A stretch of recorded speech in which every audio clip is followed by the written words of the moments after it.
Hi, welcome back guys. This is your friend, the Luffy Fanfics, back with amazing fanfiction. This is the second part of What If Luffy Gathered Strongest Fearsome Grandfleet. Now before starting, please give this video a like and subscribe to the channel if you want more videos like this. Now let's get into the fanfic. East Blue Saga. Day 1. Dawn Island was where we find Magellan, Dory and Moria. They were hard to miss since they were emitting such a strong aura. So should we ask the leader of the town or what? Moria was looking around as the trio sat at a local bar. People passed by and took note on their strange appearances. Moria looked like a creepy zombie while Magellan looked like a demon. Then there was Dory, who just happened to be a giant. People like them don't usually appear in the East Blue, the weakest sea in the whole world. What can I help you with, gentlemen? She was a really attractive woman in which Magellan began to bleed from his nose. Your name for one, and where are we right now? Magellan held his nose as it continued to flow with blood. I am Makino and you are currently in Fuchsia village. I'm surprised you don't know of this village. I'm not supposed to tell anyone this, but the Yonko Strawhat Luffy is from here. Makino giggled to herself. Moria was about to reveal their affiliation, but Dory gave him a light kick. How does the rest of the island feel about this? Dory asked. Makino had to look up at the towering giant. Well, everyone is proud of this, except for those from the capital are not a great fan. Makino picked up everyone's drink and returned to her bar. So looks like we need to go to the capital then. Dory looked at Magellan and Moria, who both nodded in agreement. The trio made their way to the capital, leaving the small Fuchsia village behind them. What should we say to them? Moria looked at Dory, who was walking casually despite being easily spotted from a distance. Just tell them we're going to plant the Straw Hat flag in here and we're going to protect this land from now on. Dory shrugged. That was the simplest way he could put it. Hopefully the people at the capital understand. If not, then we just walk out. Don't fight unless we have to, Magellan said as he picked up his pace. He looked up to see that the sun was at its highest, meaning it was noontime. They should hurry to ensure that they would cover as much island as possible. Once they got to the capital, they were immediately met by armed guards who asked on what they want. We want an audience with the king. Magellan had his hands up, although significantly bored, as he knew it would be easy for them to take care of the soldiers. Yeah, right. Scums like you will never set foot on the palace. Now be gone, trash. A very pompous lady led the soldiers. She wore a blue dress with a pink ribbon around her neck. What's her name, young lady? Magellan's eyes were lowered as he was trying to hold himself back. Aho Zurako, I am a noble, you scum. Well, can you please allow us to speak to your king? It is a very important matter. Like I said, no. What, are you deaf? Or are you just uneducated? Let me define the word to you. No means you can't. You understand me. Loud and clear. Magellan had turned his body into poison, although he lowered the toxicity of it so that no one would die. Moria and Dory looked at each other and smiled. Magellan created a poison tsunami that engulfed everything in his path. While the guards tried to hit them on the sides, Dory would swing his giant sword and cut off any tower that housed a soldier. Moria gathered every soldier's shadow, holding them in case they needed some bargaining chip. Soon enough, the trio was at the doorstep of the palace, with Moria knocking on the door with his right hand and holding his captured shadows on his left hands. Aho Zurako was in Dory's hands. He was holding on to her just in case she got any funny idea. King of the Goa Kingdom, Magellan exclaimed. Suddenly the door opened and revealed about 200 armed soldiers, along with the king behind all the soldiers. What do you want, pirate? Exclaimed the terrified King Stelly. Do you see how easy it was for us to break your royal guards and step foot in your castle? Imagine if it was someone who wants to kill your smug ass. Moria was the one to speak this time, knowing what Magellan was doing. Well, no one of your stature really comes this way. We always get by somehow. Despite being at a heavy disadvantage, the king did not show an ounce of fear due to his position. I see, then you see my point, right? What if there comes a time when someone who is as strong or even stronger than us three pass by and decide that your land will be their land? What will you do then? Moria was surprisingly diplomatic. We got the support of the celestial dragons, replied the mighty king. Right, where is the celestial dragon then? Dory's voice boomed as he laughed at the king's foolish statement. Exactly, so we have a proposition for you. You raise the Straw Hat flag all over the Goa Kingdom, and in return we will protect your land and its citizen from any possible threat. How's that? It was Magellan who gave out the proposition. Dory dropped that annoying woman on the floor right next to the king while Moria returned the shadows from their host. Fine, the king finally replied after a long pause. His answer was precise and his dictation was absolute. Magellan took a courteous bow in which Moria and Dory followed. First order of business, here are our flags. Dory handed the king's guards about 100 Straw Hat flags. Raise them high, said Moria as he put a golden den mushi to the king. This is how you contact us. Only use this in case PF emergency. The king took it and walked back inside the castle. Dory, Magellan and Moria made their way back to their ship. On their way there, the barkeeper from earlier that day was waiting beside their ship. So you were Luffy's ambassador, Makino said, her hands on her hips. Her form made Magellan bleed once more from his nose, but he tried to disguise it by covering his mouth. Something like that, replied Moria, who was embarrassed at Magellan's reaction. Well, tell him no matter how big he is, remember where he came from. Tell him it's from his older sister Makino. With that, Makino waved them goodbye and walked back to her village. The trio got on board their ship. Since the installation of the 3 captains' squads, someone's ship needed to be their primary use. Each one of the Strawhat Grandfleet captain had their own ship and army behind them, but for their specific missions. Only one ship was needed to be taken, and they did not have to bring their crew due to their combined strength. For the territory team, it's what Moria calls their group. They brought Dory's giant pirate ship so that Dory would be more comfortable, although everything on the ship was for giants. Now we go to Gecko Island, Magellan proclaimed, although they had to be careful since that was the birthplace of one of the strongest members of the Red Force Pirates. Day 2. As soon as the trio arrived, they immediately went to the capital to speak to the people in charge. Turns out it was Miss Kaya, who was already familiar with Strawhat Luffy. She was glad to raise Luffy's flag and spread it all over her land.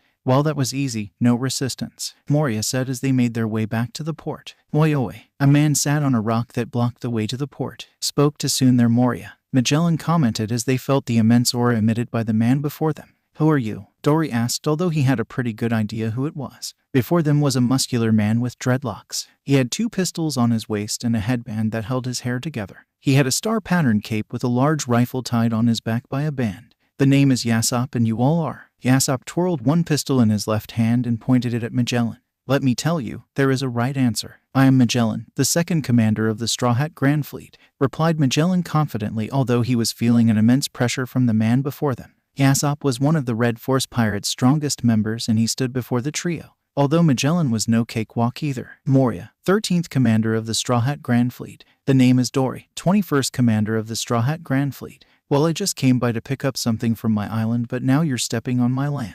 Yasopp stopped twirling his pistol and checked how much ammo was in it. Miss Kaya has already agreed to raise our flag, Yasopp, Magellan replied, although he could feel that both Dory and Moria were feeling uneasy. My birth island, my responsibility. Yasopp disappeared in a blur, catching Moria by surprise. The shadow user tried to capture Yasopp's shadow, but he was just too fast. I'll take this. Yasopp took Moria's scissor sword and stabbed both of Moria's knees. A loud screech of pain could be heard from Moria as he buckled from loosing his knee. Dory tried to stomp on Yasopp, but the sniper of the Red Force pirate was super strong, catching the feet of Dory. What the hell? Dory exclaimed as he tried to reclaim his feet. Yasopp did something more unbelievable than catching the giant's legs. He tossed Dory several yards away, causing shock on Magellan's eyes. You think you can play games with me, Strawhat Grandfleet? Yasopp held his signature rifle on his hands and pointed it at Magellan, the last man standing for the Grandfleet representative. Foolish Red Force pirate. Magellan turned his body into a high-potency poison. Angered by Yasopp's action towards his friends, he tried to engulf Yasopp immediately by creating a poison tsunami, but bullets went through his right shoulder and right rib. He was lucky to have moved last second to avoid the deadly strike. I was aiming for your heart. Yasopp had his rifle still on hand. Smoke emitted from the tip of his weapon from rapidly firing 2 shots. Magellan covered the hole on his shoulder created by Yasopp's bullet, amazed by how Yasopp was able to infuse his haki into the bullet. Better luck next time then. Magellan winced as his rib was broken from the bullet, yet this was nothing to the things he endured when he was younger. I'm not going to miss next time. Suddenly Yasopp was engulfed in Dory's giant hand, and when he tried to get out he felt like he was being controlled as his shadow was stolen by Moria. I got your shadow, bastard. I am now able to manipulate your shadow to control what you do. He was still on the floor, but he had Yasopp's shadow in hand. Don't underestimate our Grand Fleet, Moria exclaimed, feeling alive once again with his newfound allies and friends. He was not going to lose them in a similar manner that he lost his friends to Kaido. That's right. Dory squeezed tighter but suddenly felt dizzy. What the hell? Magellan also felt dizzy, and he looked at Moria, who was also feeling the same way. Now can't we all get along? Red-haired Shanks has arrived at the scene, all by himself. Although his presence was enough to weaken 3 captains of the Strawhat Grandfleet. Your man attacked us, Red Hair, Magellan stated as he tried to hide the effect of Shanks' haki. I do apologize for that. Shanks approached Dory's giant hand and asked politely, can I have my sniper back, please? Dory could not hold any longer despite wanting to do so, as being so close from Shanks' haki had weakened him significantly. Moria had already let go of Yasopp's shadow, so he was able to move on his own. Thanks, Captain, although they're here claiming territories, my home island. Yasopp looked at the Strawhat Grandfleet captains, glazing at them. Luffy has really gotten stronger, claiming territory for his own. Now listen, Yasopp. Miss Kaya has already agreed to this, so we can do little in her decision. Yasopp started to see Shank's point. Now did you get what you came for? Yeah, I got it. Yasopp walked away in a fit of anger, not accepting that he was wrong. Thank you for holding back on my sniper, Shanks said towards Magellan, who he knew was stronger than what he showed that battle. Whatever, red hair. Magellan continued to hide his pain, as it was not a pleasant feeling to have a hole in your body. All right then, say hi to Luffy for me. Shanks waved at the trio and disappeared in the horizon. We got our ass handed to us, Moria said as he still could not get up from his knee being shot at.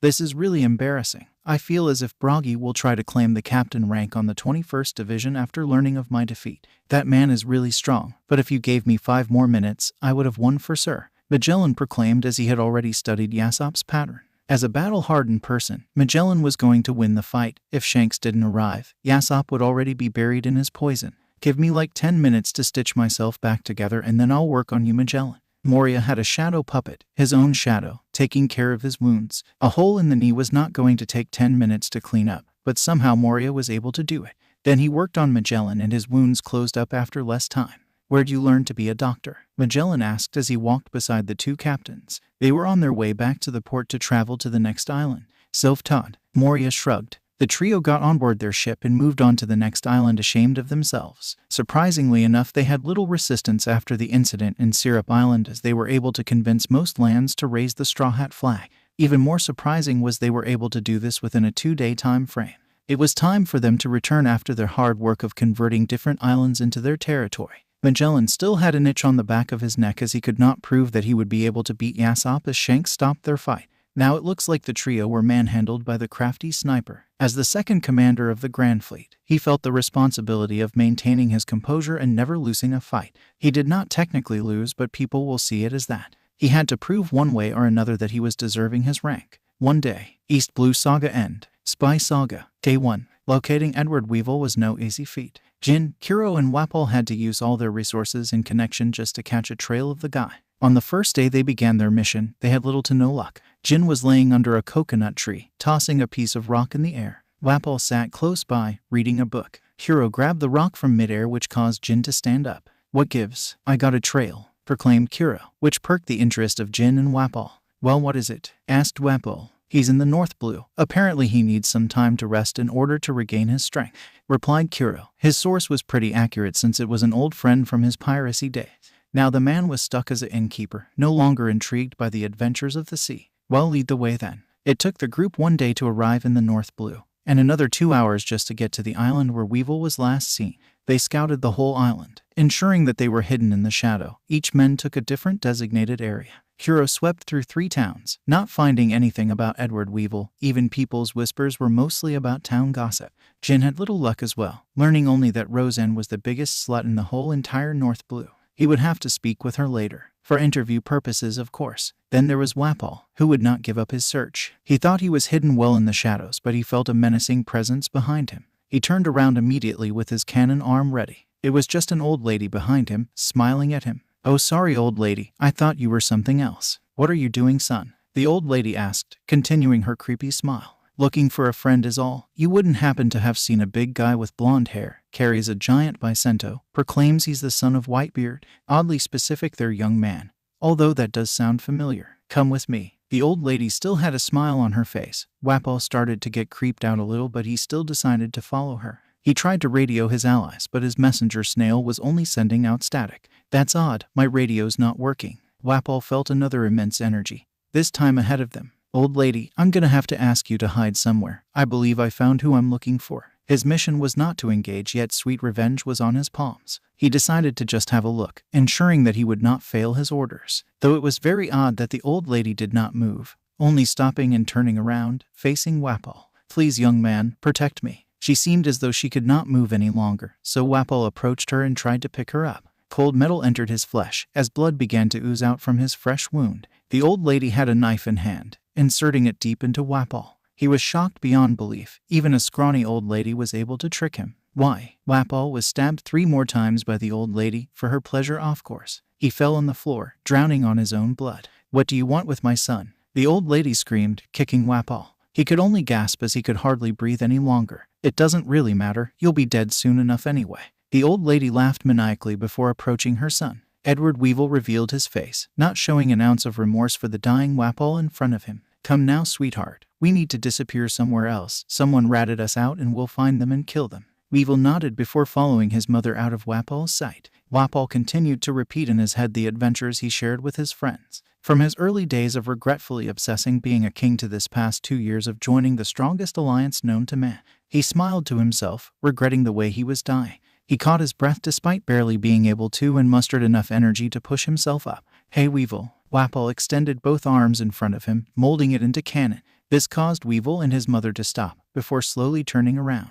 It happened in slow motion. Wapal decided to fire a shot directly at the two-figure before him. Yet in one quick motion, Weevil took his bicento and cut his cannonballs in half, causing it to explode mid-flight. But what was even more fascinating was Weevil was already in front of him, bicento quickly coming down towards his neck. He closed his eyes, accepting his fate. Wapal of the Strawhat Grandfleet, newly appointed 17th Division Captain, was going to die that day. Although luckily for him, it wasn't going to be due to beheading. Jin and Kuro arrived just in time to block Weevil's bicento. Jin had both baton in hand while Kuro had his sword hands ready. Weevil looked at the two new arrival and panicked, looked at his mother and started to tear up. Mother. Weevil jumped back and picked up his mother. For a big guy, he was quick on his feet, running away from the battle as quickly as he could. He did not have his full strength to deal with the two new people. Kuro and Jin did not pursue as they had their friend on the floor, visibly suffering. You're gonna be okay, man. Kuro held the head of Wapal on his hands. He could not bear to watch his friend cough up so much blood. He could hardly breathe. Wapal tried to say something, but the blood was blocking what he wanted to say. Jin wiped the blood from his mouth, trying to get as much as possible. I'm sorry, was all Wapal could muster. Jin couldn't let the tears stop from flowing from his eyes. You're okay, man, you're okay, Jin said as he held his friend's hands. Kuro was completely frozen, unable to move at the prospect of his friend's last breath. Then nothing. No more suffering, no more rasping. Wapal of the Strawhat Grandfleet died that day off of excessive wounds. We have to kill him, Kuro. Jin was still tearing up, though he tried to wipe it away. We can't, Jin, we have to give Wapal a proper burial. We owe it to him. Kuro was the logical one of the bunch, and even he knew that it was too late to give chase to Edward Weevil. Where should we go? Jin asked, accepting that it was too late to seek revenge. It was a dumb move as well. Drum Island, we have to bring him home. Day 2. It was a silent trip to the Grand Line for the duo. They carefully wrapped Wapal's body in some cloth and they placed him on the middle of their boat to ensure his safety. It took them a day to arrive in Drum Island, where they were greeted by Dalton. Drum Island was already a Straw Hat territory, so they were quite familiar with the Grand Fleet members. They were even able to forgive Wapal once they learned he had a change of heart. Dalton immediately saw something was wrong when both Kuro and Jin looked down.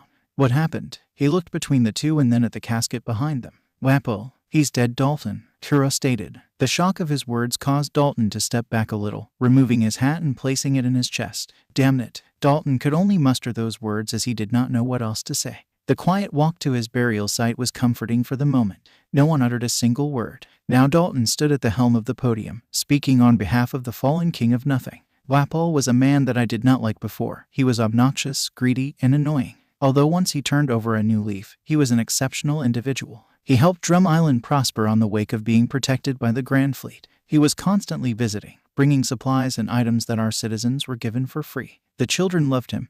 The adults loved him, and what I'm trying to get at is ... We'll miss you, Wapal. Rest in peace. Dalton walked down to touch the top of Wapal's casket. He then took his seat beside Kuro. Jin made his way up. Him and Kuro agreed that he would be the one to speak. You know, when I first met the guy, I didn't think I would like him. But he's been my best friend ever since the beginning of the Grand Fleet. Once I met Kuro, I knew we would be friends. I met Arlong and Crocodile and they were cool. But Wapal was always the goofy one who I connected with, and we became the best of friends. I'm gonna miss you, big guy. And I promise to let your memories continue through stories. Goodbye, 17th Division Captain Wapal. Enjoy your afterlife. Jin shed a single tear before taking his seat. The rest of the service was silent. The clouds were thick and the place was foggy. Not once has Drum Island experienced the warm weather due to constant snow. Though that day, the clouds cleared and the snow stopped. The sun shone its brightest and Jin looked up, smiling in the sky. He knew Wapal was looking down and smiling back at them. Kuro and Jin decided to join Dalton in his small house in the port.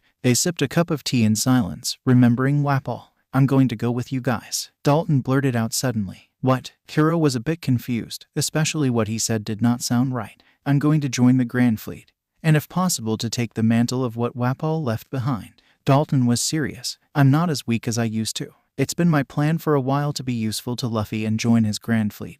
But now I have more reason to go. But you could die, Dalton, Jin said, seriously worried about him. I'm an awakened Zoan, Jin, Kuro. And plus Drum Island needs a representative. That's going to have to be me, replied Dalton, serious about his claim. Jin and Kuro looked at each other. Well, I suppose we can put it to a vote, Kuro suggested, which Jin nodded in agreement. Let's go. Wapal won't want us to mope all day. We got to get back to base and report what happened. Jin got up, followed by Kuro. Dalton said his goodbye to the people and assured that he will continue to visit. Their adventure, which started as a simple tale mission, ended up with the unfortunate death of Wapal, and also gaining a new ally in Dalton. Although in another part of the sea, we find Edward Weevil taking the life of Kuro's bartender friend, who gave away his location. The Shichibukai had no remorse on taking the man's life, along with all those who were in the bar that day, and there beside him, watching each person die, was his mother, who approved of his behavior. Spy Saga End. Marineford Saga PT. 2. Day 1. Ace stretched his arms, then his legs, then his waist. He was just getting loose as the Allied forces have gathered on a ship near the old Marine HQ. Crocodile sat beside Emporio Ivankov with Sengoku beside him. Then Kuzan stood and watched as the group worked together. They spoke amongst themselves about a possible entry point to the information they were seeking. Sabo watched as his brother was stretching while sipping a cup of tea.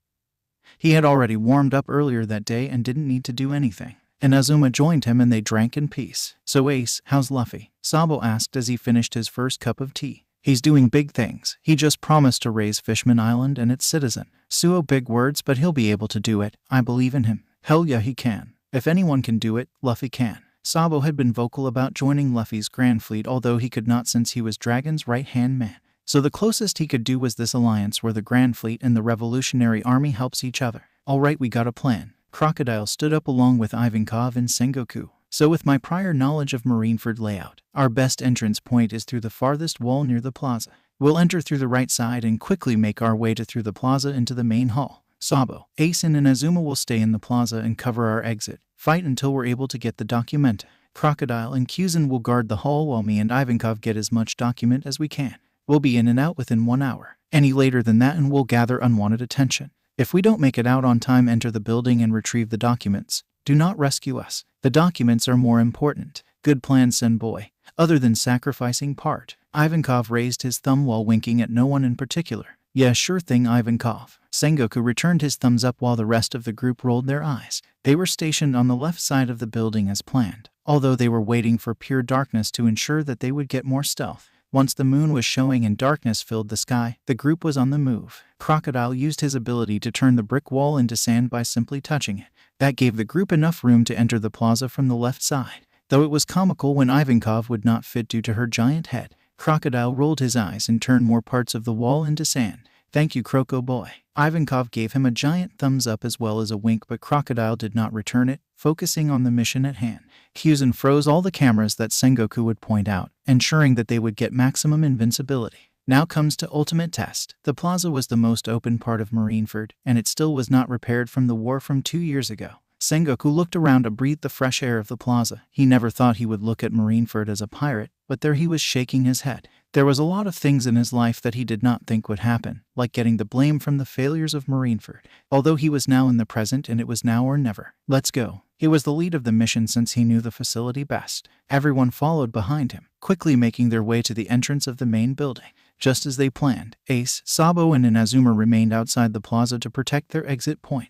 Sengoku, Ivankov, Kuzan, and Crocodile entered the base. Kuzan and Crocodile remained on the hall entrance while Sengoku and Ivankov ventured deeper into enemy territory. So far, no one was met with any resistance. They were all bothered by how quiet it was. Sengoku and Ivankov made it to his old office. Ivankov watched the entranceway while Sengoku broke each one of the locked file cabinets that only the Gorosei could open. He looked at each one and found that it was completely emptied out. Sengoku panicked, wondering where all the important documents was. As he was quickly looking for anything he could use, he stumbled upon a recording Den Mushi. It was golden, therefore containing high-quality data. Finally, Sengoku ran outside and got Ivankov. Let's go, I got something. While the duo were running back to the others, Sengoku played the snail just to see if it was useful data. It was the tail end of the orders coming directly from the Gorosei as the voices sounded familiar. On the Reverie, Buster call on all traitorous islands that swore loyalty to pirates. That was it, and then it was followed by static. Sengoku and Ivankov looked at each other in shock. Then the snail played something else. Blackbeard is now an admiral. There was no other Blackbeard in the word but Teach. Once more the two looked at each other, their eyes were wide from shock. As they rejoined Kuzan and Crocodile, both Ivankov and Sengoku's mouth fell wide open when they saw what was before them. Hundreds of older pacifista models have flooded the room, and Crocodile and Kuzan were struggling against the army of pacifistas. About time, huh? Crocodile's cigar fell from his mouth as a pacifista got too close for comfort, though he had enough room to stab it with a dessert espada. Kuzan held the head of two pacifistas and squeezed it until they imploded. Sorry, we found some useful stuff, Croc boy, cuz boy. Ivankov immediately went to work, using her Akama Kempo to take out multiple pacifistas. He had to remind himself that this was not his old friend Kuma, although they looked exactly the same. Sengoku was using his palm strikes to break the pacifistas in front of him. The pulse he was sending out with his palms was enough to destroy about 4 pacifistas in front of him. Then he used his expertise in hand-to-hand combat to take care of any pacifistas that would get near him. Let's move forward. The 4 people in the hall got close together and slowly made their way outside the plaza, where they were met with even more pacifistas. Sabo, Ace, and Inazuma were holding on for the time being, but the pacifistas just kept coming. There they are. Let's get out of here, Ace exclaimed, which everyone gladly agreed to. The group was now back together and remained close so that they would be able to get out. Now the problem was they needed to continue fighting them on land so that the pacifista could not destroy their ship. So now the 7 people stood on the port fighting off the pacifistas. Go, Inazuma, get the ship ready, exclaimed Ace. And then there were 6. I'm going next. Stand your ground. Crocodile entered the ship and helped Inazuma get ready. Oi, let's go, we're ready. Then there were 5. All right, I'm going up. Ivankov kicked 2 pacifistas out of the way before jumping on board the ship. Then there were 4. Let's go, brother, exclaimed Sabo as he struck 3 pacifistas with his pipe staff. He joined the others on the ship. Then there were 3. Ace looked at Sengoku, who did not seem to be looking back on the ship. I'm going up, exclaimed Kuzan as he created an ice wall to block as much pacifistas as he could. What are you doing, Sengoku? Ace asked. Go on, Ace. This will be my resting ground, Sengoku proclaimed, which shocked the Fire Loja. Damn it, let's go. Crocodile had already untied all the ropes and the ship was already slowly sailing away. Let's go, Sengoku. Ace looked at the old man who just recently joined the Grandfleet. He seemed intent on letting everyone escape, intent on sacrificing himself for everyone. Go on now, boy. Someone has to protect the ship or the pacifistas will get to it. Sengoku turned into his Buddha form and sent it a palm wave that destroyed about 20 pacifistas. Damn you, bastard. Ace extended his hands in front of him. No one is going to die today. For all his life, Ace burned the brightest. He was always the beat fighter, the toughest guy, and the most caring. Sengoku was once his enemy and now his ally, and there was no way he would let him die. That day, Ace let out his hottest and brightest flame that he's ever mustered, burning a wide area in front of him. Once his flames lit up, Ace grabbed Sengoku by his shirt and smiled. Hold on, old man. Then Ace kicked out a giant afterburner of flame and launched himself toward the ship. Despite being 100 yards away, Ace was able to make the leap, though their landing was not the best. Yeah, Ace boy, yelled out Ivankov while everyone else was just smiling. No one is going to die. Ace smiled as he was catching his breath. That was probably the most intense situation of his life, and it was worth it. Thanks, Ace, said Sengoku, who closed his eyes, painting a giant smile on his face. He was intent to sacrifice his life for the others, but Ace's stubbornness would not let him. What a good bunch. Day 2. The group rested on an uninhabited island, discussing what they learned on their mission. So that Teach bastard became a damn admiral, huh? Ace was firing random fire bullets in the air, pissed off about the information. Knowing Akenu, he will do anything to win and deliver his justice. I was blinded by the same justice only to learn that if you do not follow their palette, you will be tossed away like you are nothing. Sengoku had several mail to go through. Yeah, anything. Kuzan adjusted his glasses, knowing Akenu from his earlier time as a marine. Well, what about the other news? Bombing of all kingdom that swore allegiance to pirates. During the reverie, exclaimed Ivankov. I owe it to Alabasta to protect it, after what I did there. Crocodile stated. We will all protect our land just like we promised, and all the land that we have gathered, said Sengoku, who had already felt comfortable with his new allies. Hey Ace, I got something to tell you. Sabo pulled Ace to the side. Me and Kuzan have been in Dragon's Ear to do a little more than collaborating. I'm saying joining the Strawhat Grandfleet. No way. Dragon would never allow that. Ace punched him on the shoulder. Well, it's not like we've abandoned the revolutionary. It's like collaborating, but we'll be closer to you guys since we have the same goal regardless, exclaimed Sabo. I won't believe it till I see it, said Ace. Then the duo returned to the others, who were talking amongst themselves. Everyone heard what the two talked about due to their loud voices, but they did not elaborate on the subject. Well, see you all soon. We will return to base. Sengoku shook the hands of all revolutionary members. Then each of the revolutionary members shook the hands of each of the Grandfleet members. It was a good mission, although a very revealing one. Marineford Saga PT. 2 End. Recruitment Saga. Day 1. Finishing his cigarette, Sanji looked at both Jazu and Vista, who were doing their own training regime. Jazu was power lifting 1,000 pounds, while Vista was sharpening his sword. They didn't really have to do much, as the prospect of possibly serving the Strawhat Grandfleet was already promising enough for the fresh recruit. Day 2. The Grandfleet captains were in front of an interesting group. 4 of the Supernova sat in front of them. Basil Hawkins was reading his card deck, studying his fate of the day. Scratchman Apu was tinkering with his scratch table. Then there was the strongest man of the bunch, Eustace Kid, along with his trusty first mate, Killer. Are we in or what? Apu was getting impatient. After all, they were the one that came forward to join forces with the Strawhat Grandfleet. Patience is virtue, Scratchman. Vista continued to sharpen his sword, admiring its beauty. Strength is not a question. You know what we're capable of. Hawkins also spoke up, despite reading all positive things with his fortune. He was getting impatient. You are all strong, that is true. The problem here is if you are able to play nice with others. Jazu cracked his fist. We worked together, didn't we? Kid pointed at Hawkins and Apu, who have all created a pseudo-alliance after learning about Tony Chopper working with her, could possibly for Strawhat Luffy. That's true. Tell you what, try to hit me one time. And if you do, you're all in. Sanji stepped on his cigarette, which he's already finished, and got up. Jazu picked up the table and threw it far away. Vista cleared the room to ensure no one gets hurt. All right, we're going to do this one at a time, or what? Kid smirked, knowing he would be able to do it. All of you at once. Just use any method you'd like, and you have a 10-minute time limit. Don't forget, you just need to touch me once. Sanji jumped back. His legs were burning a bright red color. You asked for it. Apu was the first to jump at the opportunity. He twirled his sound bars to send out a harmful noise. Although Sanji did not seem affected, Apu was shocked for a second, but he decided to use his close combat fighting ability. Yet that was his mistake. Sanji simply lifted his leg in the air and crashed it directly at Apu's head when he got close enough. Apu coughed up blood as he was knocked down on the ground. Hawkins was a surprise as he used his straw as projectile. Sanji did say hit him in any way, but Sanji was way too fast and way too smart for any of the 4 supernovas to understand. He just kicked the air, burning the straws before it hit him. Then when he finally got close, Hawkins turned into a giant scarecrow. But his armor was immediately broken by Sanji's diable jam.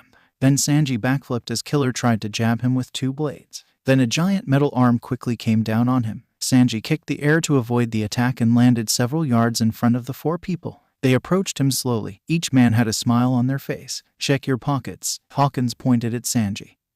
He checked it and found a strand of straw. Then he found that he had a hole in his shirt. He looked at Killer, knowing that it must have been him. Got you. Apu was behind him, touching his shoulder. He looked at him in confusion. When you were distracted, I created a sound mirage and you fell for it. That's not all. Apu jumped back as Kid used his magnetism to attract the metal on Sanji's feet.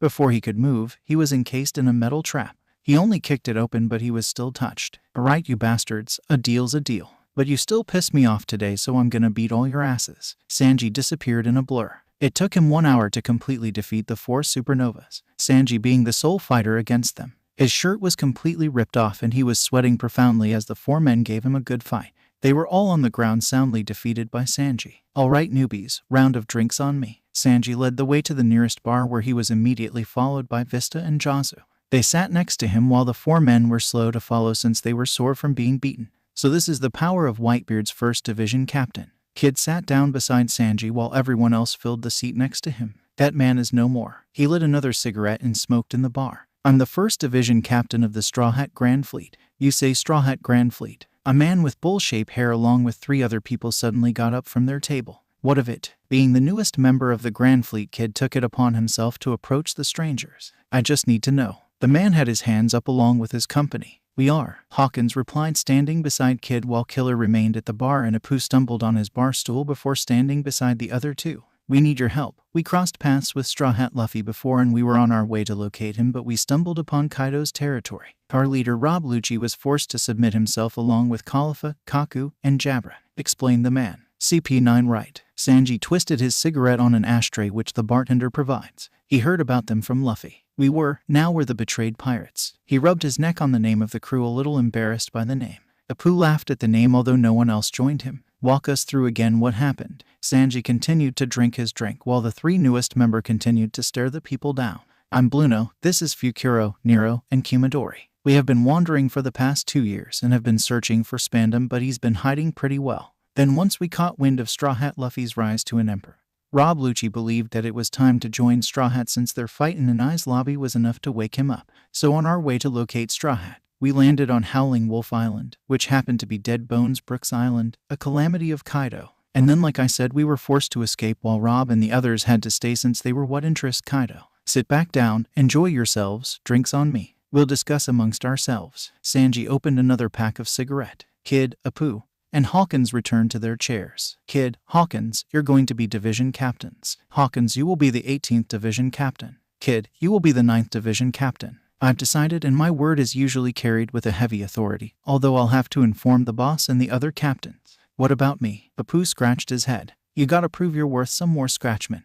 You and your crew will serve under Hawkins for the time being until you are good enough to carry your own division. Sanji replied. So I'm basically halfway division captain, 18th and a half division captain. Apu was very positive. As for the former CP9, should we help? He looked at Vista and Jazu. Yeah, easy rescue party mission. Vista replied. I think it's too risky since it is deep in Kaido's territory. Jazu was against the idea. Then Sanji looked at Hawkins and Kid, the newest addition to their merry crew. Chance of success is 49%. Good odds, so I agree to rescue them. Hawkins replied. Let's do it, was all Kid's answer, while Apu tried to say something only to be cut off by Sanji. Alright, betrayed pirates, we'll help. Suddenly a golden den mushy started to ring. Oh shit. Sanji picked up the phone and immediately dropped it, dashing for their ship. Yo Sanji, what happened? Jazu was very fast despite his size, catching up with him in an instant. Someone gave away our base location. We're under attack, was all he said, and everyone followed his lead. Everyone got on board their respective ship and set sail back to their base. Despite the confusion, Kid, Apu, and Hawkins was able to follow the others, while the former CP9 was very confused and still followed them anyway. Although someone was awfully quiet, very quiet. Recruit Saga End. Betrayal Saga. Day 1. Today's a good day. Daz Bones had his arms crossed and was speaking with the second in charge of the Grandfleet while everyone else was away for their mission. He happened to be Broggy of the 21st Giant Division. Yup, we finished training early. Everyone is celebrating in the meeting hall. Good day indeed. Broggy was wailing alongside Daz as they were making their way to the hall. When should we expect them to return, you think? Daz was looking through his checklist, ensuring that everything was operational. If you asked him 2 years ago if he would ever take a job where he was in charge of people, he would reply with hell no, but he's grown attached to this group and now he would do anything for them. 2 more days most likely. Broggy replied. They saw the meeting hall, bustling with excitement. Alright, let's join the bastards. Daz closed his notes and entered the facility. Everyone was enjoying themselves. After a successful day of hard work, it was well deserved. Caldino immediately handed the two a drink. Daz with a small glass while Broggy had a much more giant-friendly glass. There they are. Yo, boss in charge man is here with second in charge man. The crowd gave them a large cheer. Kami, and the night is still young. The group was just enjoying a nice cold drink, each other's company and stories. Then I said Akama Kempo. Daz caught the tail end of Bentham's joke, which caused his company to laugh. Pearl, Bentham, Kiramarimo, and Absalom. He was an addition to the Grandfleet after Moria joined. He was glad to go along with Moria after learning that Perona was with the Straw Hat crew. That's a good one. Pearl had a tear on the side of his eye as they continued to tell each other stories and jokes. You were all hilarious, exclaimed Absalom. Despite being awkward at first, everyone accepted him with open arms. Alright group, time to rest, we got a long day ahead tomorrow. The crowd filtered out of the room after cleaning up. It was a good day indeed. Day 2, pretty much the same thing happened, which was strange for Daz since nothing goes as perfect as things has been, not even their training regime. Despite having another good day, Daz did not approve another celebration. Somehow, the people did not need a party environment to be able to celebrate. They were having just as much fun in the mess hall as they did on the party yesterday.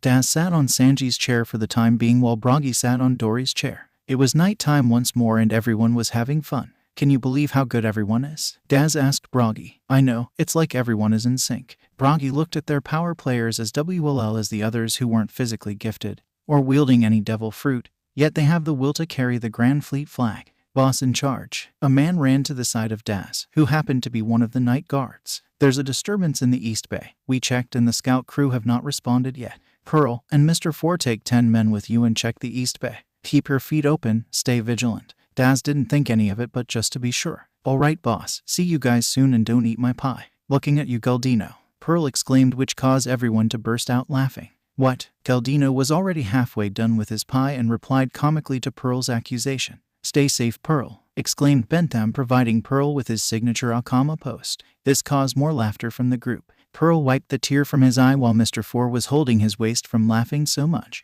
For the past 2 years Pearl had slimmed down and wears a much smaller armor than he did before for better mobility. Then Mr. Four has also slimmed down, being much faster than his time battling Law and Enel back in Alabasta. Those lazy bastards are probably sleeping, said Pearl to Mr. Four. Yeah, probably. I will admit I fell asleep on duty one time. There's no doubt they would do it as well, replied Mr. Four. He looked behind them and found the 10 people they brought were chatting amongst themselves. Once they arrived in the East Bay they found no signs of their crew. Pearl picked up his snail and called Main Base. Main Base. This is Rescue Party. East Bay is empty. I repeat, East Bay is empty. Pearl waited for an answer. Then midnight struck. Day 3. Copy that, Rescue Party. Replace East Bay and try to find them. Over, replied what Pearl could recognize as Mr. Five's voice. You heard the man, Mr. Four. Looks like we're stuck here for now. Pearl was a bit disappointed, but they had a duty to uphold. Zehahaha. A stout man who wore a blue gold-studded overcoat with the Justice character in the back and was along with 2 other people. He carried on his hands the lifeless body of the 2 of the East Bay Patrol. Pearl slowly hid the messenger snail behind him so that the intruder would not know it was still sending a feed. Who are you? You should know me by now, he said, pointing at his admiral name badge. I am Admiral Marshal D. Teach, and these are my loyal men, Vice Admiral Jesus Burgess and Vice Admiral Shilyu. The hell, aren't you pirates? Exclaimed Mr. Four. Although in a strange series of events, he found a blade etched deep into his chest by none other than Shilyu of the Rain. The 10 men tried to assist Mr. Four only to be at the receiving end of Shilyu's expert swordsmanship. With 1 stroke per person, Shilyu killed all 10 people within seconds. No, Pearl tried to blindly charge at Shilyu only to be tackled by Burgess. Then before he could get up, Burgess elbow dropped him and stomped him multiple times. Zehahaha. This is it, huh? The greatest force in the world. Teach mocked the fallen Grandfleet soldiers, who were still trying to get up to fight. Pearl was successful on getting on both feet only to be stabbed by Shilyu in the back. He fell on his face and could not move any longer. Bastards. Daz and the others arrived in the East Bay after hearing what was happening on the other line. They must have totaled at 5,000 capable men who were beginning to filter in before the 3 intruders. Shilyu jumped backwards and rejoined with Jesus and Teach. Daz was immediately beside Pearl, holding him, while Bentham was with Mr. Four, who was already non-responsive. Medic team, retrieve our injured. The medic team was quick to respond, taking Pearl and Mr. Four along with then 12 men who were gravely injured by the intruders. Zahaha, I count at least 5,000 here. We're going to need some reinforcement. Blackbeard continued to chuckle, and he opened up a black hole from behind him. Then out came the rest of his crew, each wearing a marine coat. Out came Vice Admiral Laffit, Rear Admiral Van Auger, Rear Admiral Doc Q, Giant Marine San Juan Wolf, Rear Admiral Vasco Schott, Rear Admiral Katarina Devon, Rear Admiral Avalo Pizarro, and another person, one of the 11 supernovas from 2 years ago. Out came Jewelry Bonnie, who was looking ashamed of herself. Now we're even. Blackbeard extended his arms and a tsunami of darkness came out from behind him. Everyone behind. Daz got in front of the tsunami. His blade arms was covered in haki. He gathered his power and slashed horizontally, cutting Blackbeard's wave in the middle. Despite using up most of his haki, Daz was glad to have stopped the deadly attack. I thought our guy said all the strong ones are gone, exclaimed Rear Admiral Van Auger. It seems like some of them are going to be trouble. Let's enjoy ourselves, boys, exclaimed Blackbeard as his crew charged forward. Bragi was locked in against San Juan Wolf. They were wrestling for position as Ors Jr. was using his newfound range to aid Bragi from a distance. That was good. They were at an advantage in the giant battles. Shilyu handpicked Daz Bones since he seemed to be the most challenging. Jesus Burgess found himself on defense against the combined effort Bentham and Galdino, who worked well together. Blackbeard had his hands full against Absalom, Mr. Five, Chess, and Kuramarimo, who were holding back the Marine Admiral as much as they could, but even they could not stop his sheer power. The rest were killing Grandfleet members left and right. Blood flew all over the East Bay as their strong number of 5,000 was quickly getting reduced. Strangely enough, Jewelry Bonnie was weakly launching gunshots, missing on purpose. Teach caught wind of this and gave her a glaring look.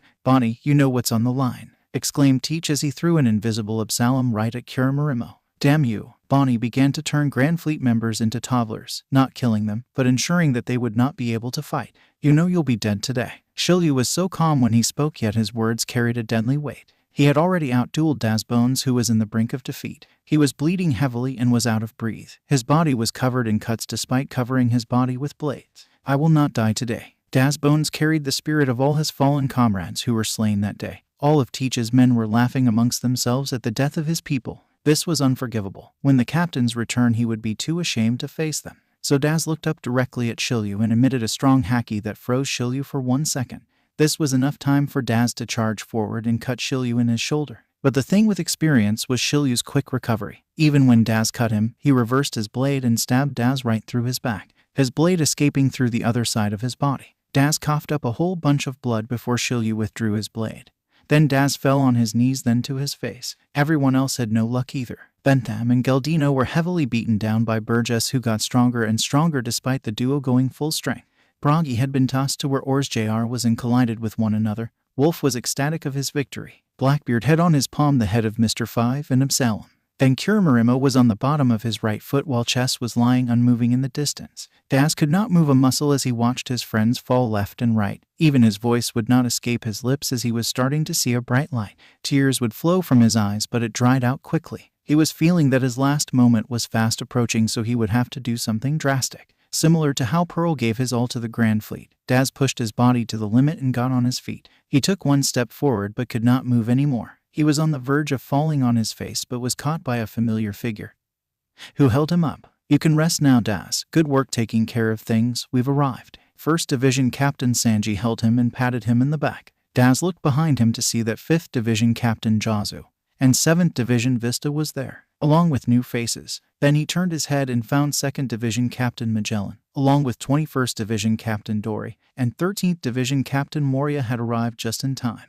Behind Blackbeard and his crew were 20th Division Captain Sengoku in his Buddha form, 4th Division Captain Crocodile, and 3rd Division Captain Ace. Everyone had just returned to stop the slaughter of their people, and Daz closed his eyes, smiling. He was able to hold on long enough for everyone to arrive. He had done it, now it was up for everyone else. It was the crack of dawn and everyone anticipated what everyone was going to do. "Teach." Sanji's eyes glared a dangerous expression. "Zahaha, so you've returned. I knew you would return, that's why I have a way out." Teach had a ridiculously confident smile. Sanji looked at him with a strange expression and felt a cold blade enter his body. 2 blades to be exact. He looked beside him and found Daz with his head on the ground, so it couldn't have been him. He looked around to see everyone frozen by what happened. Then he looked over his shoulder and found a smirk from his closest friend in the world.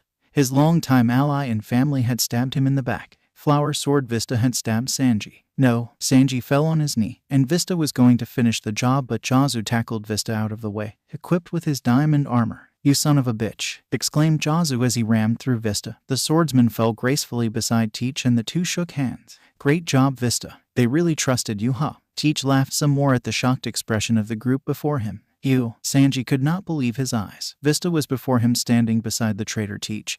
"They have been working together all this time, but why?" "We had enough fun for the day. I feel sorry for your people, I really do." Teach gave them a final smirk before creating a black hole for everyone to escape. Magellan tried to swallow them with his venom demon Kinjite. Ace created a gaunt fireball in his hands and threw it at them. Crocodile brewed up a thick sandstorm. Sengoku launched a deadly palm wave strike. In other words, everyone tried and failed to defeat Blackbeard and was severely angered, shocked by Vista's betrayal and the death of their comrades. Their attack meant nothing as Teach and his crew were all gone. All except for Jewelry Bonnie, who decided to jump out of the black hole at last minute. Suddenly she was the subject of everyone's hatred. "No," Sanji exclaimed when he felt the killer intent of all his friends. She's no enemy," was the last thing he said before passing out. "Get some help," exclaimed Magellan, who started to panic at the amount of casualties and injured personnel. That day, the Strawhat Grandfleet was handed its biggest defeat. They lost Captain Wapal, Pearl of the Jin Pirates, Mr. Four of the Baroque Works, Absalom of Moria's crew, Kirimarimo and Chess of Castle Pirates, then 3,000 more of their allies. Jin, Kuro, and Dalton arrived in time to witness the aftermath of everything. They immediately went to work to help as best as they could, unable to mourn their losses just yet. Funerals. They were a sad moment as it signaled the end of someone's life. It was a resting place for a fallen comrade as they gave their last breath to their cause. The next day, the Strawhat Grandfleet's living group had organized a funeral for all their lost. Sanji was in a wheelchair, refusing to stay in a hospital bed so that he could send everyone to rest. He kicked himself the hardest due to trusting Vista with his life, and now everyone was dead cause of it. How foolish of him. Then everyone learned of Wapal's death by the hands of Weevil and his mother, which caused everyone to be saddened some more. Now Sanji sat in front of the remaining 2,000 men along with the captains. Then the new captains, recruits, and their 400 total men. He had a mic placed in front of his mouth. He was going to give his speech. He had to. It was his duty.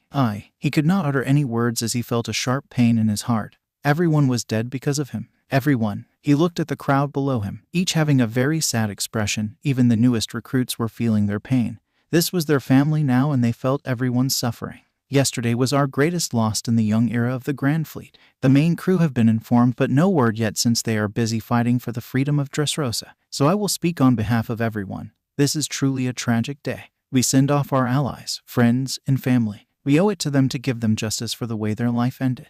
We owe it to them for the hardest betrayal in my entire life. For this reason, I have decided to step down as the first commander of the Grandfleet. I will not allow anyone to follow me in my pursuit to locate the traitor Vista. Once Captain Luffy returns, he will decide who takes my seat. Once I get my revenge, I will return, and I will always be your family. But that Sanji wheeled his chair away, getting mixed reaction from the crowd. People were saddened by his departure, but everyone understood his reasoning. Safe journeys, Black Leg. Magellan placed his hands on Sanji's shoulder. He was as down as everyone. Yet he now had the responsibility to take care of everyone. As the highest-ranking officer, call us any time, Sanji. We are as hurt as you. Zazu shook his hands while Ace did the same. They knew Vista as much as Sanji.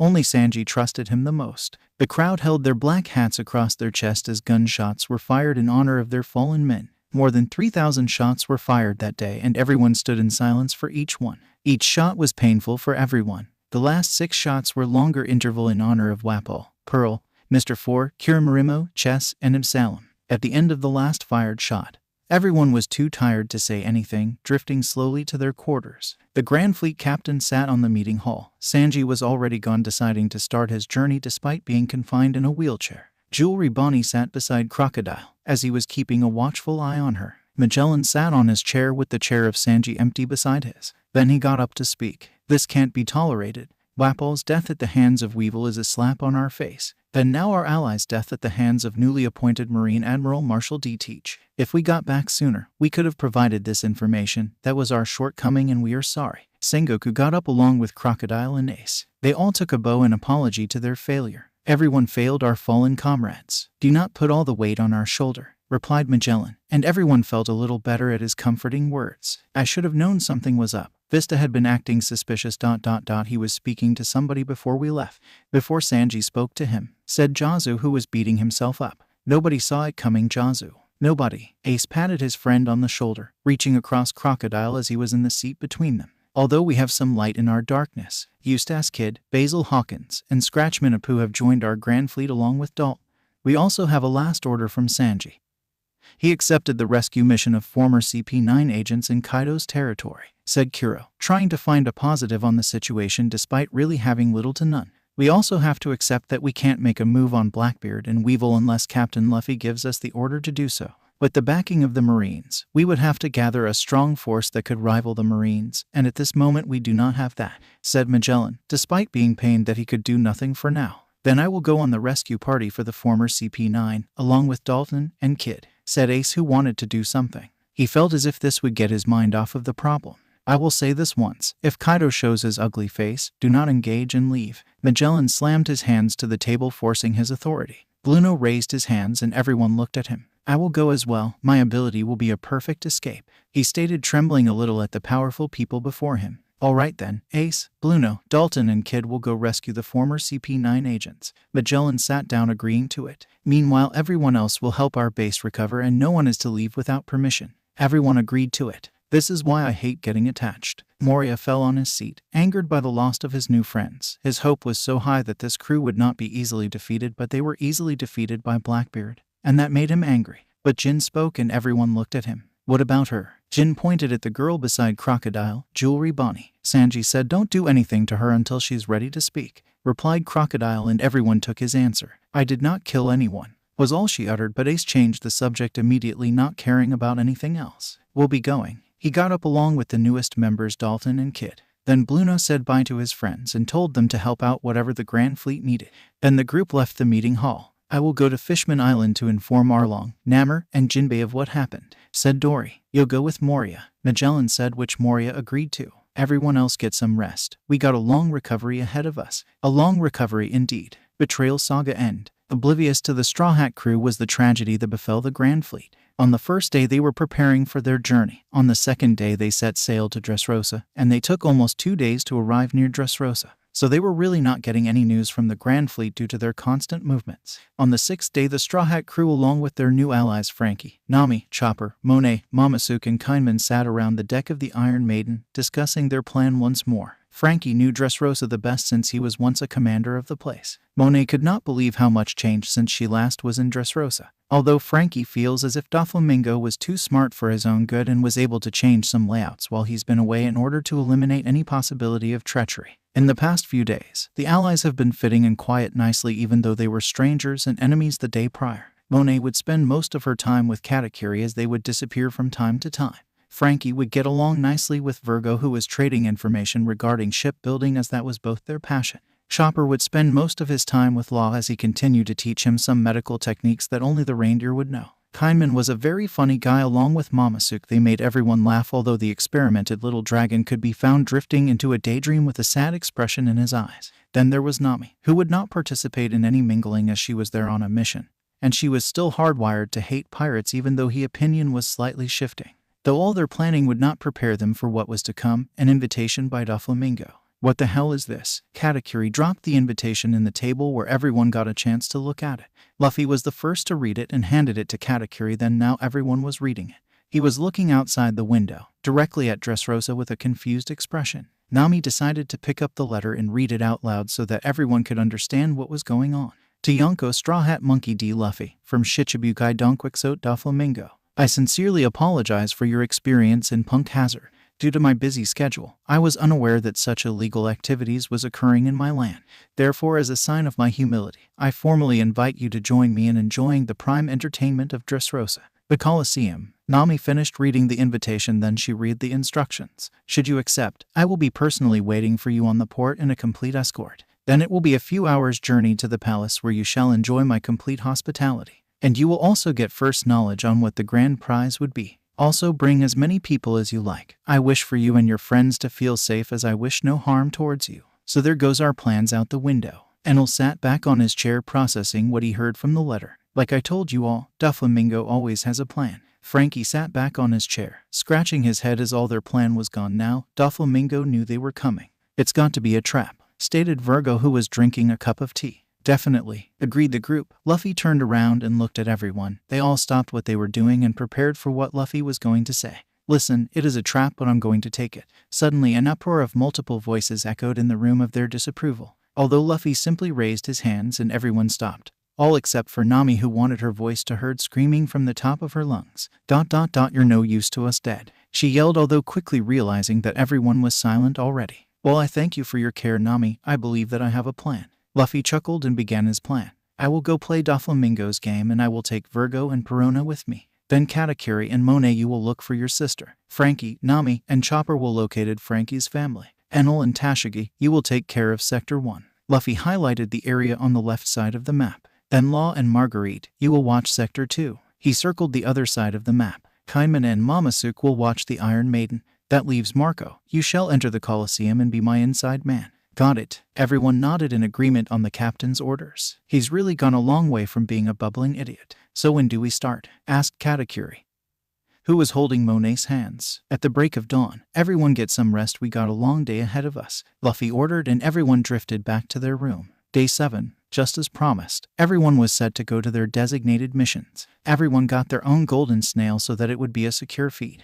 The first to leave were Monet and Katakuri, who had a difficult mission of literally finding a needle in the haystack known as Dressrosa. They were trying to find Sugar, Monet's sister, in the big city. Then Chopper, Nami, and Frankie set off as well, wearing clever disguises created by Kindman. His abilities were quiet, strange, and useful at the same time. Law and Marguerite made their exit to watch their section, followed by Enel and Tashigi. Welcomed guest Day 7. Luffy arrived on the port alongside Virgo, Perona, and Marco. True to his words, Don Quixote Doflamingo was waiting at the dock, along with his commanders. Welcomed Strawhat Luffy. He had his hands extended to shake the hands of Luffy, which he took. I'm glad you accepted my invitation, although if I may ask, where is your crew? Occupied elsewhere, Luffy replied. Ah, I see. Well then, these are my commanders who will oversee your protection for your entire visit. This is Diamante, Trebol, and Pika. I'm gravely sorry once more about Punk Hazard and what that terrible cyborg Frankie was doing. Yes, he was working for me, but no longer once I learned he was benefiting off of people's misery, especially illegal research of artificial devil fruit. Doflamingo was a great liar, able to spin the story around. But Luffy already knew the truth and gave him a smile. No worries, what's done is done. Plus I won't be needing security, I have plenty on my own. Luffy pointed at the trio behind him. Sure thing. Well then follow me to your chariot and then we'll be headed to the castle. Doflamingo started to walk toward the chariots, but Luffy had something else to say. For this Colosseum tournament, Doflamingo, I wish for Marco to enter to represent my interest. Why, of course, we can arrange that immediately. Pika, enter Mr. Marco's name into the list of entrant. With that, the group made their way to their chariot and onto the castle. Luffy was in a chariot along with Virgo and Perona, while Marco took a different one that would lead him straight to the Colosseum. As they arrived on the castle, Luffy's observation was in full effect, studying the entire place within seconds of seeing it.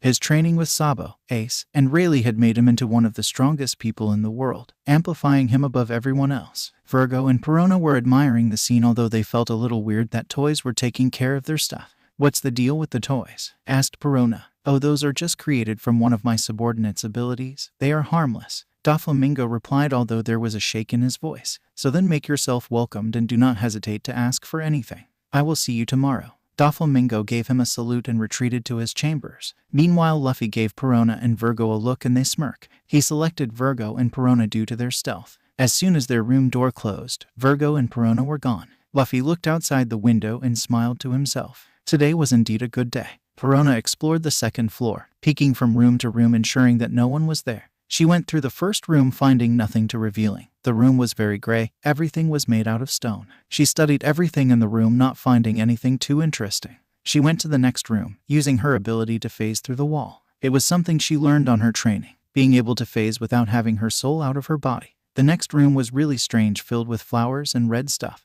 Then beside the end table there was a sword leaning against the bedside table. She was fascinated by it but left it alone, moving on to the next room. The next room was filled with sticky substance that Perona did not even touch, floating completely past it.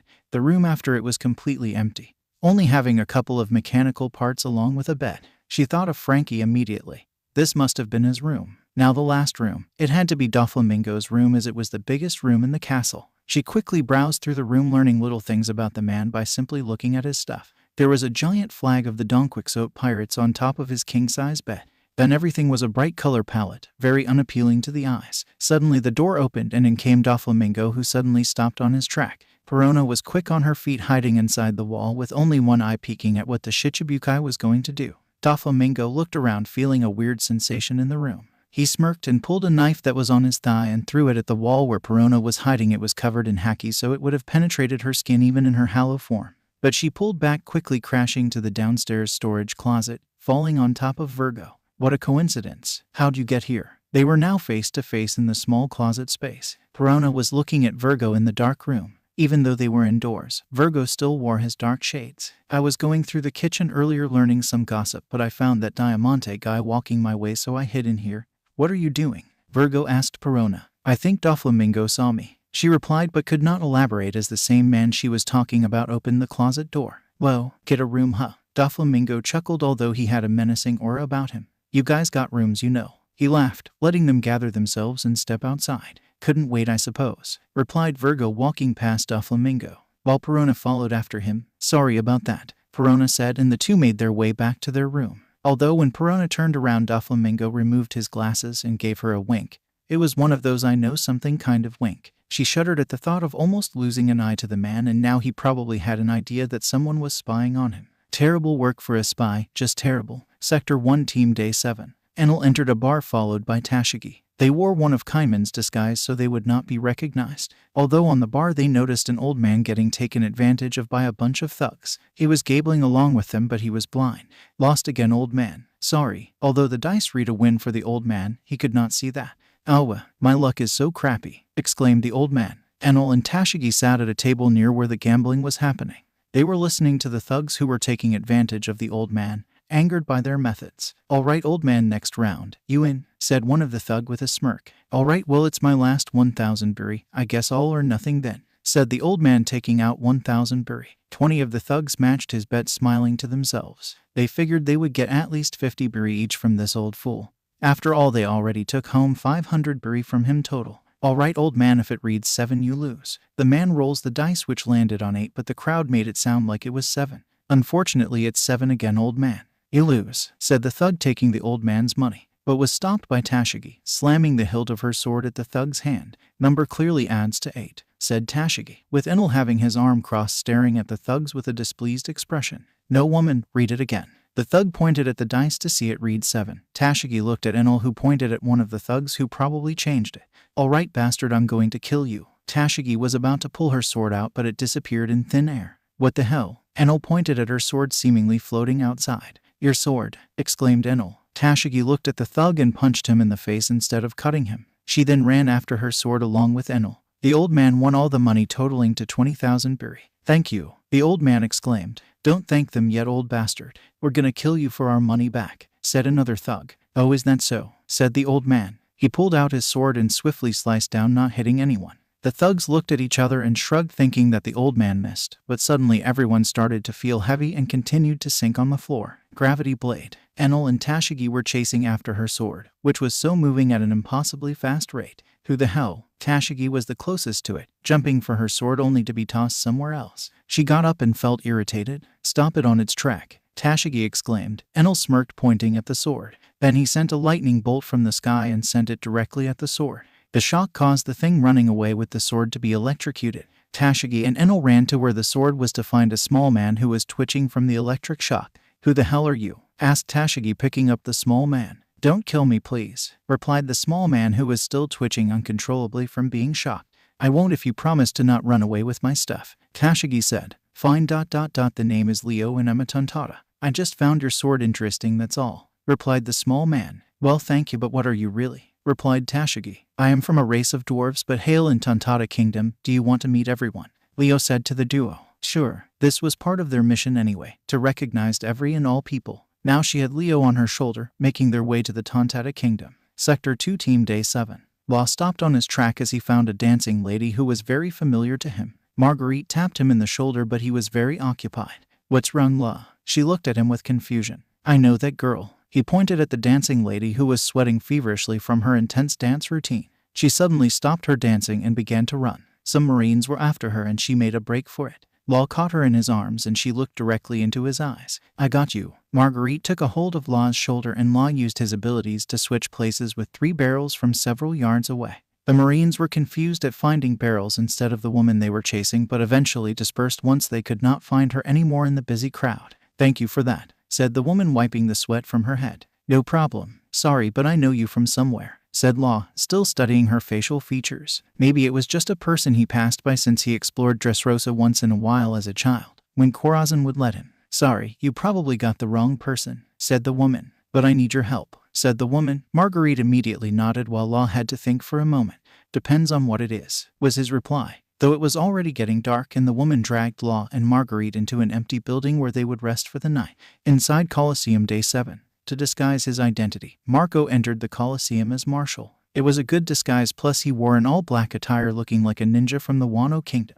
He got the idea from Kindman, who hailed from there. He did not want to be a target since he was part of the Yonko's crew. But some people were making their name known. Some prominent opponents such as Jesus Burgess, a Marine Vice Admiral, although entering as a pirate. He studied the bracket and concluded that there would be 4 different qualifier rounds and it will be an all-out battle royal. Although no name was given yet on who was going to be in which bracket, he entered his name and retreated back to his sleeping quarters, somewhere near the Colosseum, and fell asleep. Tomorrow was going to be an interesting day indeed. Sugar Retrieval Party Day 7. Katakuri and Monet were busy trying to locate her sister. They had to stay in the shadows just in case anyone could recognize them. Though it seems like the island was filled with toys. It's gotta be Sugar. Her ability allows her to turn people into toys, stated Monet as they were against the wall, allowing several people to pass by. So find the source, we find your sister, huh? Katakuri looked around and found one area where they could go look at the city from the top of a building. Katakuri signaled Monet and she agreed with his plan. They stealthily made their way to the building. Luckily it was mostly empty, with only a couple of toys that would pass by. Once they made it to the top of the building, they were able to look around on the city, locating the place where the toys were coming from. Monet pointed at an area slightly outside the city. Katakuri studied it for a second and agreed that was their best bet. Instead of climbing back down the stairs, Katakuri grabbed Monet by the waist and created a balloon mochi gliding on the sky to the secluded area where they were sure Sugar would be. As soon as the entrance door opened, Monet and Katakuri went inside and watched as the door closed behind them. They made sure to continue being sneaky so that no alarms would be set off, giving away everyone's mission. They finally got inside a viewing room. It was completely empty, so they were able to catch their breath for a second. That was fun, huh? Katakuri gave Monet a comforting hug as she was visibly shaking from fear of being caught. Whatever, she gave him a playful shove. Then they were silent as a man entered the floor below them, followed by a girl. Then 5 people were following them. What the hell? Said Katakuri, but they continued to watch. They could not make out what anyone was saying, but Monet gasped, finally finding her sister after all this time. That's her, she said a little too loud. Luckily no one noticed. Below the viewing room that they were on, they watched as the big gooey guy were giving orders, and Sugar would simply touch the people and turn them into toys. Let's get her, said Katakuri, finally learning the true nature of Dressrosa's toy world. Not yet, it's not safe. That guy is one of Doflamingo's strongest subordinates, replied Monet. Let's get her when she's by herself. For now, let's tail them. Got it, ma'am. Frankie family retrieval day 7. You know the worst part. Frankie, Nami, and Chopper were sitting at a bar, wearing one of Kaiman's disguises. What's that? Asked Nami. I've forgotten their faces. I've forgotten their name ... but I have a family. I know I do. I remember that much, said Frankie, scratching his head. Odd, so you're saying you've forgotten them, said Chopper. In essence, yeah. Although Frankie saw a group of toys walking with each other and they were approaching them. Suddenly they stopped in front of them, causing the trio to look at each other in confusion.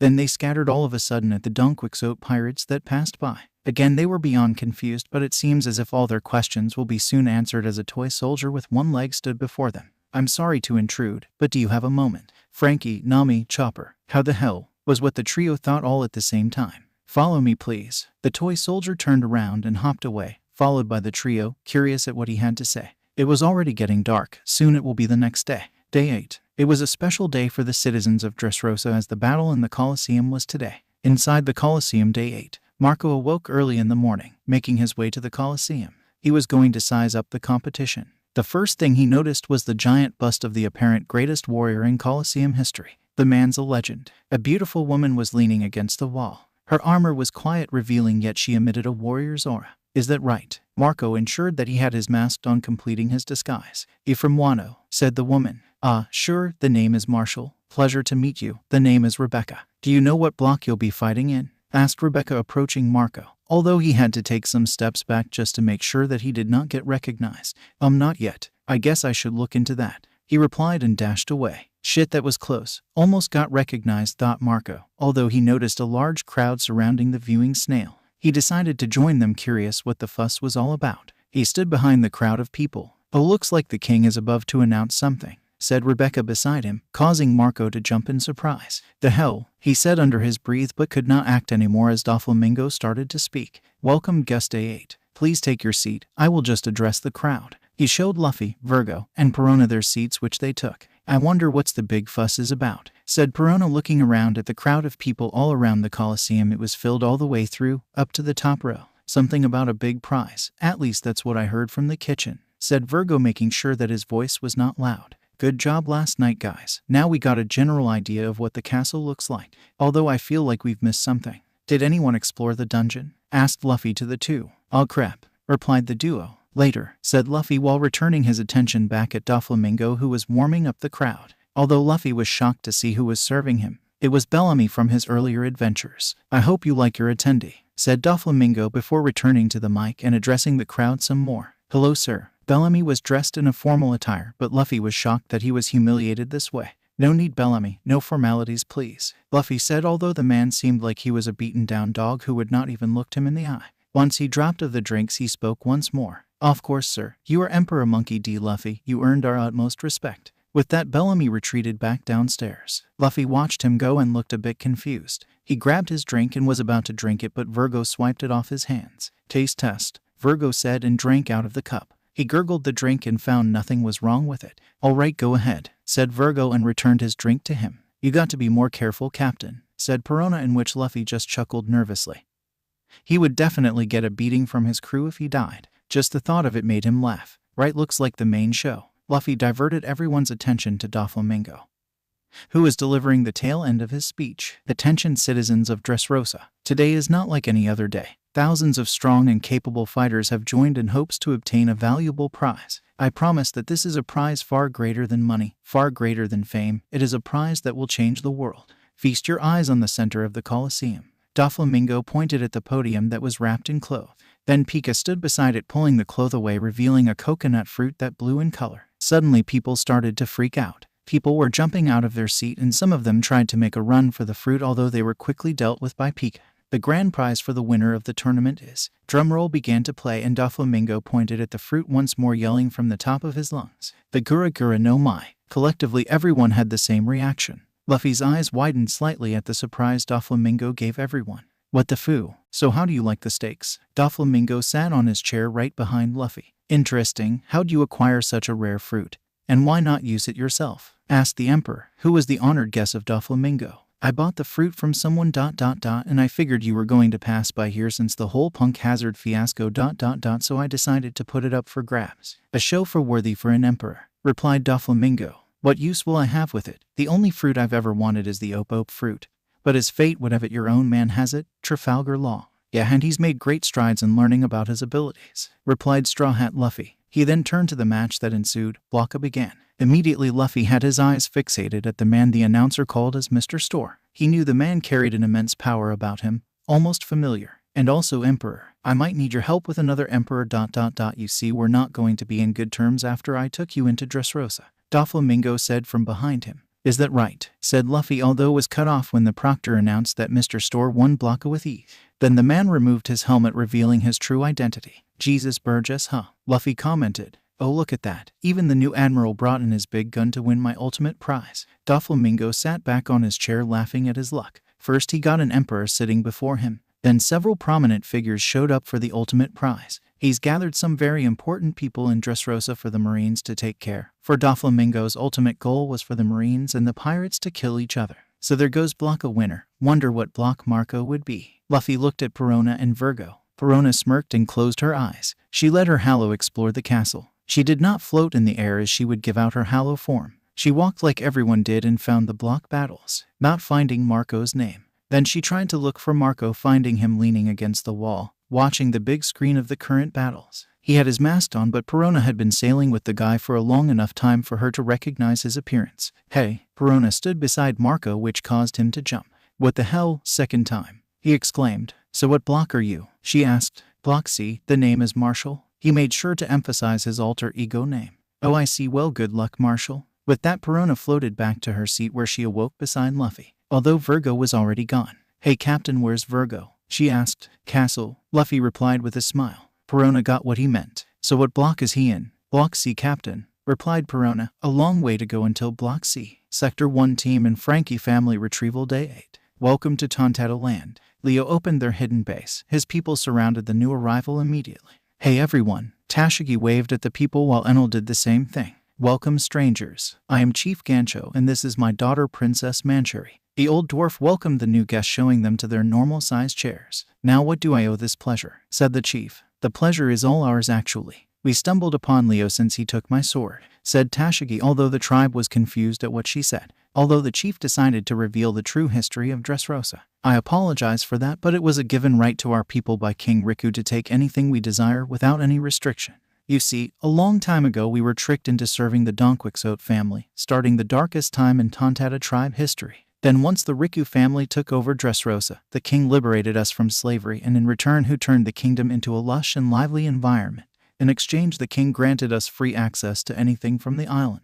Chief Gancho revealed their true history, even in front of the younger generation who were unaware of this. And then the king created the tale of the fairies, which was the reason everything disappeared in Dressrosa, although that was our work. "Ah, so what do you guys do now?" asked Enel, who took a sip from the tea given to him by one of the dwarves. "I can take over for that. You see, Donquixote family have been our #1 enemy since day one. So we have devised a mission along with the Thunder Soldier to destroy all of his underground facility, to weaken his grasp," exclaimed Leo. And right on cue, the Thunder Soldier arrived with some guess of his own.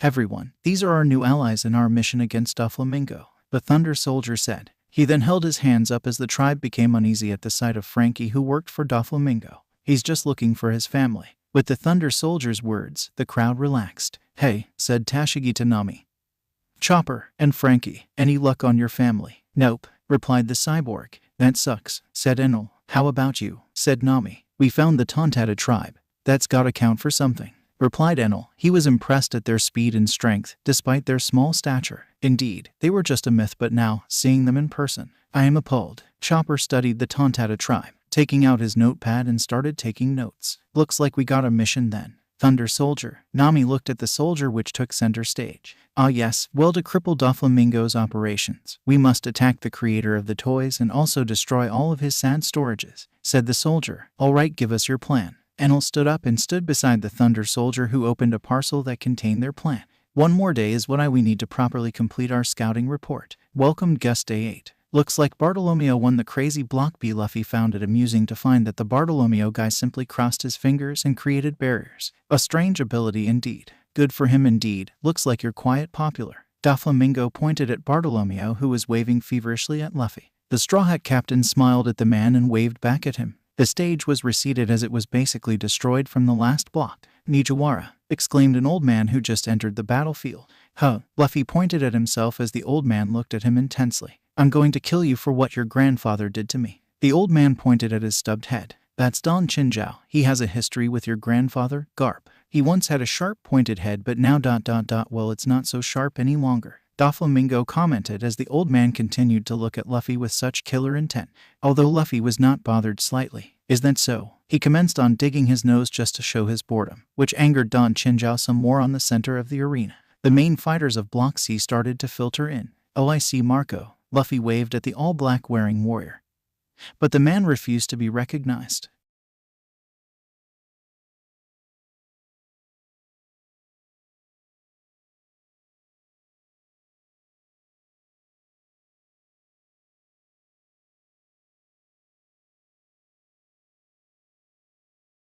Although the strong-willed remained fighting, they started to knock each other out. Luffy watched as Marco simply weaved through the fighters and avoided any major battle. Yet he felt the deadly stare of Don Chinjao.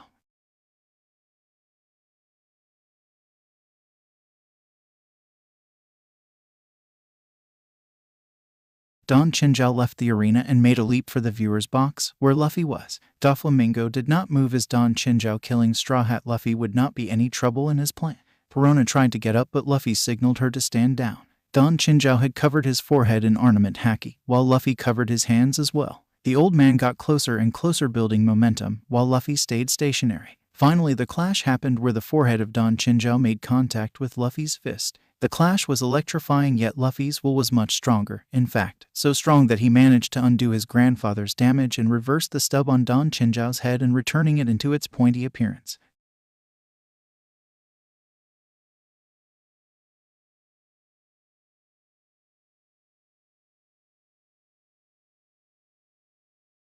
I'm sorry about that. I did not think anyone would try that. Doflamingo acted concerned, but Luffy can see right through it. A lot of apology I'm hearing from you, but let's return to the match, shall we? Luffy took his seat while Doflamingo was silently furious that Strawhat Luffy remained alive. Sector 2 Team and Sugar Retrieval Party Day 8.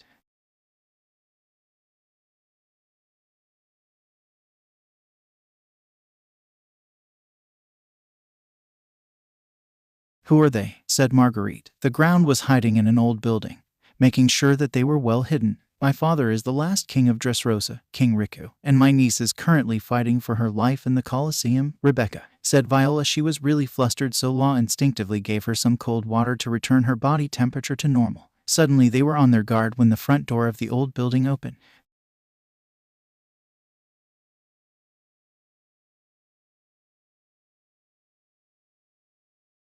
Hey guys, Katakuri showed his face first, already knowing that the group would be there. He has honed his observation haki so well during his time with the red-haired pirates that he could see people even behind closed doors. Oh hi Katakuri, we thought you were the Marines, said Law, returning his blade to its sheath. Yeah, we were wondering what you're all doing in here. Katakuri looked at Viola and then at Monet, who was giving each other a dirty look. She works for Doflamingo. They both exclaimed at the same time, pointing at each other. You're the one who works for Doflamingo. I've already defected, exclaimed Monet, keeping Viola within arm's reach in case she reaches for a snail or uses her knife. Is this true, Monet? Viola lowered her knife and studied Monet's expression. Yeah, I'm dead as far as Doflamingo knows. I'm here for my sister, and I have defected to the Strawhat Grandfleet, said Monet. They have worked together before being under the Donquixote family, so they were familiar with each other. I have never been loyal to Doflamingo. I have been acting an inside man in a time where help would come ...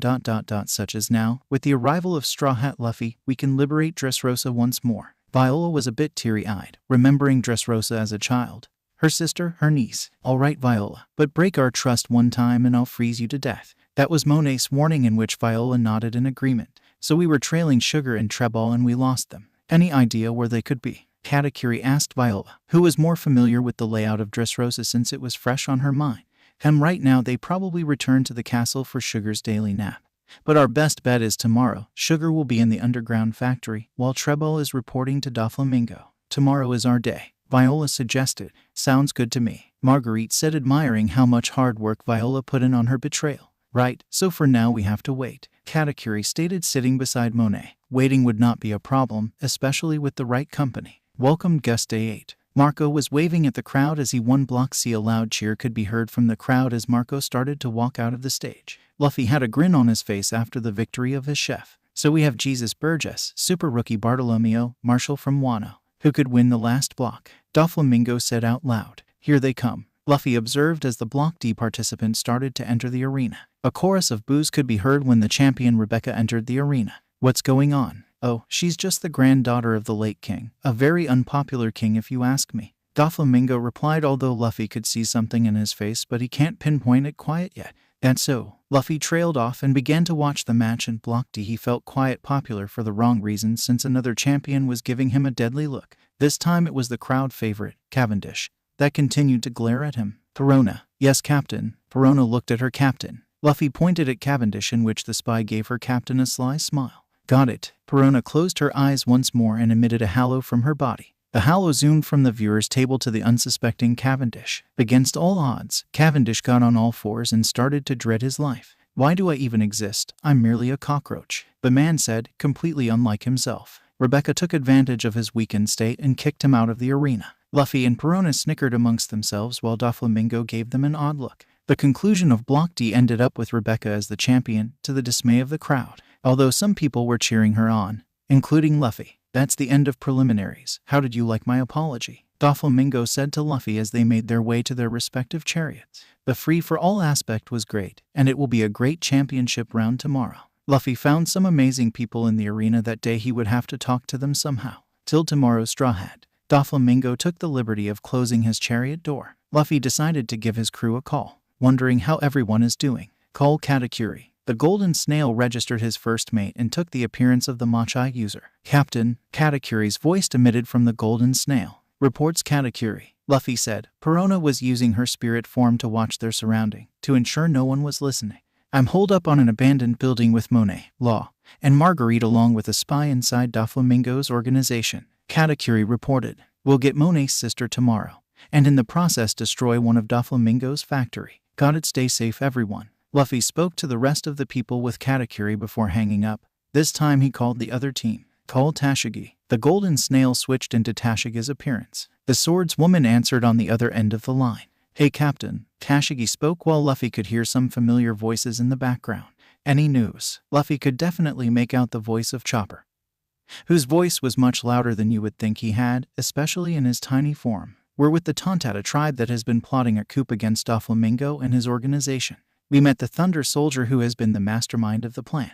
I've met up with Frankie, Chopper, and Nami along with Enel. Tashigi replied while Enel took the golden snail. The snail changed appearance into Enel. Captain, permission to blow up Smile Factory tomorrow. Enel basically gave the entire mission away. Not all of it, but that was the main plan regardless. Go for it. Tomorrow's a good day to get everything in motion. I feel as if Doflamingo will also try to make his move tomorrow. Otherwise, stay safe and call when you need to. With that, Luffy hanged up and decided to check on his chef. Call Marco. The snail changed to Marco's appearance. Hey Captain, Marco said in a whisper. Congratulations on winning your block. Luffy could tell something was going on, since Marco's snail appearance was flustered. Ah yeah, thanks, I was mostly running anyway. Then Luffy heard a voice in the background. Who is that, Marco? A woman's voice could be heard on the end of the line.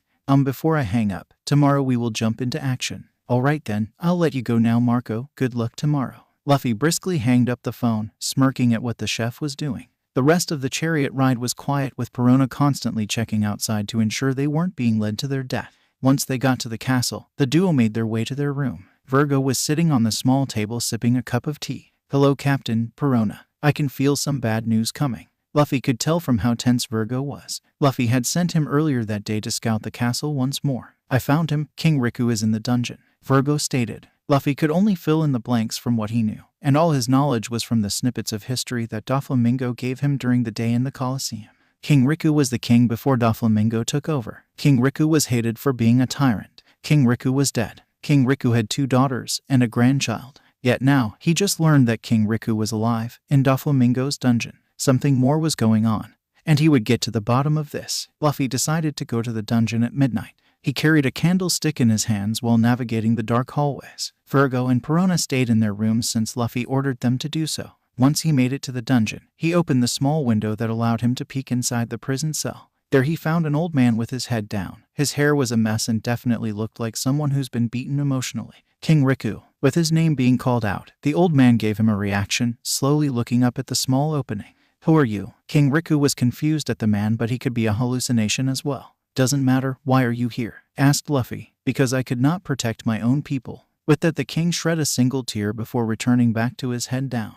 With that single expression, Luffy was convinced something else was going on. "Tomorrow, King Riku." With that, Luffy shut the small opening and returned to his room. Tomorrow was going to be the day. Day 9. The day started like every other day, yet this day was special. It was the day the Thunder Soldier's plan and Viola's plan to overthrow Doflamingo would finally come to fruition. Enel, Tashigi, Frankie, Nami, and Chopper were with the Tontada tribe ready to attack the Smile Factory. At the same time, Monet, Katakuri, Law, Marguerite, and Viola were going to get Sugar and force her to release her grip of the toys of Dressrosa. Then in the arena, Marco was ready to win the whole thing, just to ensure no one was to receive the prize other than him. Luffy entered his viewing stand sitting beside Doflamingo. Perona and Virgo stayed in the castle to jumpstart the rescue of King Riku. Everything was in place. It was only a matter of time. "Let's go," said Katakuri and Tashigi seemingly at the same time, despite being far from one another, as the faith of the Tontada tribe and the citizens of Dressrosa was on their hands. Suddenly explosions could be heard all over the city and everyone was definitely alert now.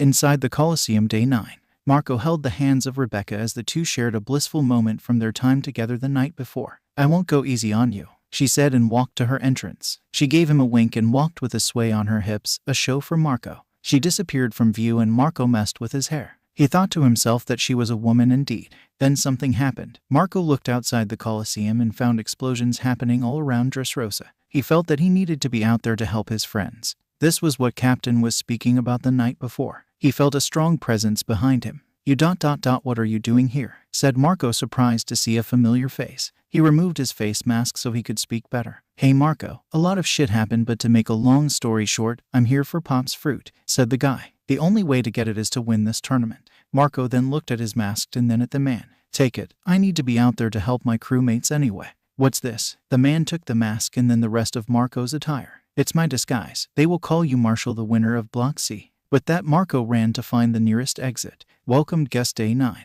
Doflamingo definitely heard explosions, and his smile suddenly turned into a frown. "If I may be excused, it seems that there is trouble I need to attend to."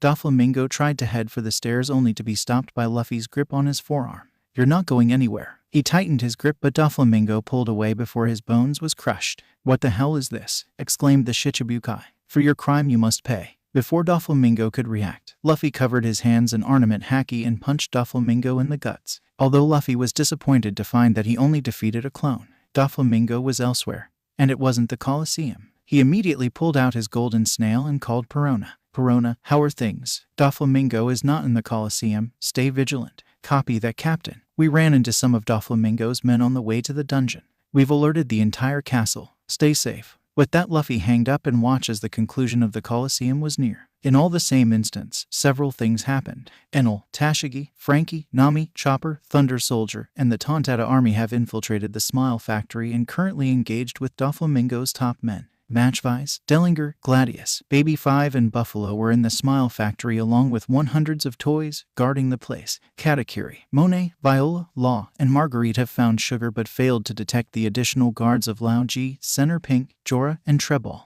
The Marco found himself face to face with Pika on his way to find his crew. Virgo and Perona were now stuck between a rock and a hard place as Doflamingo himself blocked the way to the dungeon where they were headed to save King Riku. Then in the arena, the victor was decided. Luffy was shocked at the winner as it was completely unexpected. Yet he had one thing in his mind. Donquixo Doflamingo. A toy. What am I doing here? Why am I so small? Why do I have a damn crank on my back? Hadrudin was the giant fighting in the Colosseum. And due to his loss, a little girl simply touched him and he was turned into a toy. He was doing manual labor at factory without control of his body, and he found that other participants from the arena were also doing manual labor. What the hell happened? I don't know, but that damn kid turned us all into toys. Cavendish had also become a toy blue nutcracker soldier. A very proud man was reduced to a measly toy with no will. This is Doflamingo's doing. I'm telling you. Another toy spoke, although they were really speaking through each other's mind. It was the way toys talk, they assumed. Another fighter of the Colosseum by the name of Don Chinjao was angry beyond explanation. If I get out of here, I'll kill him myself, said Elizabelo. He looked at his prized fist that was reduced to a stuffed toy. Oh yeah, get in line, said all the other toys. Everyone did not know how to revert back to normal, how to even move on their own, as they are toys now and maybe this will be their new life. Sector 1 team and Frankie family retrieval party. I'm just not remembering their faces any longer. Frankie could not remember his family at all. And now, despite the dire resistance before them, Frankie was still trying to remember who they were. Keep it together, Cyborg.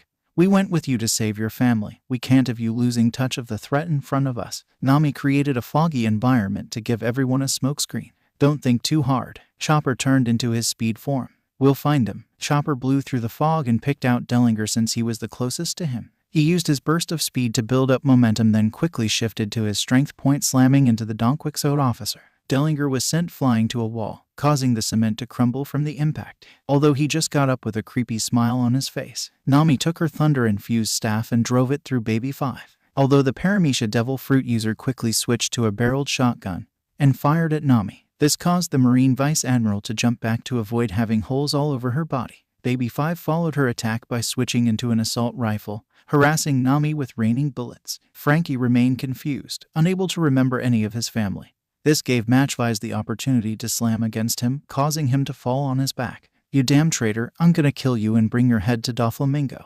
Matchvise continued to pursue Frankie, but the cyborg was finally regaining his footing. Frankie got up and put both hands in front of him, unleashing a massive energy blast that burned the hair out of Matchvise's head. The Thunder Soldier and the Tontata army were busy fending off the countless toys that were relentless in stopping them from destroying the factory. Enel stood still while Gladius was in front of him. The two men watched each other awaiting the first move. Tashigi had both swords sheathed as Buffalo decided to target Tashigi, thinking that she was the weakest link. Boy, he was very wrong. Sector 2 team and Sugar retrieval party. Sugar, what are you doing? Monet tried to approach her sister but was blocked off by a sticky substance created by Treble. Monet was pulled back by Katakuri since she was so focused on her sister that she would have been hit by Treble's attack. Back up, traitor, you should be dead. Treble stood beside Sugar, who had a look of fear and confusion in her face. She had gone through a terrible couple of days. First she thought her sister died and now she was alive before her. Sugar was a very confused child at the moment. Jorah decided to go after Marguerite as she found potential in turning her into art. Law was face to face with the strange and mysterious Center Pink, who was sucking on a pacifier and had a group of girls that was his fangirl.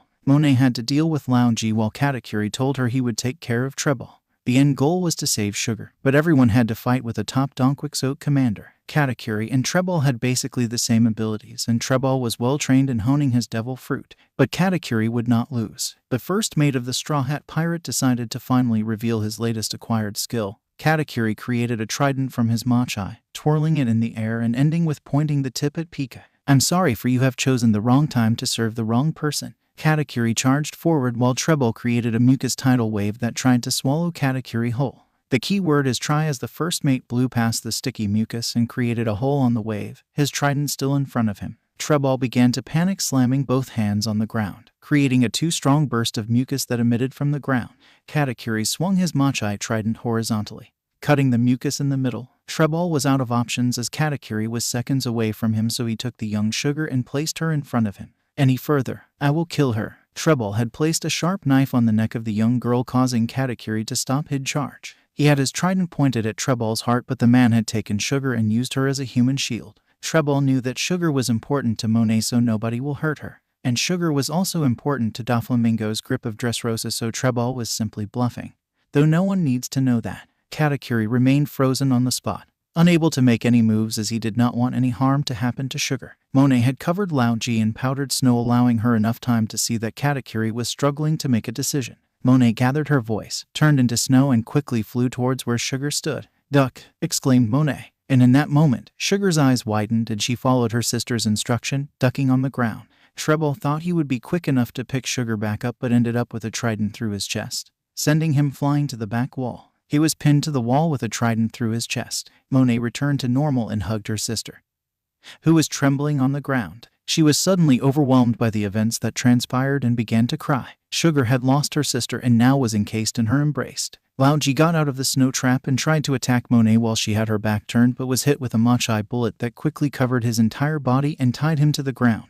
Lao Ji looked at Katakuri, who had formed a gun shape with his hands and was pointing at the old man. "Everything is going to be okay." Monet was comforting her sister, patting her back. All her emotions and thought of losing her sister had caused the young girl to pass out. She hasn't slept or eaten properly for the last couple of days, and now under the caring embrace of her sister, Sugar fell asleep, snoring comfortably. "I'm gonna go ahead, Marguerite, finish up and let's go," exclaimed Katakuri, making his way out of the factory. "Sure thing," was in the mind of the doctor and the tailor of the Straw Hat pirate crew, smirking to themselves. Marco versus Pika and Diamante. It would have been fair if Marco had to only battle Pika, but all of a sudden, a weird sword tried to stab Marco in the back. What the hell? Marco avoided the sword but was now cornered in both sides by two of Doflamingo's top commander. "You're as good as dead, Straw Hat pirate. You might be strong, but with me and Pika working together, you will be dead." Diamante pointed his sword at Marco while Pika dove into the stone floor. Suddenly Marco felt the stone floor tremble and a giant stone arm emerged and tried to smash Marco. He turned into his Phoenix hybrid and flew into the sky, but Diamante was waiting for him, receiving a wound on his arms. The commander tried to stab him in the heart, but Marco was able to avoid the attack. That wasn't the end of it, as when Marco was falling from being hit, Pika caught him with the giant stone hands and threw him hard on the ground. Blood escaped the Straw Hat pirate's mouth as he took a hard hit. Then Diamante fell on his chest. Marco was taking a heavy beating from the two Don Quixote top commanders, and he did not know how to recover. Viola had been watching in the back, unable to do much since her ability was suited for long-range battles. A toy no longer. Hadrudin, Cavendish, Don Chinjao, Elizabetto, and all the fighters from the arena had reverted back to normal, as if the spell had been lifted from their body. Everyone was glad to return to normal, but they all had one goal in mind: Doflamingo. All the strong fighter rallied each other and began to make their ascent to the top of the hill where the castle was located, to kill Doflamingo themselves. Then on another part of Dressrosa, the toy who was called the Thunder Soldier suddenly underwent a dramatic transformation. The hero of the Tontata tribe was actually Kairos, the greatest champion of Corrida Coliseum. He looked around and found all the toys returning back to normal humans. He looked at Leo, who was rallying the Tontata to finish the factory. Kairos closed his eyes and smiled, having one thing in mind: his daughter. So Kairos gathered his strength on his one good leg and began his search for his daughter. People's memories were starting to return to them, and the truth of Dressrosa was finally clear. Although the biggest revelation came from Frankie, the man who has forgotten his family was now remembering them once more, and he could remember their name, appearance, voice, everything. Sanji's Quest. Day 5. 120 Buri, said the blonde-haired man who wore a hoodie to hide his appearance. "No, I said 150 Buri or no deal," said the lady on the fish stand. "Look, lady, I will give you 130 Buri or I walk, you hear me?" replied the blonde man, bargaining for his meal for the night. "All right, fine, 135 Buri it is." The lady would not budge anymore, so he had to cough up 135 Buri that he owed her. He stuck his tongue out at her, and she did the same. Sanji of the Straw Hat Grandfleet had been on a mission for blood. No longer was he going to listen to reason. First there was Teach's betrayal that led to the war which killed Whitebeard. Then most of his allies and friends are getting picked off by Weevil, and he did not act then.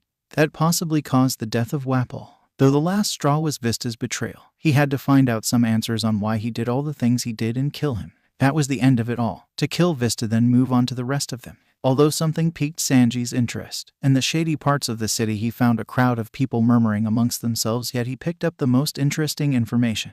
"What was that you said?" Sanji approached the group, knowing what he heard must be right. "Get lost, Blondie, or you might end up at the wrong side of our knife," said one of the guys, pointing his knife at Sanji. "You know what? You're right, I'll just be on my way." Sanji swiftly kicked the knife out of the man's hands and took care of the other four with ease. He then stood above the man who pulled a knife on him and asked once more, "What did you say?" "I'm sorry, man." The guy was visibly shaking. "I just heard rumors about a gladiator-style tournament for some coconut fruit.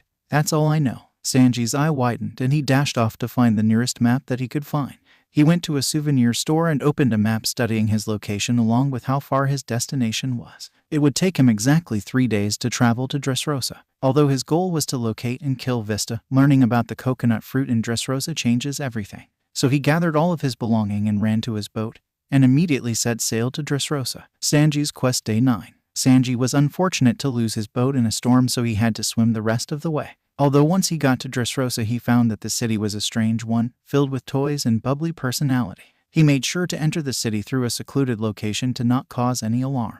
Then he skillfully made his way to the Colosseum without getting any unwanted attention. Lastly, he tried to locate the coconut fruit only to run into Marco. What are you doing here?" said Marco, surprised to see Sanji. He removed his face mask so he could speak better. "Hey Marco, a lot of shit happened, but to make a long story short, I'm here for Pop's fruit," said Sanji. "The only way to get it is to win this tournament." Marco then looked at his mask and then at Sanji. "Take it. I need to be out there to help my crewmates anyway." "What's this?" Sanji took the mask and then the rest of Marco's attire. "It's my disguise. They will call you Marshall, the winner of Block C." With that, Marco ran to find the nearest exit. Sanji then put on Marco's disguise and went to the gladiators' entrance. The announcer was hyping the crowd, first introducing the winner of Block D, Rebecca. Then he introduced the winner of Block C, Marshall. That was Sanji's call, so he entered the Colosseum and was surprised at how much people were cheering for him. He then stood beside Rebecca. She gave him a lovingly shove, which he took in confusion. She looked at him strangely but did not comment further.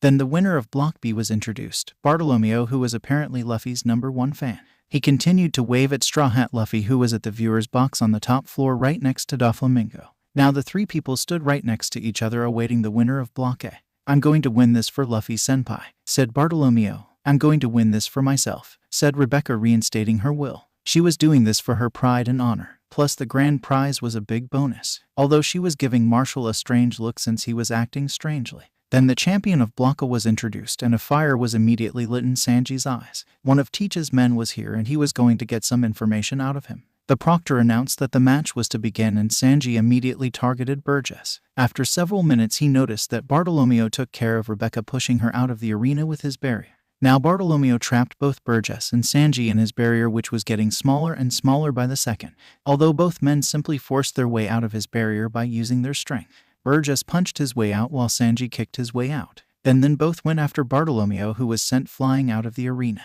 The standoff between the two remaining champions was intense. Although after a few minutes of trading blows, Sanji delivered a fiery diable jam to the guts of Burgess. The delivery was so intense that the whole crowd felt Sanji's pain and emotions. Then Burgess was eliminated, giving Sanji the victory. Sanji decided it was time to remove the restrictive attire that he was wearing, revealing his face to the world. The crowd, along with Burgess, was surprised to see the first commander of the Straw Hat Grandfleet on the center stage, under the guise of Marshall the Ninja from Wano County. He grasped the devil fruit in his hands, smiling at the sky as he was carrying on the old man's will. Sanji took a bite of the fruit, closed his eyes and felt his surrounding. Burgess thought that it would be a good idea to attack him, but instead received a gut-wrenching experience as Sanji kicked him in the guts with a quake-enhanced kick, sending Vice Admiral Jesus Burgess to the ground, wincing in pain.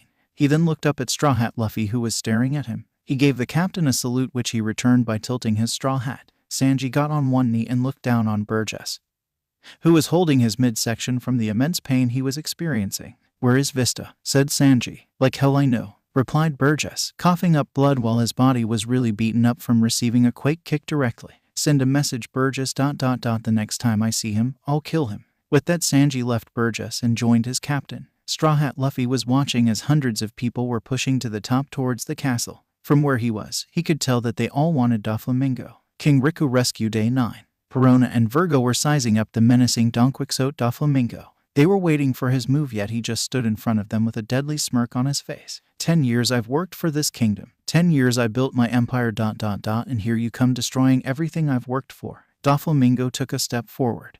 And with just one step, Virgo and Perona felt so threatened that they activated their abilities already, even though no attack was made yet. Virgo covered his entire body in ornament haki while Perona circled 5 halos around her. Doflamingo pointed his finger in the sky and shot a large amount of string from it. Birdcage. Suddenly, Dressrosa was covered in sharp string that continuously shrunk with every passing minute.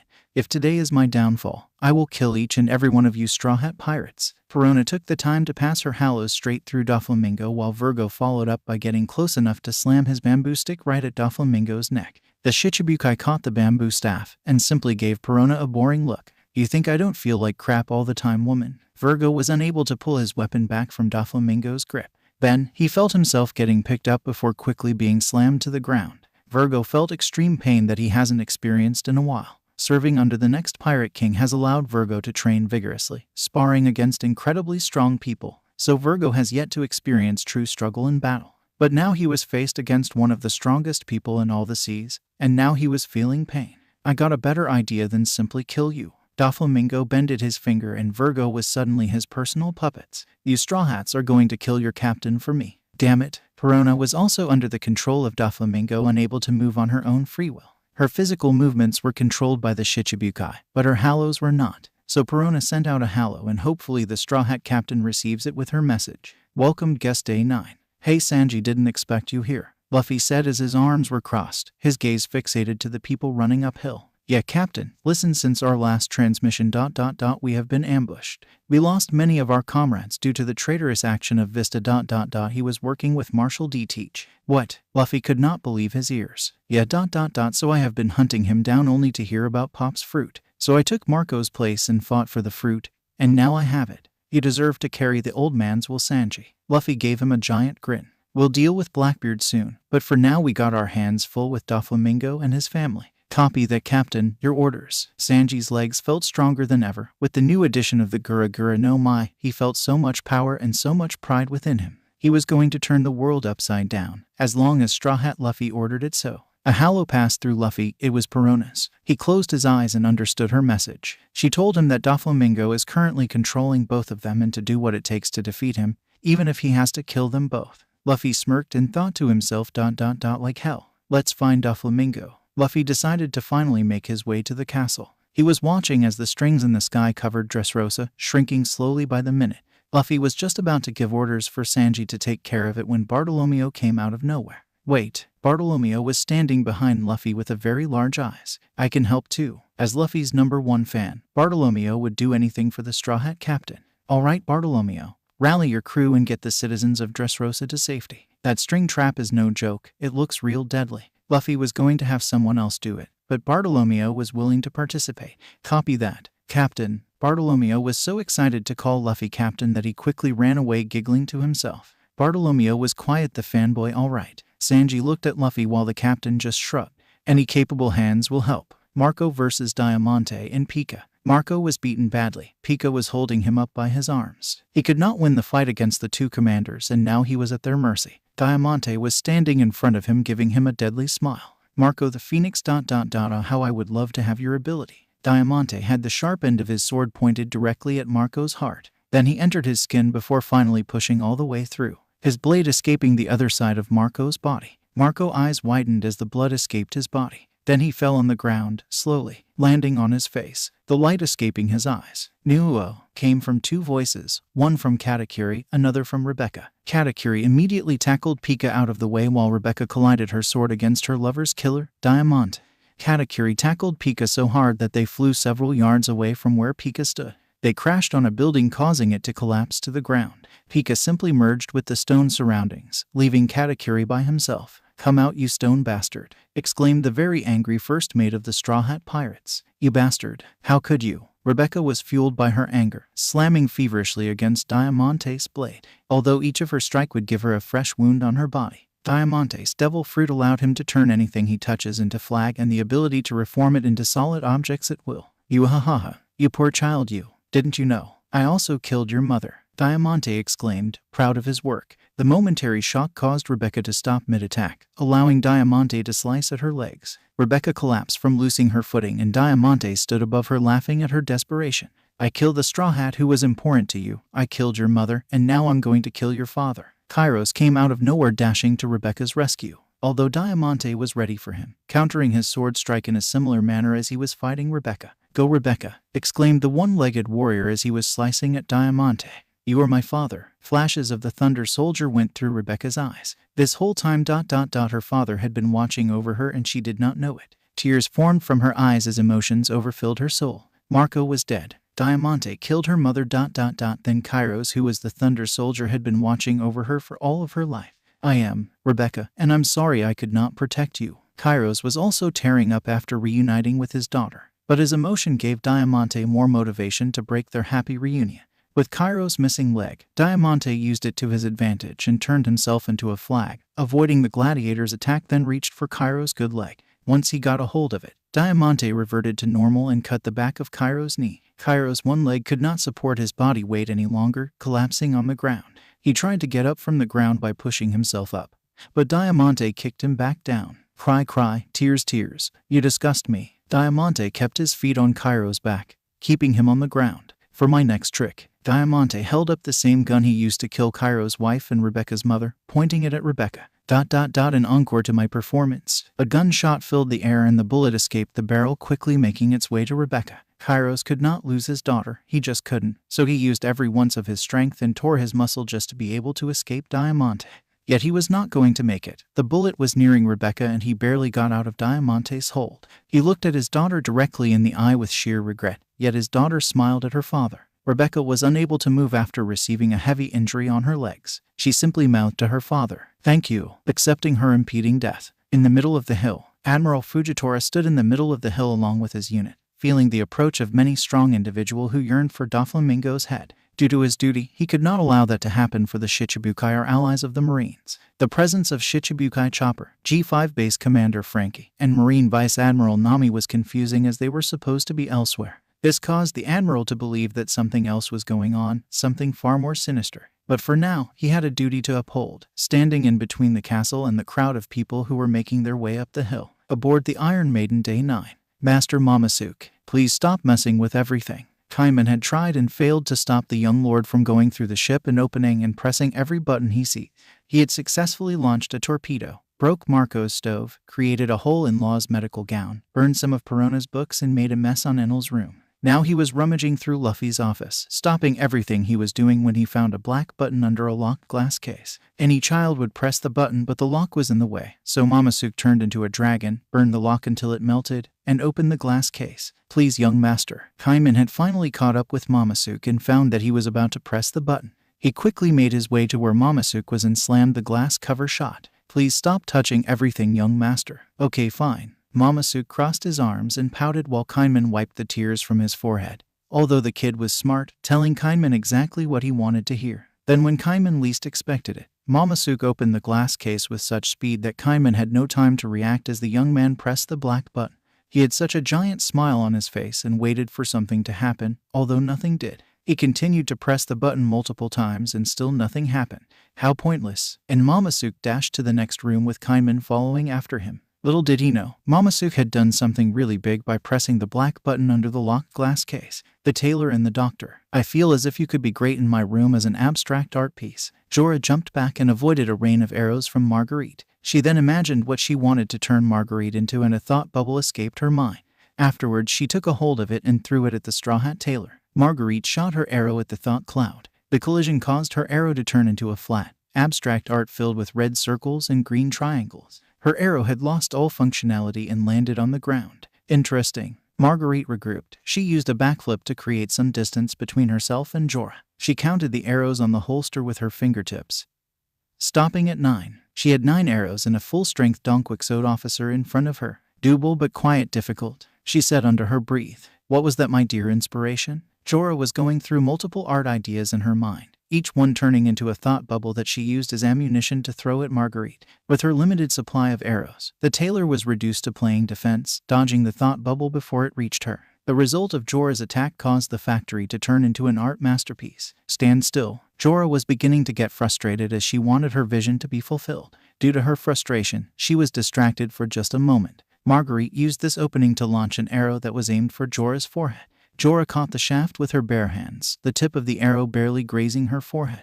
Damn, Marguerite jumped behind a tanker that was now turned into paper origami. She counted her arrows once more, 8 left. As a last resort effort, Marguerite would unleash her riskiest plan to date. If it works, she would be victorious. If she fails, then she is stuck as Jorah's new masterpiece. Standing behind the origami tanker, Marguerite gathered her breath. Here goes nothing. What are you doing back there, my artwork? Jorah found 2 arrows coming from the left side. She slammed her hands down, slapping the arrows out of the air. Then another set came from the right. Her left hand was caught up with the arrows from the left, so she was forced to use her right hand to slap the arrows out of the air. She found herself in an awkward position, while facing the left side with her left hand extended and her right hand behind her. Suddenly another set of arrows came from the sky, and Jorah created a thought bubble to quickly turn the arrow into confetti. She smirked to herself as Marguerite came out charging at her from the front with her hands wrapped around a small blade. However, she also felt an arrow coming up fast behind her. Momentarily surprised yet still in control, Jorah spun quickly, slapping the arrow coming from behind her. At the same time, she created a thought bubble that turned Marguerite into a mosaic artwork. Silly woman, my art always prevails. Jorah boasted her victory as she looked at her latest addition to her art collection. However, as soon as she was turned into mosaic art, Marguerite was turned back to normal. How? Jorah looked down on her chest and found an arrow pierced through her body. What? I shot 2 arrows from your left, curving it from the back of the tanker. Afterwards, I shot 2 more to your right, making sure you were put in an awkward position, followed by 2 more from the top so you would use your ability, therefore leaving your back exposed. You thought I only shot 1 arrow in your back. Marguerite wrapped the snake around her body, reverting from its bow form. You used yourself as bait ... and you hit another arrow close to the one aimed for my back. Jorah reflected to her action earlier. She spun to slap 1 arrow out of the way, but another arrow was so close to the one she slapped away that she missed it as she focused her attention to Marguerite, who revealed herself. With that last thought in mind, Jorah fell flat on her face, utterly defeated. Law, you done playing games? Marguerite looked at what Law was doing and found that he was just talking to Center Pink and not really fighting. You see that, Center? My group are really awesome people who will treat you with utmost respect ... Just tell me, where is Rocinante? Law had both arms extended, not really looking for a fight. As a young man, Law came to respect Pink. He was a very caring person who really looked out for the little guys. Although Law was curious on what caused him to wear such a silly getup. Ah, young Law, you have grown. Yet I must avenge my fallen comrade, for my duty is embedded in my soul. The girls behind him swooned over his statement, exclaiming his name. He crossed his arms and looked down on Law. Fine, tell me first, what's up with the getup? Law lowered his arms and pointed at Center's attire. It was for my wife. Center Pink froze for a moment, remembering his child, his wife, and the lies he used to convince the woman he loved to go crazy after learning he was a pirate. With the new fire in his emotions, Center Pink dove into the stone floor and began swimming underground. This was the extent of his ability, allowing him to swim underground. But Law was prepared. As soon as Center Pink revealed his head to jump for an attack, Law took a swing of his sword and cut the man's head directly out of his body. Shambles. Then the head of Center Pink fell on the hands of Law, while his body had a rock where his head was. Look, Center, you're coming with us. This is quite embarrassing, young Law. Center Pink had no choice but to oblige since he lost all mobility. You are going to help us navigate Dressrosa, stated Law as he continued to hold Center Pink's head. His body was tied quickly by Law, and Marguerite picked it up. Marguerite jumped to where Law was and nodded, leaving the fallen body of Jorah, Trebol, and Lao Ji. Monet picked up her sister in her arms and followed behind the duo. Viola decided to join up with the effort in rescuing the citizens. As soon as the tailor and the doctor left the building, Trebol stood up, murmuring to himself. Then he made his way back to the castle to warn Doflamingo, the marksman, and the navigator. You turned them all into toys. Frankie suplexed Matchvise into the stone flooring. His anger was beyond control. Chopper took notice of his ranging state and quickly kicked Dellinger into the sky, sending him flying away from the battle. Then Chopper joined Frankie and held his shoulder. You got to calm down, man, it's done. Chopper pointed around him and then at Matchvise, who was very bloody. Frankie released his grip of the beaten Matchvise and began to crawl backwards. Nami had already cuffed Baby 5 while the Tontata were already destroying the remaining Smile tankers. It's done, but we have to stop Doflamingo and that crazy string trap he created. Chopper pointed at the sky, in which Nami and Frankie immediately got up. Like hell, I'll let that bastard kill everyone. Frankie snapped out of his episode and launched a dual plasma cannon at the center of the birdcage trap. Although as the smoke cleared, nothing happened. Let me try. Nami twirled her staff and created a giant thundercloud before launching it into the sky. Once more, nothing happened. That's why we all got to find the source. Chopper pointed on the top of the hill where Doflamingo was going to be. I wouldn't worry too much about it. Tashigi sheathed both her blades. Buffalo stopped rotating his body and fell flat on the floor, with a new cross-shaped scar across his chest. Captain Luffy will definitely win, just watch. Enel gripped Gladius by the neck. The Donquixote officer was twitching from the shock that coursed through his entire body. Let's help the citizens of Dressrosa. Evacuation, protection. Tashigi joined Enel as he dropped Gladius on the ground. Tusk, I don't take orders from pirates. But you're right. Nami unhinged her staff and placed it on her waist. She then made her way outside the factory and began to help the people she found. Chopper followed, nodding at Tashigi. Frankie decided this would be the perfect time to look for his family. We'll help too, exclaimed Leo, who was successful in their mission of destroying the factory. Great, let's get to work so the captain doesn't have to worry about it. Tashigi led the way, followed by Enel and the Tontata tribe. Meanwhile, Gladius was not quite done yet, however, getting up slowly and following after the group.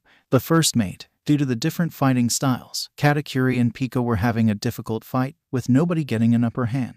Katakuri would launch his Machai base attack, but Pika would just run away inside his stone creation.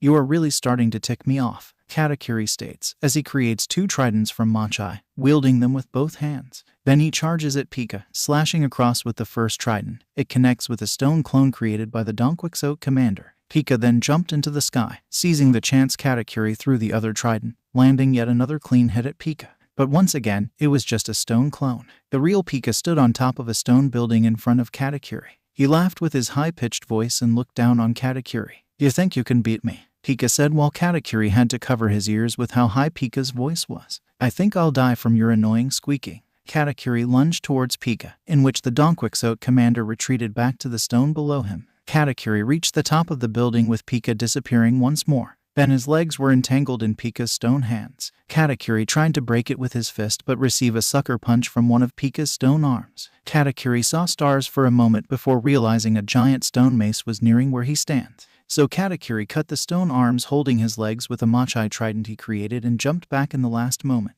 But Pika was not done, as he created a stone trap which surrounded Katakuri, encasing him in a trap. Katakuri could only watch as 4 sides of stones encased him, and then the light in the sky disappeared as a roof made of stone covered his vision. Pika was not done yet, as he began to shrink the trap, trying to squash the life out of the Straw Hat pirate. Inside the trap, Katakuri had to act quickly and surrounded his body in soft Machai that had enough resistance that the stone could not squeeze him any further. Pika watched as his stone trap failed to squeeze Katakuri and threw a temper tantrum. Die already, you bastard, exclaimed the frustrated Pika. Like hell, Katakuri shouted as he emerged from the stone trap, breaking through Pika's trap. He had his trident in front of him, the tip of his weapon covered in haki. Pika was shocked at how easily the man escaped his trap, and yet he regained his composure quickly and disappeared within the stones once more. Although the Straw Hat first mate had a different plan, he threw his trident at Pika, pinning him before his escape. What? Pika's eyes widened as he looked at his shoulder, pinned on the stone earth before he could completely submerge himself into the stone floor. His top half was exposed as he could not sink any further. Katakuri's haki-infused trident was not allowing him to escape.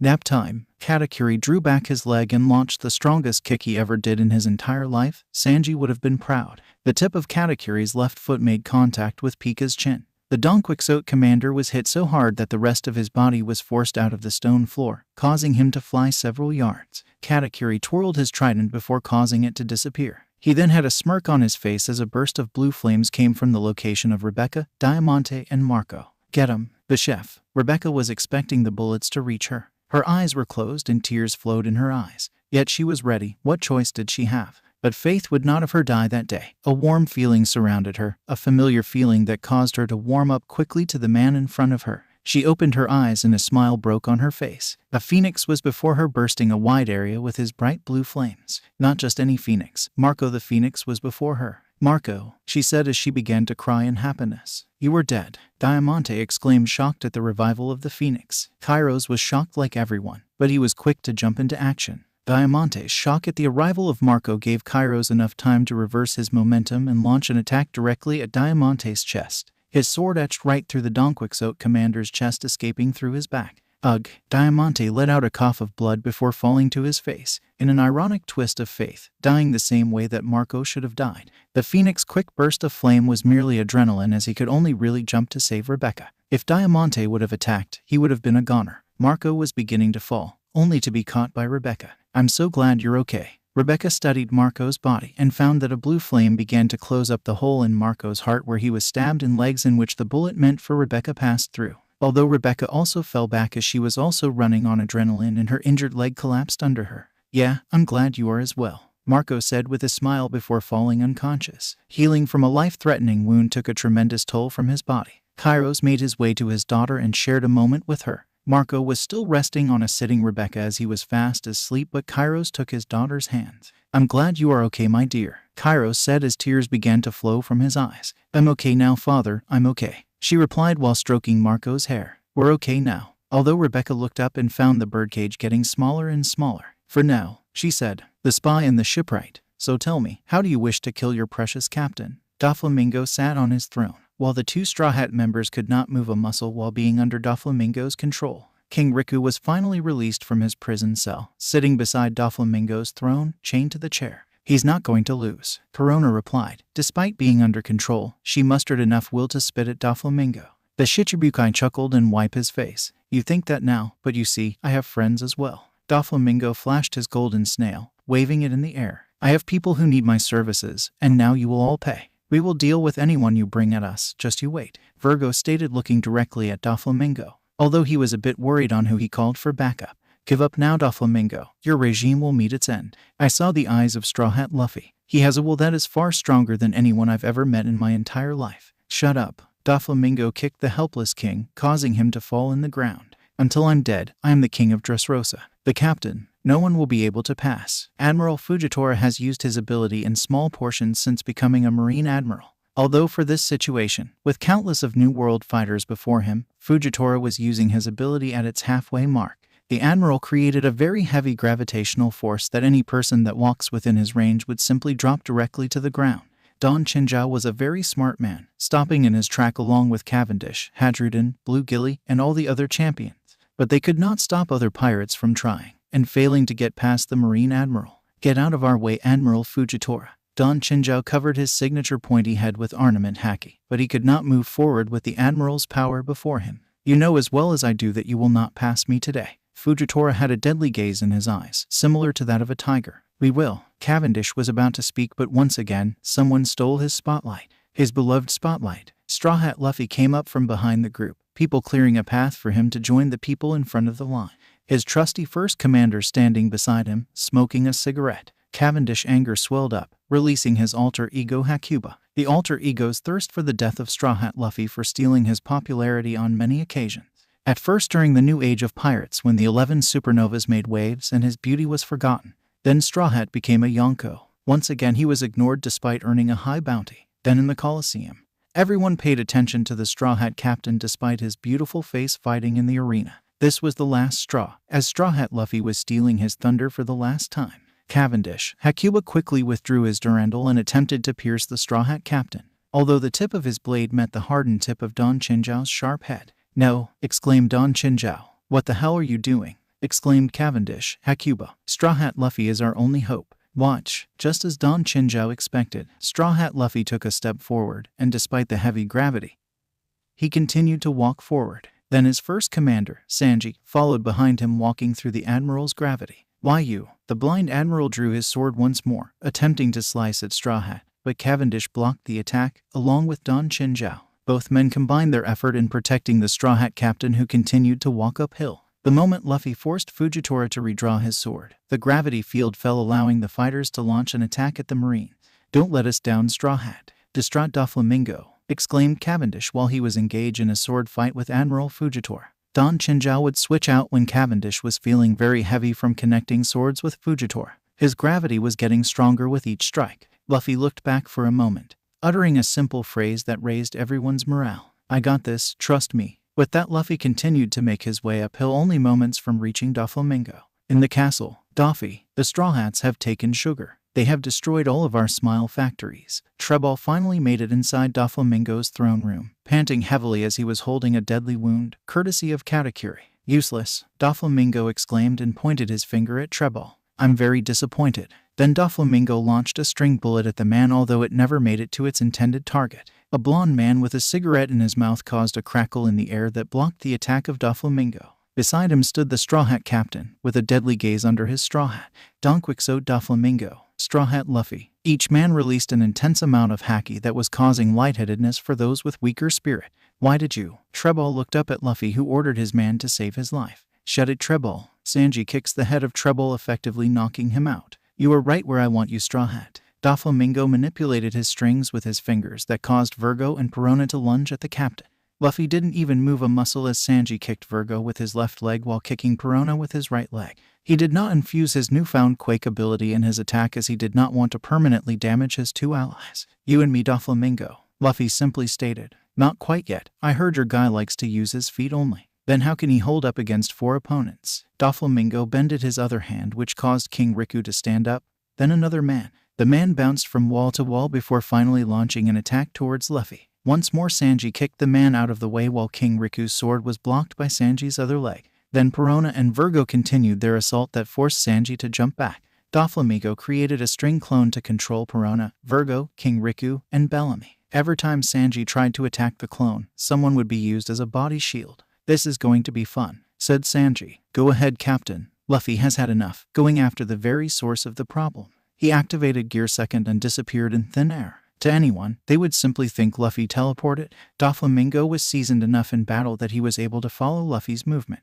Doflamingo jumped up before Luffy's right fist could connect with him, and then he brought his legs down to cut the Emperor's head. But Luffy had planned this all along, using his left fist to punch Doflamingo straight out of the castle and into the open field. Doflamingo took several tumbles before finally stopping. He then wiped the blood from his mouth as the Straw Hat Captain continued to pursue him. "I am the king." Doflamingo covered his hands in haki, meeting the fist of the Emperor that caused every single person in Dressrosa to shudder. The battle between Doflamingo and Luffy has finally begun. Reports: Magellan sat at the top of a high table where Sanji once presided as the first commander. Now Magellan was left responsible with the Grandfleet activities due to the man's absence. Beside him were Crocodile and Sengoku, helping him decide on the difficult decisions he was facing. Tent 17 and 18 are finally stable thanks to the work of the medic team.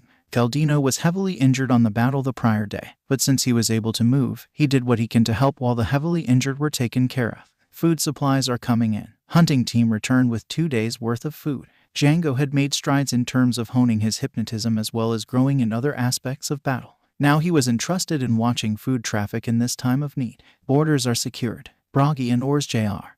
have been on rotation to ensure that we don't get any more surprises. This time, it was Scratchman Apu who spoke. After barely joining the Grandfleet, he was surprised to see such a grave situation upon arrival. 15-minute check-ins are all good. After having a personal talk with the panel, Crocodile had entrusted Jewelry Bonnie the responsibility of ensuring that each sector's check-in every 15 minutes. It was a redundant job, yet it would ultimately test her loyalty. Good to hear. Finally, some good news. Dismissed. Magellan let everyone go, returning on their duties. In the past 3 days, the Grandfleet were in recovery. Dory had informed Jinbei, Namor and Arlong of what happened. They were in a hurry to return to the surface and help their comrades, but Dory instilled that they had a duty to uphold. For the time being, they were to hold their post unless summoned. Alarm flared throughout the entire base. Magellan thought that it was for the worst, looking for his comrades. "What's happening?" he called over the radio. There was a moment of silence before Crocodile answered. "All clear, maybe it's something else," the commander said over the Den Mushi. Magellan looked at the source of the alarm, wondering why it had gone off, yet the Grandfleet captain has summoned them, and they will appear. "Attention all Straw Hat Grandfleet personnels. Gather all our allies and our full forces. We have been summoned by our captain," Magellan stated on the mic, sending a signal out throughout the entire island. Loud cheering could be heard all over the island as the members of the Grandfleet began to feel fired up. He then used a direct line to Ace, letting him know what was happening. Magellan to Ace, copy. No response. Magellan tried once again. Magellan to Ace, do you copy? Yet again silenced. He began to worry for his comrade, but finally an answer. Ace to Magellan, over. The voice of his comrade was reassuring. "Ace, your brother used the black button. We've been summoned to Dressrosa." "All right, we'll be there. We're wrapping up this rescue party. When will you all arrive?" Ace replied. 2 days tops. "Be careful, Ace. Don't underestimate Kaido," replied Magellan. Sure, see you then." Ace hanged up, leaving Magellan to call another group. Magellan to Jinbei. "Jinbei here. Captain has summoned us to Dressrosa. Copy, we'll be there. Give us 2 days. Sounds good, meet us there." Magellan heard the call drop and he stood up. Exiting the hall, he saw that everyone was getting ready for their departure. Very soon the Straw Hat Grandfleet in its entirety will reach their captain. Emperor Monkey D. Luffy versus Shichibukai Don Quixote Doflamingo. What say you, Straw Hat? Will you listen to my proposition? Doflamingo knew that challenging an emperor would be complete suicide, but maybe he could turn it into his advantage. "All right, entertain me. You have 2 minutes." Luffy was emitting large amount of Conqueror Haki. Waves of energy escaped his body, threatening to destroy everything within his vicinity. "Well, you see, Kaido has always ruled with an iron fist, and I've never had a chance to challenge his power. Now he rules the Wano Kingdom with complete control of his people. You see, he has been using me to build an artificial Zoan army. He threatened my life and the life of those I care about. What would you do, Strawhat? I would fight him till my last breath. I wouldn't have bowed down like a coward. Luffy's statement was enough to cause Doflamingo to bow his head. He remained that way for a second before uttering his proposition. Help me defeat Kaido. The Don Quixote family will serve under your flag in the terms that you destroy Kaido. Knowing what you've done, there's just a point where one can't return from their sin. Crocodile imprisoned a kingdom. Yet he was reluctant in killing. Magellan did what he had to do as a prison warden. Hell, even Jin followed the lead of the maniacal Don Creek. But you are a special case, Doflamingo. You're an underground broker of illegally produced devil fruit. You've knowingly allowed experimentation on children. Kept this kingdom's citizen from speaking by turning them into toys. How do you forgive that? The answer is you can't. I get it. My sins have finally caught up with me. Doflamingo still had his head down, shaking it slowly. Faith is a funny thing. A large wave of haki emitted from Doflamingo, matching the same amount that Luffy was emitting earlier. Have it your way, Doflamingo. Luffy bit his arm, inflating it into his muscle balloon. He began bouncing on the ground, his fist ready to combat the false king of Dressrosa. Although nothing happened, Doflamingo jumped through the roof, effectively ending his birdcage trap. Take care of my family, Strawhat. Doflamingo looked straight up, going as fast as he can, as far as he can. What are you doing? Yelled the Straw Hat captain. I'm going to kill Kaido myself, exclaimed the former Shichibukai. Fool. With his speed and precision, the Grandfleet commander revealed a glimpse of his true power, appearing beside the Don Quixote pirate captain. Going at a speed not visible to the eye, Luffy grabbed him by the collar mid-flight and tossed him to the ground. The impact created a crater on the ground. Doflamingo had an expression of shock. What? His glasses were cracked while his mouth hanged open. Luffy was quickly beside the former Shichibukai, looking down on him. Don't be stupid, Doflamingo. Don't fight a dying battle. What now then? I'll defeat Kaido. Your family will serve under me, but you need to atone for your sins. How? You decide. With that, the Straw Hat captain walked away from the defeated Don Quixote Doflamingo. Well, that was easy. With that, the false king of Dressrosa passed out after taking one hit from the Straw Hat Grandfleet captain. He was severely outmatched, far from the man he saw at Marineford. Strawhat Luffy has grown from a boy into an emperor who deserved his title. Attention, citizens of Dressrosa. Strawhat Luffy took the announcement Denden Mushi from Doflamingo and began speaking. When he spoke, everyone stopped what they were doing. His crew paused from helping the citizens, while the citizens were mesmerized by the voice of the captain, forgetting their trouble. Admiral Fujitora dangled the debris he raised with his ability, but listened to what the Straw Hat captain would say. The Colosseum champions were locked in combat with the Marines, but stopped as soon as he spoke. My name is Strawhat Luffy, and from here on out, Dressrosa is under my flag. With the blessing of King Riku, of course. Luffy looked at a distance where King Riku was being helped up by Sanji and Virgo. He nodded his tired head with a giant grin on his face. Suddenly, the wrath of the Marine Admiral was before Luffy. This shocked Don Chinjao and Cavendish, who was just in front of the blind Admiral. Fujitora stood before Mugiwara, emitting a large amount of haki that made Doflamingo's haki look meager. No more Straw Hat.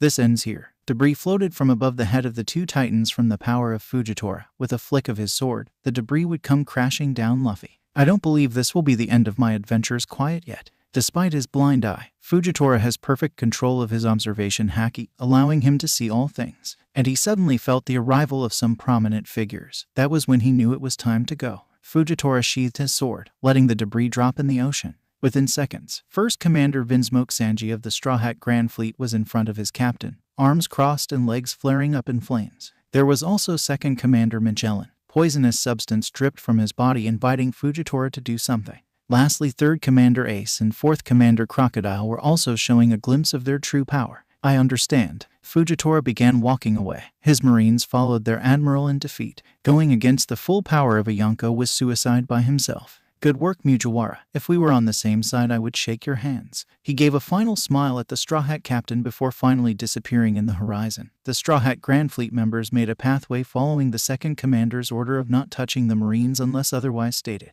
What are you all doing here? Luffy looked at his top four commanders. He knew why Sanji was there, but the other three was supposed to be somewhere else. You summoned us, Captain, said Magellan. No, I did. That Momosuke kid must have messed around my ship.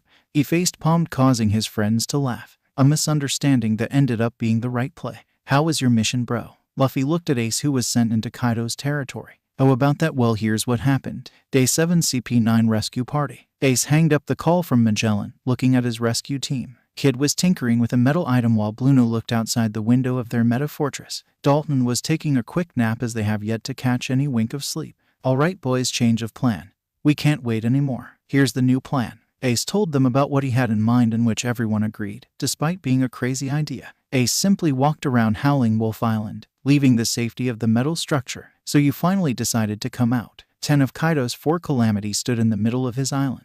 Brook had blue flames running throughout his skeletal figure. So where's the stowaways? I'm looking for M. Ace was looking around for the CP9 agents, but only Brook was in front of him. You mean these people? Brook pointed at Khalifa, Jabra, Kaku, and lastly Rob Lucci. Now why would you have interest in these people? Ace immediately noticed that the 4 former agents were wearing a neck collar around their neck. So what's with the necklace? Ace pointed at his neck, suggesting the thing around the former agent's neck. To keep him honest. Brook shrugged at the collars. Now why would you? Brook smirked at finding a door open from behind Khalifa. Bluno appeared and took her inside the doorway, disappearing in thin air. Brook pressed a button, causing Rob Lucci, Kaku, and Jabber to cry out in anger. Now why would you try something like that? Brook charged at Ace's blue flame, making contact with the red flame. But he was shocked, noticing the smile in his face. Then almost immediately Brook found the 3 other agents disappearing through 3 different doorways, their metal collar on the ground. What have you done? Brook's blue flame flared up hotter than ever, while Ace matched his flames. It was easy. I just needed to distract you, but now I'm going to defeat you. Ace was about to unleash a giant fireball, but he was pulled in through a doorway by Bluno. No, Brook tried to go through the doorway, but it disappeared as soon as it appeared. What the hell? 10. Jack of the 4 calamities arrived riding his mammoth. After learning of a disturbance, he sent the CP9 agents to see what was going on, but when nothing was reported back to him, Jack immediately made his way to Howling Wolf Island. Where are they? Jack exclaimed, looking down at Brook. Done, Jack. Now leave. Brook emitted his blue flames, threatening to burn Jack. Are you threatening me? Jack was angry at Brook's command. He was higher in rank, so he did not appreciate Brook's insubordination. Don't test me. Brook sheathed his sword, the blue flame following it. You piece of. Suddenly a massive amount of haki covered the 2 calamity. Stop. With just one word, Brook and Jack stopped what they were doing. Kaido, the 2 calamities said at the same time. In a distant where everyone got on board Ace's ship, the people felt the overwhelming force of Kaido's haki, even though they were several miles away from Howling Wolf Island. Thank you, said Rob Lucci, who was watching his people laughing amongst themselves. No problem, Captain's orders. Now we're just taking a detour, onward to Dressrosa. Ace stared at a distance, smiling at the success of his plan. It was really simple, really. Bluno provided the doorway, creating a distraction by taking Khalifa first. Then once the doorway closed, Kid removed the shock collar with his ability. Then once Ace engaged Brook, Bluno opened 3 more doors with himself, Kid, and Dalton, pulling 1 man each. Kid once again took the collar off the 3 men. Last part of the plan was for him to escape, but he really felt heated up and wanted to fight. Lucky for him, Bluno pulled him at the right time, ensuring their escape before Kaido's arrival. He looked at the people aboard his ship and smiled at the success of his rescue mission. Day 9, Dressrosa. So that's what happened. The group had made their way to the castle, everyone sitting around the king's grand table. King Riku sat on his throne while Luffy sat at the helm of the giant table. Sanji was on his right while Magellan was on his left. The citizens of Dressrosa were outside waiting for the speech of the Straw Hat Captain. So I defeated Doflamingo, and he will atone for his sins, integrate his crew into the Grandfleet, Luffy stated. Why? King Riku spoke from his chair. After what he's done. You have the right to be angry, King Riku, but I thought about it for quite some time. Crocodile was once a dictator of a kingdom. Not my proudest moment, said Crocodile, and he has done terrible things. But if I can forgive him and trust him, then Doflamingo deserves a second chance. This will need some time to settle with me, Straw Hat. But I will respect your decision. Thank you, King Riku. Katakuri, Enel, Tashigi, Virgo, Marguerite, Perona, Marco, Law were at their own table chatting about what they'd gone through. Katakuri had Monet on his lap. Marco held hands with Rebecca. Each person had a glimmer in their eye. King Riku looked up at Kairos, who was glaring daggers at Marco. But he could not be angry at the Phoenix, as he saved his daughter's life. Dressrosa will be a good home for us, said Luffy. Indeed, agreed Sanji, while everyone else had the same thing in mind. The crowd is waiting for your speech, Captain. The 13th Grand Fleet Commander, Moria, stated as he was looking outside the window. He, amongst the other Grand Fleet Commander in the room, the Straw Hat crew and some select few people were the only ones in the dining room, which they have transformed into a meeting area. Only Cairo, King Riku, Viola and Vanessa were in the room that weren't part of the Grand Fleet. Meanwhile, outside with the crowd of people, the champions of the Colosseum have joined the festivities and were now waiting for the speech of the Emperor. Cavendish, Don Chinjao, Bartolomeo, and the other champions were joined by the Tontata citizens led by Leo. Everyone was lively as they all were recalling the hours that led up to the defeat of the Don Quixote family. who were all being apprehended by the Grandfleet members. Suddenly, everyone halted their chatters as they all spotted the ever-so-familiar Strawhat. He walked toward the edge of the balcony, jumping on top of the railing. Attention, Dressrosa. Nobody could listen to anybody else but the Emperor atop the highest balcony of King Riku's castle. All eyes were now on him. I have defeated Don Quixote family, liberated your true king, and ended the rule of Doflamingo, and release you from the unwanted bondage. So now I ask for you to let me and my family join yours and allow the Grandfleet to settle in Dressrosa. We have needed a base in the New World, and this seems like the perfect location. Can we do this? The crowd erupted in a positive uproar, cheering for the captain's request. Captain, I got something important for you. Sanji had entered the balcony and spoke to his captain with a letter in hand. Give me a second, Sanji. Luffy looked back and smiled at the first commander, but he could tell it was important.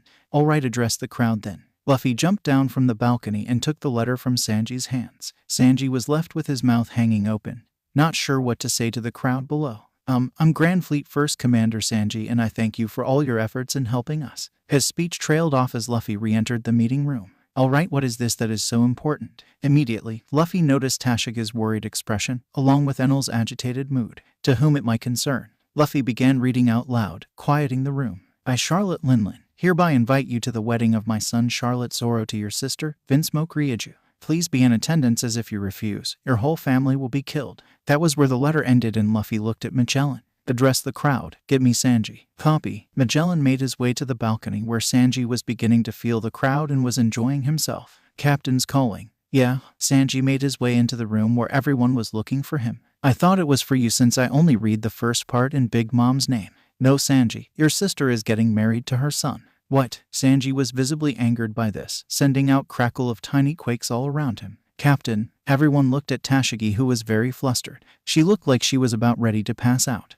We need to stop this. Yes, we do. Sanji looked at Tashigi and then back at Luffy. Although they both have a different reason, they were both in agreement this needed to be stopped. You know, this means we need to go into her territory, declare war, and start the greatest battle in history since Marineford. Luffy said, I'm game. The first to speak was Crocodile, who was casually smoking his cigar. I like it. Magellan smirked along with Sengoku, the two former Marines who were outcasts by their failure. I do believe this will be a calculated risk, yet the success rate could rise from 17% to 49% in an event that we are well organized and the plan is well executed.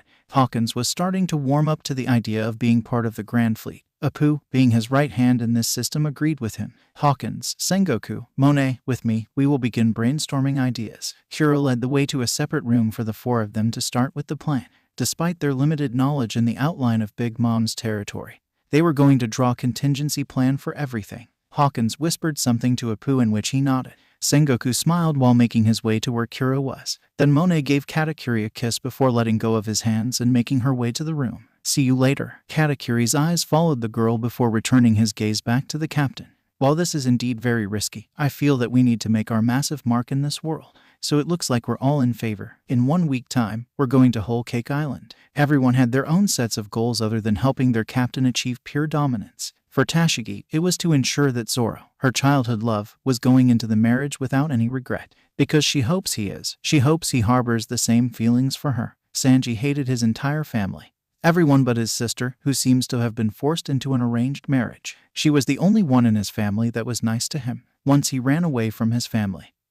He always wondered how his sister was. As for Luffy, his goal was simple, to show the world of his true power by removing Big Mom from the face of the planet, although for now he has something else to address. Luffy made his way to where the Marine Vice Admiral Nami, former G1 Commander Frankie, and former Shichibukai Tony Chopper were hanging out. Strawhat, glad for you to join us. Chopper was sitting with his legs crossed, currently in his tiny reindeer form. Despite his small stature, the power could be felt by everyone in the room. I was beginning to wonder how long we would stay here. I have to get back to base or questions would arise. Nami stated, who was leaning against a wall, unable to calm her nerves. Thank you again for the help, Strawhat. Doflamingo's reign is over and you're still able to forgive him. How did everyone react? Frankie asked, happy that his family was safe but disgruntled that Doflamingo was still breathing. Glad to be here, Chopper. And just one more thing, Nami. As for Doflamingo, he has a skill set that will be valuable addition to my Grand Fleet. Despite his years of wrongdoing, I am able to overlook them by looking at the rest of my crew. They have all done something they're not proud of, yet they still serve under me without a single hesitation.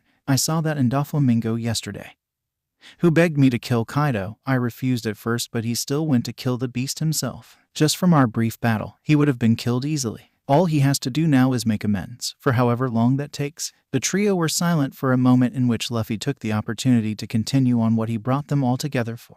"Listen, you all have your sectors on the map. Chopper, you have Punk Hazard still in your control, one of the pathways to the New World. Despite losing your position as a Shichibukai, you are going to be a valuable asset." Then Luffy turned to Frankie. "Frankie, your homeland is Water 7. You were trained by Tom, who built the ship of the Pirate King. A shipyard is where news travels quickly, so I ask for your help." Lastly, it was Nami. "You see how different our worlds are, Nami, where you fight for absolute justice while we pirates fight for our lives. And you saw that it hasn't always been black and white. Therefore I ask you to be my inside in the Marines." "Sure thing, Straw Hat. I owed you one anyway." Chopper nodded in agreement while Frankie shared the same testament.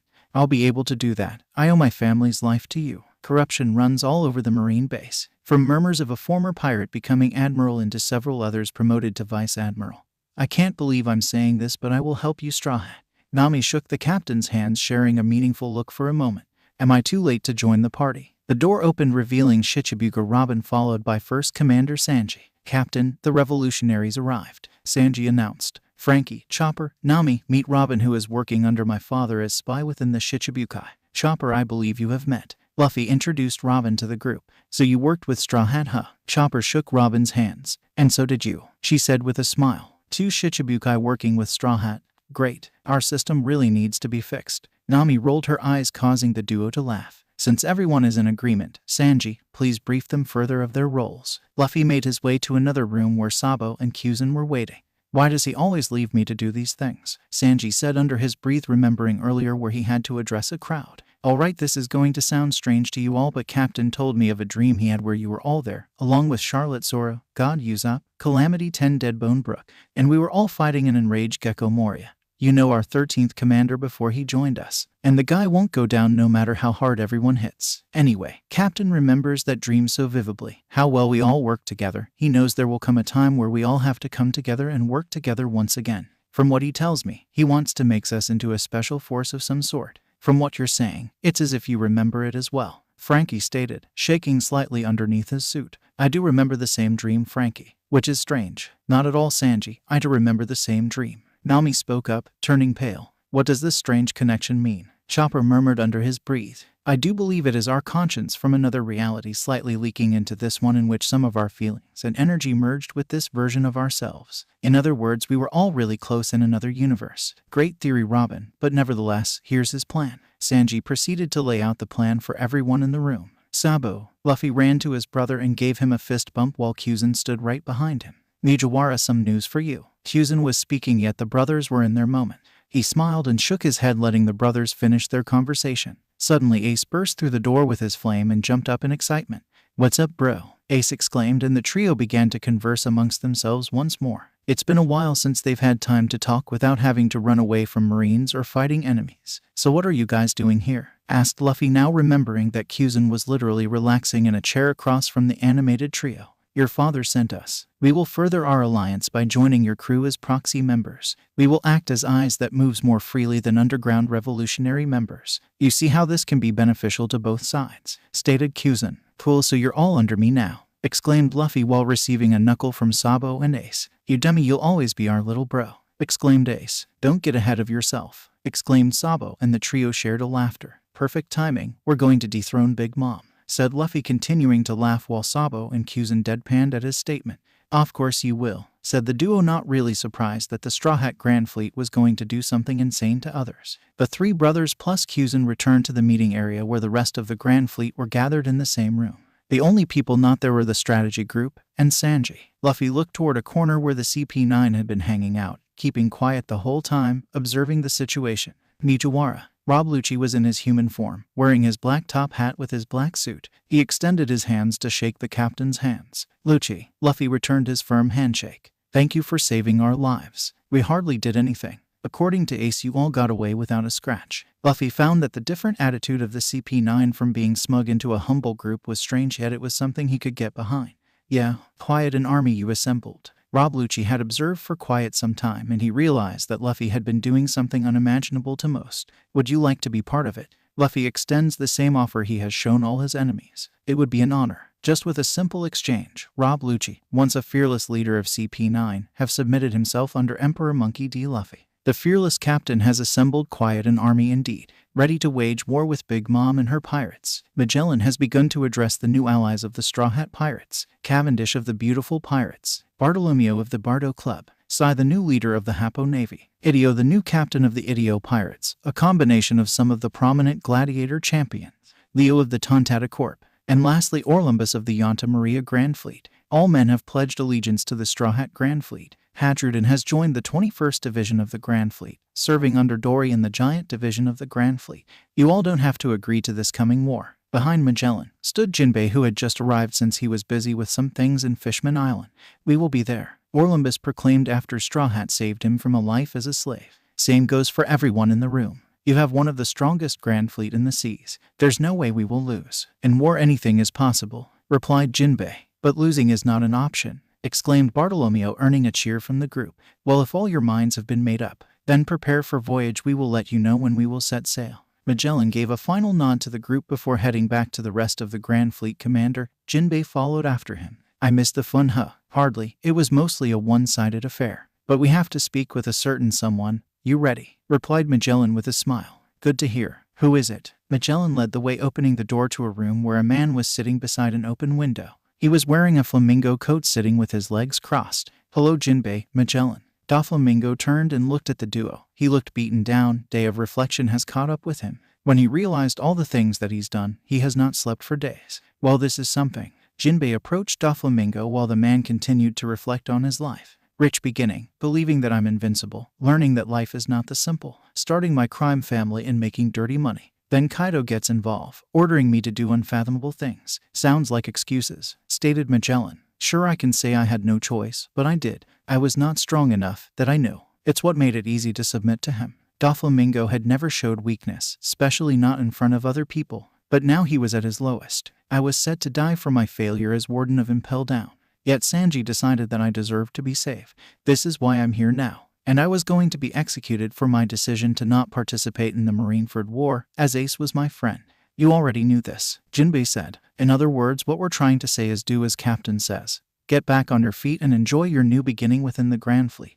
That's how it was for us, stated Magellan. Head up, Doflamingo. Do as Captain says, you'll be all right. With that, the duo left the room, leaving Doflamingo to himself. Mission room. Ace snuck into the room, announcing the merger from the Revolutionary Commander Kuzan and Sabo, as well as the inclusion of the former CP9 agents. Magellan added that the new allies will help them for their war. Then Ace and Magellan left the room, leaving the people in charge of a plan smiling. With an addition of new recruits, this would make their job a tad bit easier. Alright, we will begin to list our forces and allies. Hiro laid out a long list with everyone's name and division, even adding the new recruit in such a short moment. Strange how a former weak butler had become a power player in the Straw Hat Grand Fleet main force. Main crew: Emperor Luffy, Katakuri, Tashigi, Enel, Marco, Law, Marguerite, Virgo, Verona. Grand Fleet commanders and vice commanders: 1st Division Sanji, 2nd Division Magellan, 3rd Division Ace, 4th Division Crocodile, Bonnie, 5th Division Jazu, 6th Division Jinbei, Aladdin, 7th Division Kuzan, Sabo, 8th Division Doflamingo, Pika,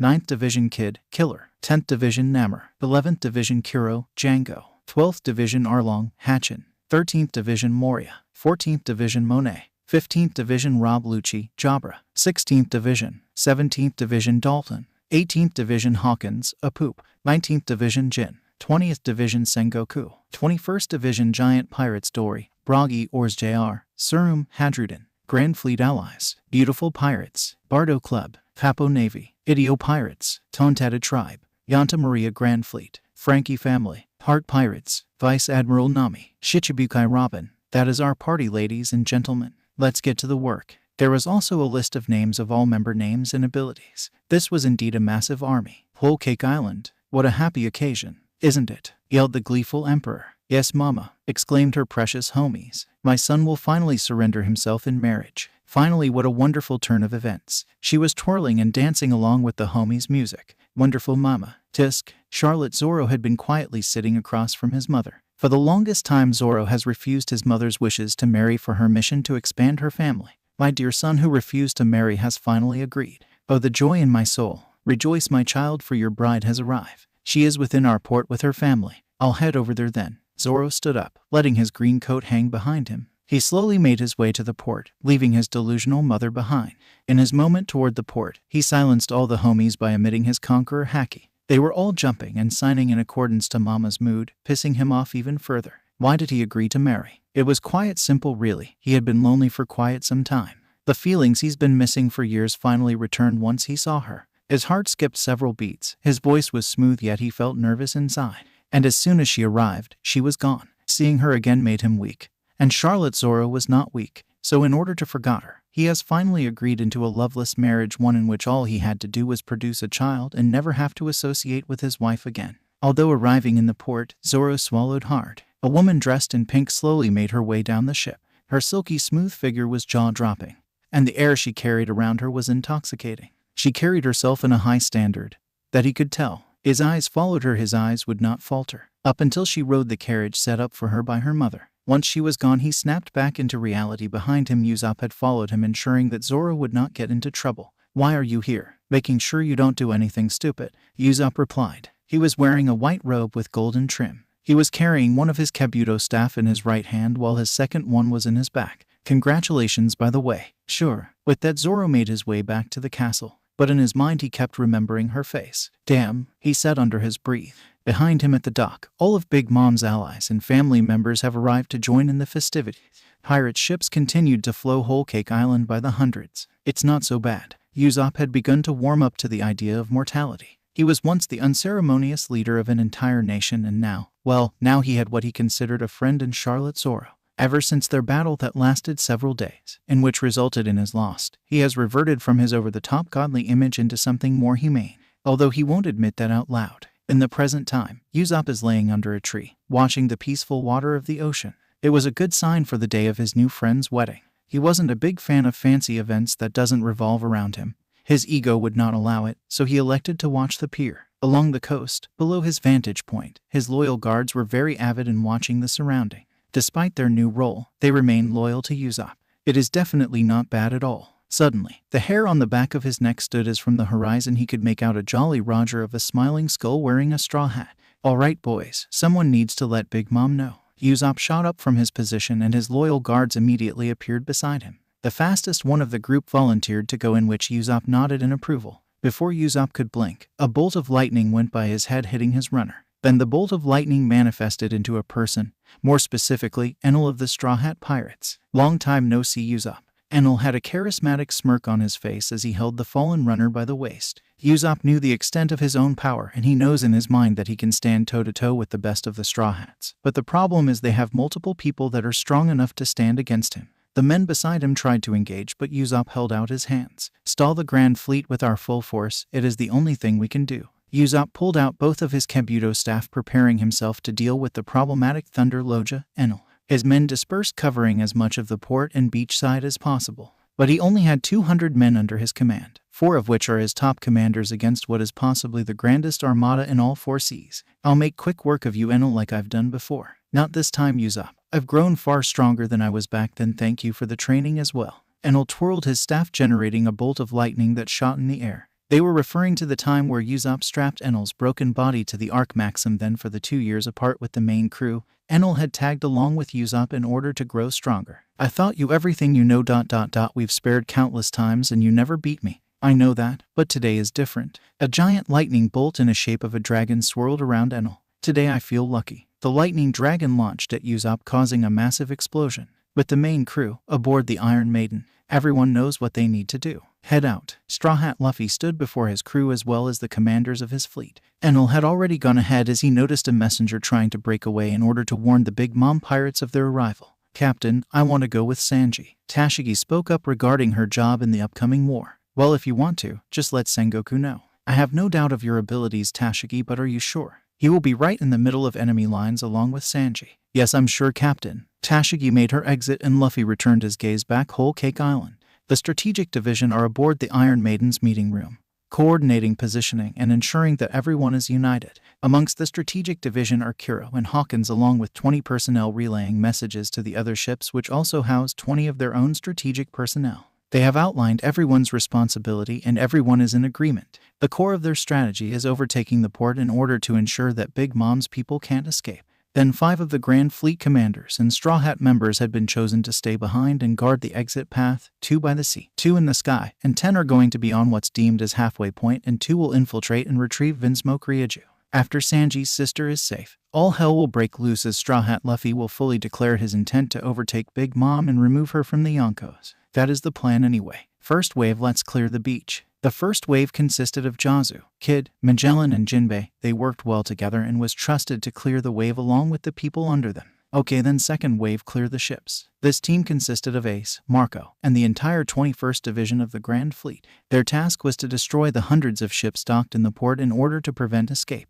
Third wave, you know what to do. The third wave passed the 1st Division as their primary mission is to clear the forest that separated the beach with the main territory of Big Mom pirates. They were tasked on snipping out potential escapee from the beach as well as those who happened to be in the forest. This group consisted of the entire 15th Division led by Rob Lucci as well as Kuzan and Crocodile. Namor and Arlong are of course tasked with covering the sea as that is their strong suit. Then Monet and Moria are in the sky, overlooking the entire island for the strategic division. The infiltration team was supposed to be Sanji and Sengoku, but Tashiki volunteered to replace the Buddha, so now the infiltration team is Sanji and Tashiki.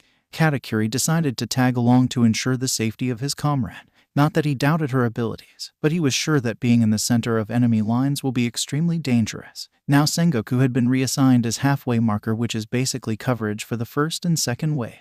The rest of the crew are hanging back watching everything unfold. Their time will come as soon as a need arises. Mugiwara Luffy awaited the emergence of Big Mom Charlotte Linland, then he will join the battle. Land, first wave. Alright boys, conquer and maintain the beach. You know what to do. Jazu led the way as the other 3 commanders followed behind him. Then the rest of their own crew ran closely behind. Usopp's men did their best to defend the beach, but it would take less than an hour for the Grand Fleet to overtake it. That was easy. Kid had his entire body covered in metal as no man was able to come close to him. Now the second step is to hold and defend. Magellan was using the lowest dose of his poison as he tried to revert from killing. Shouldn't be a problem. I'm going to join the ocean group. Jinbei jumped straight to the ocean and joined Arlong and Namor. Men, hold and defend, yelled Jazu as he raised his mace. The men yelled back in glee as they won their first major victory of the war. Aboard the Iron Maiden, strategic group. That was first blood. Great job, land crew. Hiro marked their map of the entire Whole Cake Island, crossing out the beach area as they have overtaken it.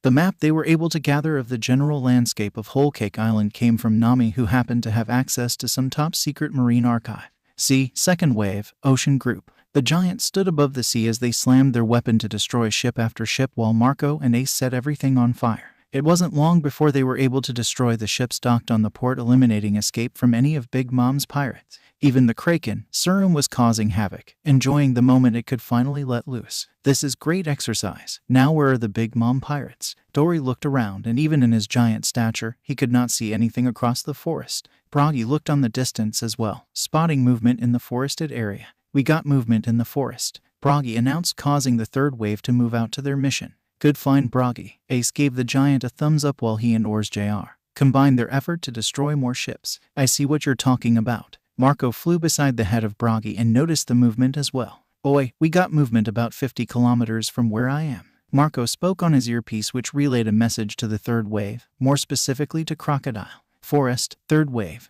Got it. Crocodile continued to smoke his cigar as he was using his sand ability to float through the forest. Eyes open, boys, we're getting close to our destination. Although the group was sent to a massive halt when Kaku received a sword right through his chest. He yelled out in agony as the impaler tossed him to the side. Rob Lucci immediately was by his side and brought him behind the group. Well, some bugs in Mama's land. A man stood before them that had a distinct look of a brutish-looking warrior with a prominent nose, a large pointed beard, disproportionately thin limbs, and a prominent scar on the right side of its face. It is also fitted with a vest made of crackers, a Spartan-style warrior's helmet, and horns worn on the side of its head. Stay still, Kaku will take care of this. Rob Lucci stood up slowly, letting Khalifa hold on to Kaku. You'll pay for this. Lucci disappeared within a blink of an eye, appearing beside the assailant. What was a surprise was the quickness of the stout man. Rob Lucci's body could not react fast enough to the swing of the same sword that impaled Kaku. Even Jabara could sense something was wrong but could not move. Lucky for them, Kuzan and Crocodile blocked off the strike simultaneously with an ice sword and golden hook respectively. Stay headstrong and you don't make stupid mistakes, Lucci. Crocodile was grinning even at the face of adversity as he held back the soldier along with Kuzan. What are you? Kuzan gazed into the eyes of the lifeless soldier. He tried to extend his freezing ability through his sword and into the arms of the soldier, and yet it remained unfazed at the sub-zero temperature. Yet despite their joint effort, the soldier pushed them back with its sword. We can't be diplomatic with this guy, I suppose, Crocodile said as he readied his golden hook. No, Kuzan responded, doing the same with his ice sword. Diplomacy. You attacked our land and you want to speak about diplomacy. The soldier stood firm, not even attempting to dodge. Crocodile went for the legs and Kuzan sliced off the head. You bastards will get it now. The head of the soldier continued to speak as an army of similar soldiers surrounded the third way.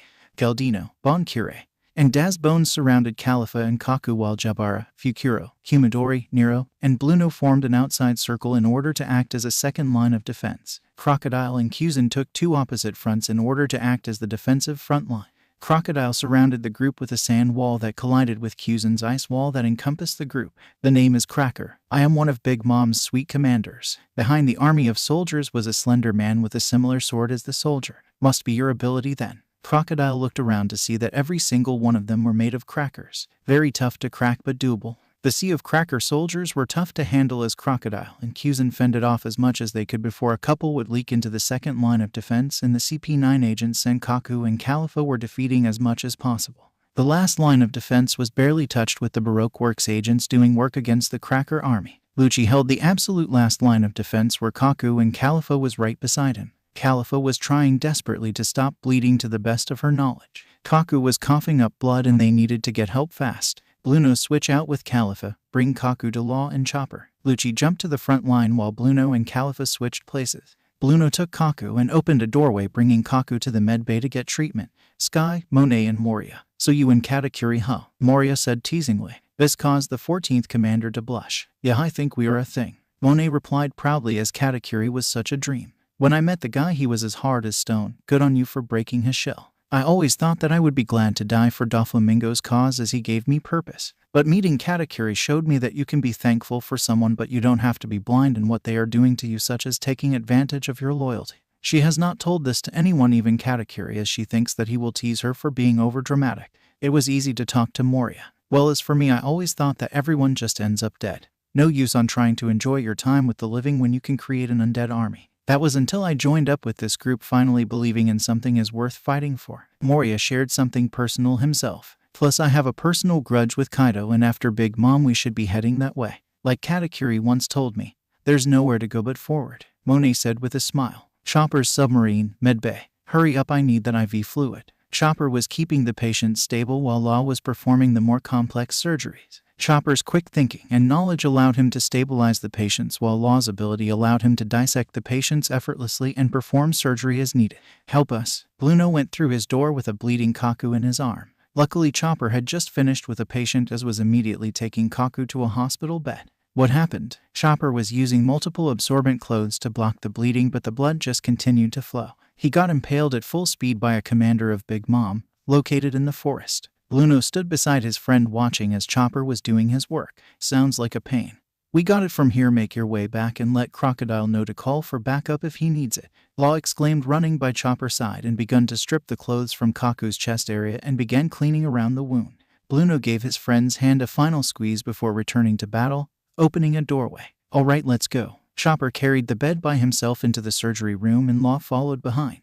It took the both of them to stabilize Kaku, but they were able to do it. I could have done that myself, stated Chopper. I know, but the both of us took less than 10 minutes to finish a complex procedure, replied Law. Right, well, I could have done it in 15 minutes tops. Get back to work, Law. Chopper returned to where he was as Law had the room sanitized before performing a new surgery. Mainland, infiltrating the party. See, we're blending right in like I said we would. Tashigi sat in between Katakuri and Sanji as they were wearing disguises created by Marguerite. Tashigi wore a long golden dress that emphasized her slender waist and her plentiful buttons. Yeah, just keep a low head and we won't be noticed. Sanji was wearing a monocle and a top hat. He was also sporting an all-black suit complete with a sharp black tie. Keep an eye out, we got some attention. Katakuri was wearing his usual scarf, but for the event he was wearing a blue suit and a feathered pirate hat. He was sensing that some people were looking at them, but not enough to cause an alarm. There they are. Tashigi subtly pointed at the giant cupcake-shaped carriage that opened to reveal Zoro, causing her heart to skip a beat.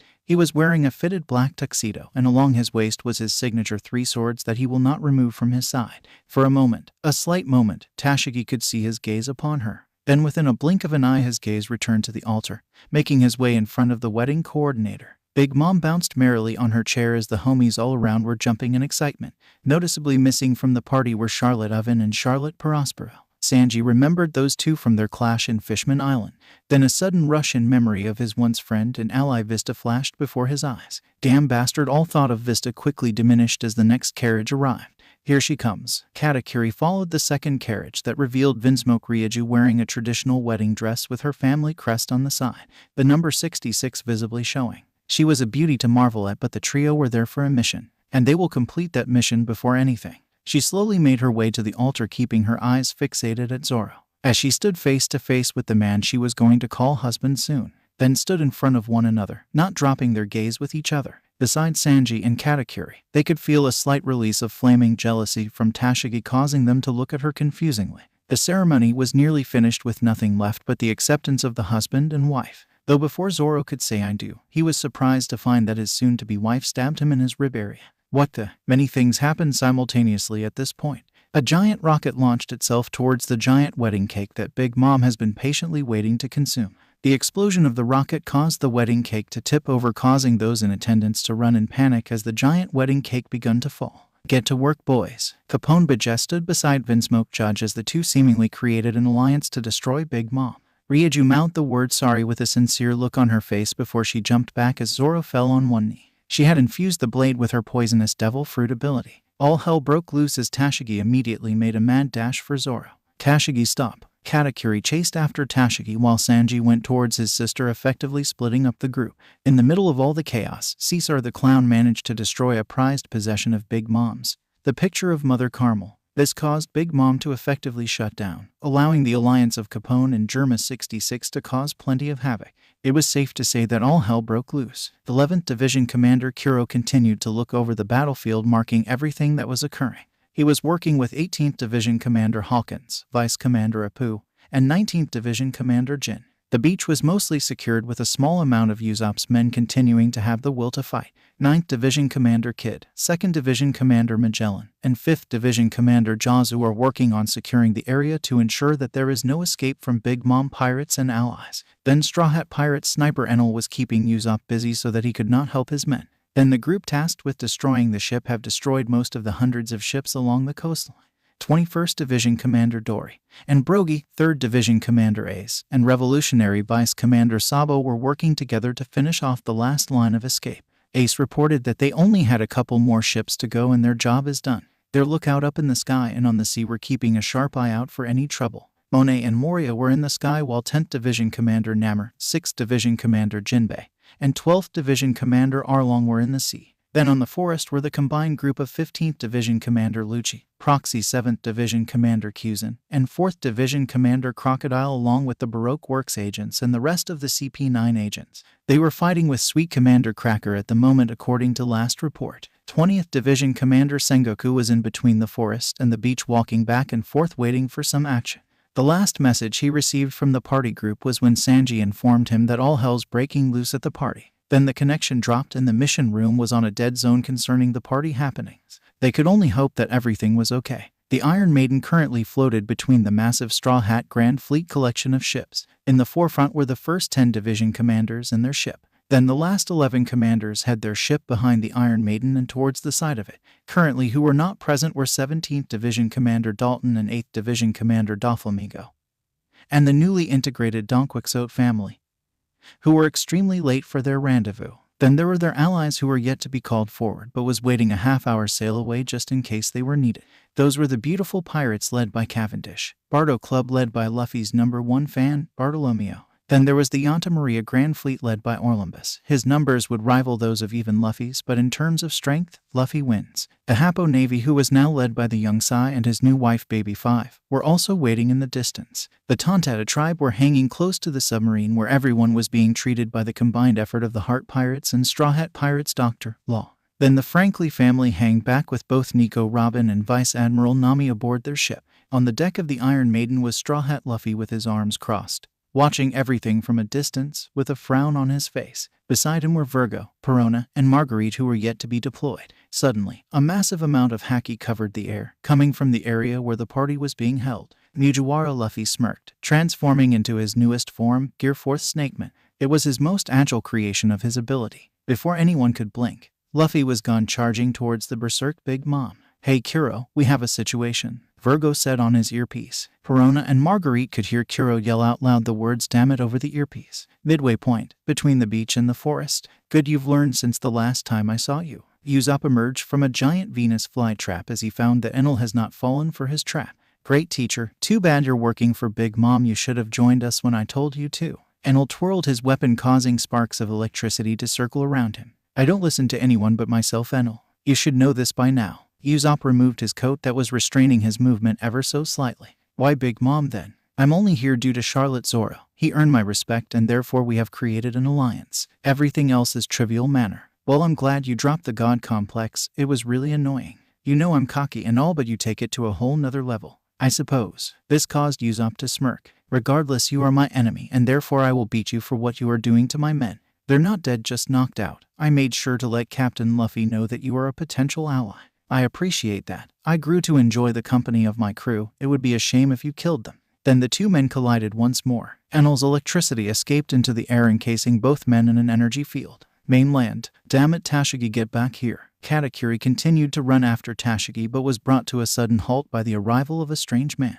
"Kyukukuku, what do we have here?" Paraspin, the man before him, was wearing a long, yellow coat with a tall, lighter-colored collar and the top buttons resembling large, purple and pink striped pieces of wrapped candy. The bottom of his coat has a checkered design and large beads along the hem. There is a dark-colored beaded bracelet on each wrist, and his long, sharp fingernails are painted dark. His large, orange and red striped hat has rainbow-colored lollipops along its rim and a large, pale pink plume. Something large and navy blue with baby blue polka dots comes out from under his hat and curves upward on either side. His shoes have a long tip spiraling inward. He carries large magenta and pink candy cane with a curled top. "Who might you be?" Katakuri manifested a trident from his Machai no Mai. He created it in his hands, twirling it with ease. This caused the man to raise an eyebrow. "The firstborn of Big Mom. Charlotte Prospero is the name, and you are Paraspin?" Prospero licked his candy cane weapon and placed it in front of him. "I see. Katakuri is my name, first mate of the Straw Hat Pirates." Katakuri attempted to pierce the man only to stab a hard candy wall. Interesting. In another world we could have been allies." Katakuri Paraspin. Prospero raised himself in a pedestal of candy towering over Katakuri. The Straw Hat first mate smirked and raised himself up in his own Machai creation. Within a moment, they were both the same height. "Yeah, no thanks." Katakuri lifted his trident to prepare another strike at the first child.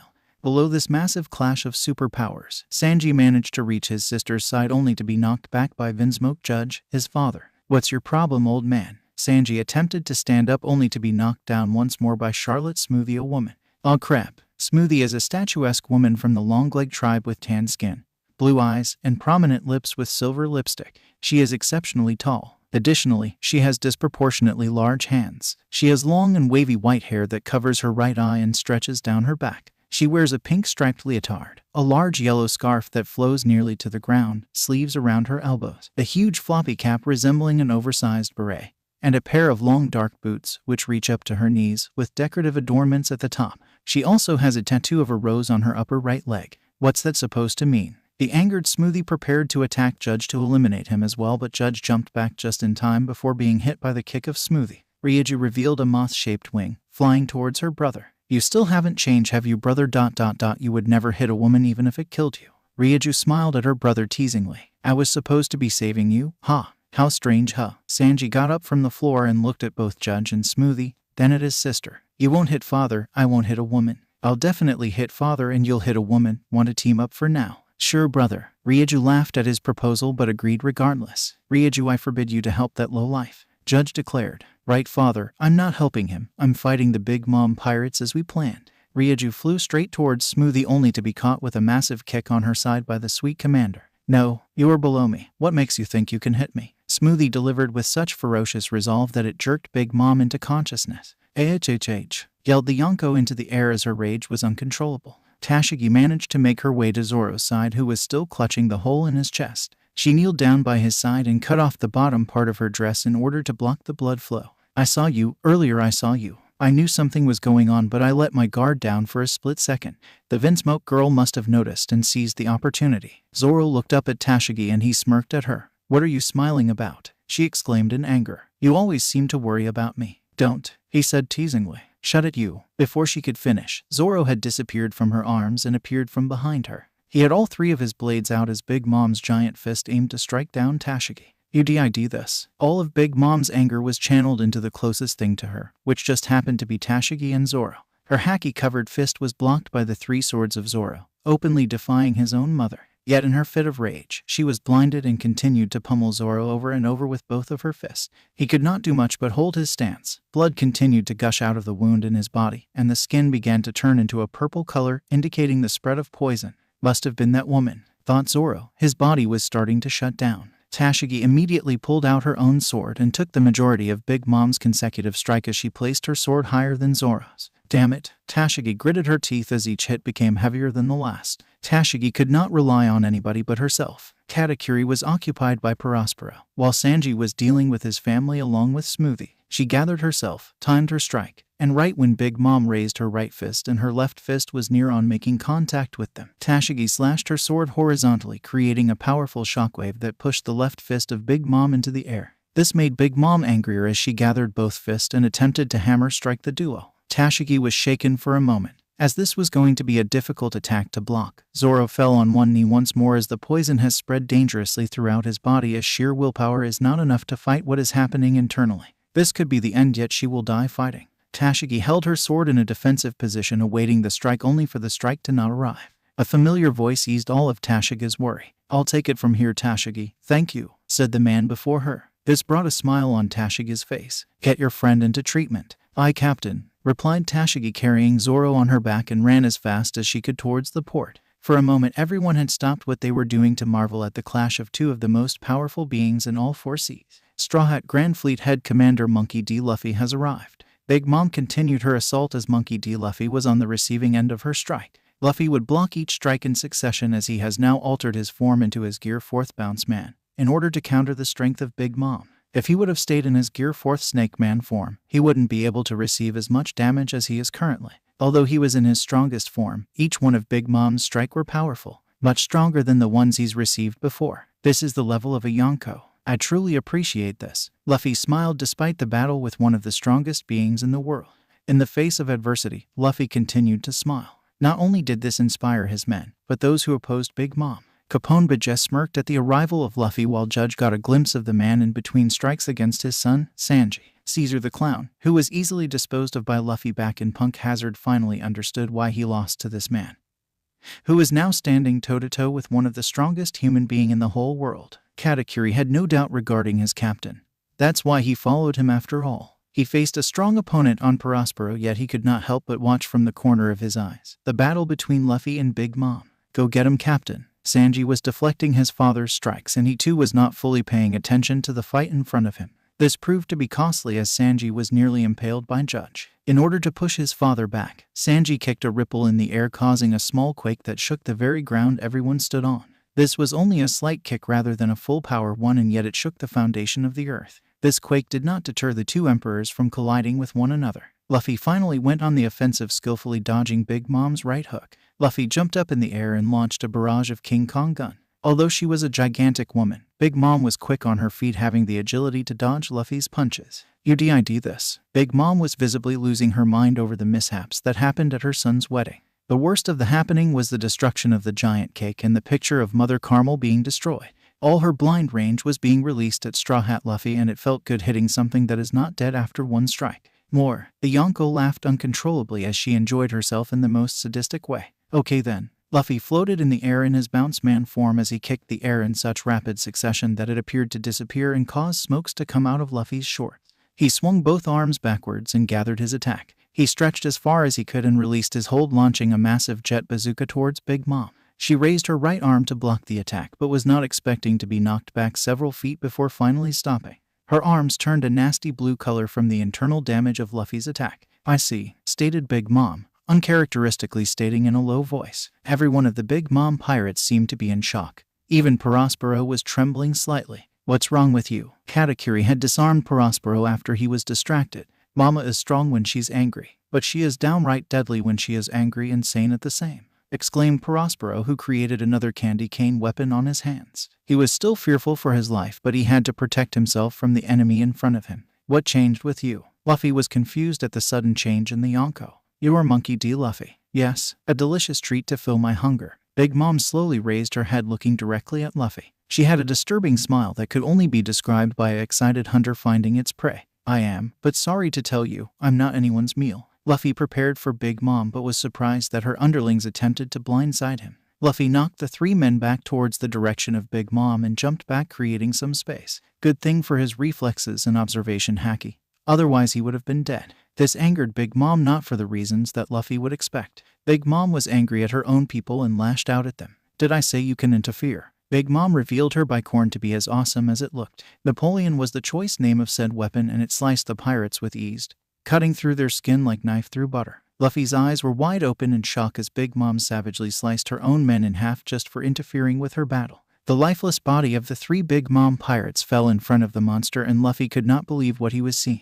Those were your men. He tried to remain composed, but he was getting angrier as the minutes passed. And so, they were nothing but pawns to me, mere puppets, Big Mom proudly stated as she walked over the decapitated bodies of the fallen pirates. No mercy, no regrets. They were people, with life, with a future, and you just take that away without hesitation. Luffy walked forward as well. They were merely a few steps from one another. Someone was bound to strike first. I'll do it again if you'd like. Big Mom knew she hit a nerve, grabbed a confused guest of the party by the head and brought her in the view of Luffy. Watch closely, Strawhat. This was her weapon. For that moment, Luffy was vulnerable for the death of others. Morales was such a weakness that is a weapon for cold-hearted people such as Big Mom. She was going to squeeze the life out of the lady she was holding, but found that the lady was gone from her hands within seconds. Luffy reemerged from a thick cloud of dust holding the helpless lady in his arms. I'm going to kill you, Luffy proclaimed as he gently dropped the lady on a soft cupcake-shaped plant.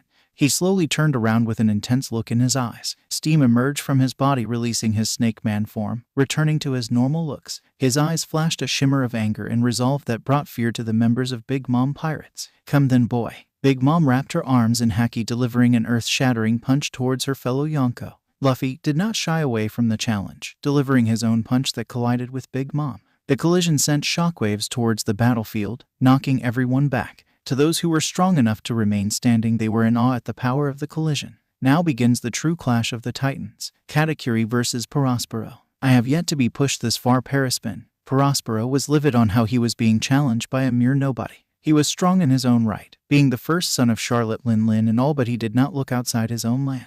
Prospero was very strong enough to win every match he's ever been in without trouble. Yet here he was stuck with a battle against Katakuri, the first mate of the Straw Hat Pirates. You know, to be honest with you, same with me. Katakuri respected the skill of the very gifted and talented Prospero, but he hated the man. He hated what the man stood for and who he was fighting under. He just absolutely despised everything about the person. It was a comical yet serious battle between Candy and Machai. The funniest part, no one was gaining advantage. For one reason or another, they have continued to build upwards with their abilities, going higher and higher with each clash of their weapon of choice. Katakuri used his Machai trident while Prospero created a candy cane staff. Each clash of their weapon, their ground gets higher as they chased one another, eager to get the upper hand of one another. From the impact of Big Mom and Luffy's massive clash, their tower collapsed, causing both men to free fall from the sky. Even without gravity, the two highest-ranking men under their Yonko commander fought at the highest level. Each move was carefully thought out, with not a single person gaining the upper hand. Prospero has never been challenged, not enough that he remembered the people he has fought against. His brothers would name their greatest triumphs carrying their victory on their shoulders, but Prospero was different. He did not feel that his battles were important enough to remember. He would defeat multiple enemies at the same time, conquer countries, subdue pirates' armadas, and yet he never felt the joy of true accomplishment.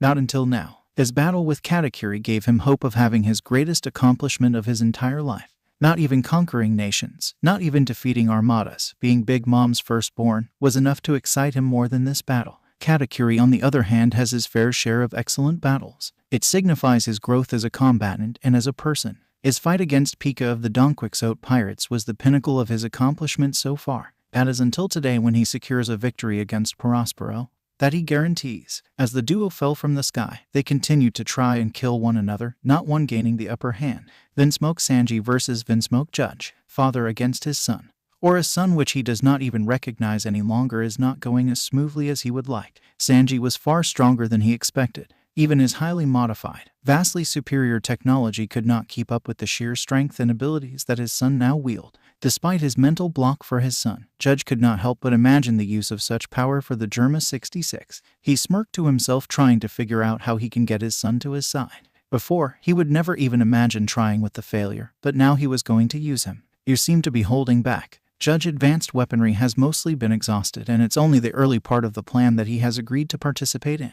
The only reason he agreed was that Caesar and Capone Bajeb pledged to be allies with the Germa 66, and the plan was as solid as it can get. The only factor that changed the outcome was the sudden arrival of the Straw Hat pirates. I don't need to try. Father, Sanji said his name with such disdain in his voice. He hated the man with passion. No matter how angry he was, he could not bring himself to bring down his father. He could not stoop to his level. Tell me, Sanji, how did you become so strong? Judge took a step back, maintaining his composure despite the difference's power. He knew that he was outmatched, but he could not look weak in front of the Germa 66. Tusk, no thanks to you. Sanji felt a massive gush of wind as the clash between Luffy and Big Mom sent shockwaves throughout the battlefield. Sanji remained standing, and so did his father, signifying that they were not mere weaklings. The thought crossed his mind to ask Sanji to return back to the family and help them grow stronger, but yet again he would not. He was too proud to ask the man he disowned all those years ago. Plus, he could tell he would say no. He can already see it in his eyes. Very well, Sanji. Judge prepared his staff while Sanji's legs flared up.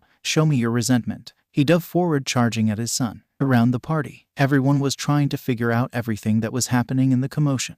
The Germa 66 was against the Big Mom pirates and allies, and for a moment they were at advantage. The fire tank pirates were helping them as well. Ryuju was fighting with Smoothie, holding her own against the long-legged woman. Big News Morgan was smirking to himself as he took down details regarding the party and all that was happening, his eyes fixated on the battle between Strawhat Luffy and Big Mom Charlotte Lin Lin. The moment where the Alliance was at an advantage quickly faded. The Big Mom pirates and Alliance suddenly were fighting back amidst all the chaos, causing Capone Bajeb to groan. This was a hard situation to get out of. Tashigi continued to run as fast as she could. Zoro was heavier than she anticipated, but she could carry him. The only problem was he kept on bleeding. Many of Big Mom pirates were trying to fight Tashigi to get their sweet commander back, but Tashigi was skillfully fending them off with her sword hand. Then some of the Germa 66 were trying to kill Zoro, so it was two sets of enemies coming after.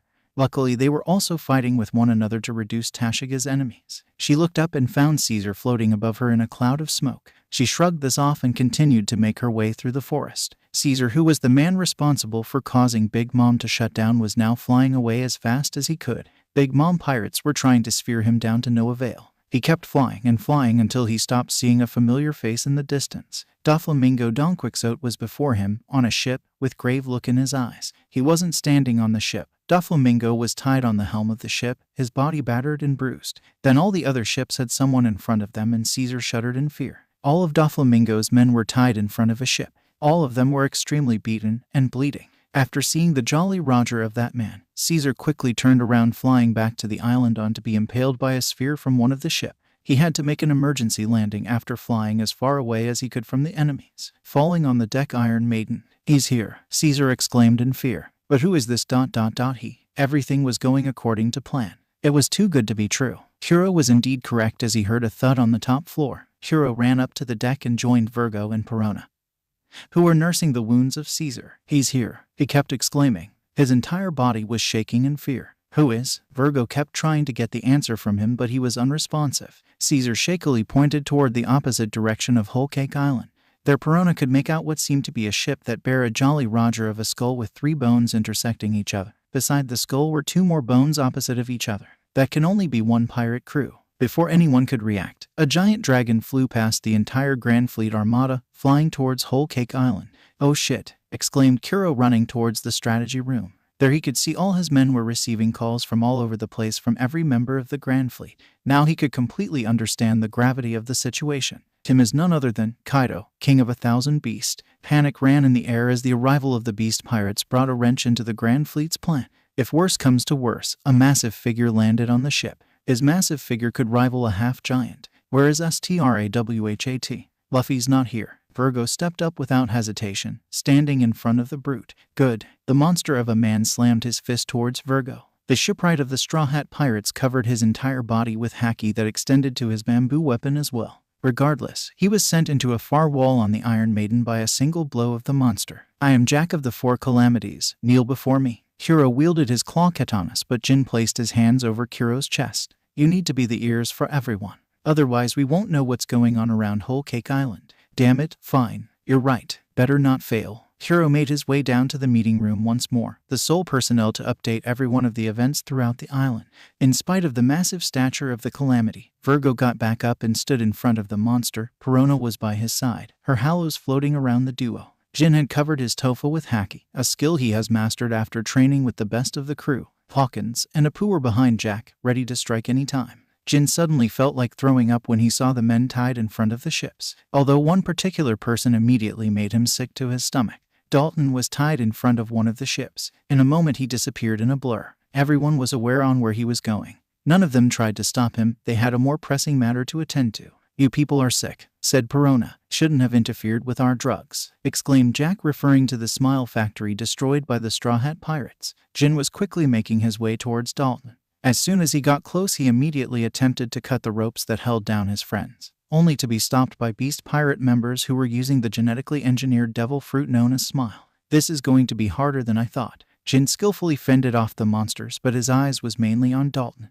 He got past one of the duck-human hybrid and cut one of the 4 ropes that held Dalton to the helm of the ship. By doing so, he surrendered an opening which the duck-human hybrid took advantage of by cutting him on his chest. He winced in pain but continued to do work. Jin dodged an axe by a bull-human hybrid and flipped forward in order to cut of another rope. This time he received an axe to his back. Luckily his body remained intact, but he was bleeding badly. Kami and Dalton, wake up. Jin felt responsibility for the man as the death of his good friend Wapal prompted Dalton to garner the courage to join the Grandfleet. The man remained unresponsive, but Jin would not give up. Jin got up and continued fighting, having only his adrenaline to rely on. Once that was gone, he was dead. He got up once more, with his grave injury, and poured all of his strength on cutting Dalton loose. He was then bombarded by blunt objects that he could not even feel anymore. He knew he was in pain, but the pain was so overbearing that he forgot what pain felt like. But suddenly he felt a comforting hand on his chest, and then he saw that Dalton was beside him. Then a flash of light covered the duo before the two of them fell on the deck of something metallic. He could hear a female voice yelling before darkness. Beast Pirate Calamity Jack vs. Strawhat Pirate Shipwright Virgo. Strawhat Pirate Spy Perona. Strawhat Grandfleet 18th Commander Hawkins. Strawhat Grandfleet 18th Vice Commander Apu. Jack was a very strong man. That much is the fact of the matters. The combined efforts of 4 people was barely enough to keep the monster at bay. Virgo would get close enough to land a strike, but the body of the monster of a man was very hard. Hawkins and Apu could barely do anything, as they can barely use haki, if any at all. Perona could get through with her halos, but the man simply laughed at the feeling he was getting from the halos. Your ability makes me laugh. As the halos passed through Jack, he kept laughing as if it was a joke. Perona's ability is supposed to cause misery and emotional despair, but it was the opposite effect on the beast. I think it's time for me to take you. Jack attempted to grab the head of Perona, only to instead get a hold of Hawkins. Hawkins had pushed Perona out of the way in order to save her. Jack did not notice that he grabbed the wrong person and jumped with a massive leap back to his ship. Strawhat, his main target, was nowhere to be found, and also his hunger has been satisfied, and now it was time to drink. Apu, in spite of being scared, jumped towards Jack and got a hold of Hawkins' jacket. Then they simply disappeared in the distance. What the hell? Virgo tried to follow after them but collapsed from exhaustion. He could feel several broken bones inside his body. Damn it all. Perona also attempted pursuit but was stopped by Virgo. He shook his head and passed out from exhaustion. Perona was left to fend off the underlings of the beast pirates. Die. Perona morphed into a giant halo. Physical strikes were useless as the beast pirates tried to skewer her with their spears, only to pass through her halo form. But the same can't be said for the beast pirates, as they were being tossed to the side by the giant halo form of Perona. Heart Pirate Submarine. Law, help him. Tashigi was finally able to make it into the acting med bay aboard Chopper's submarine.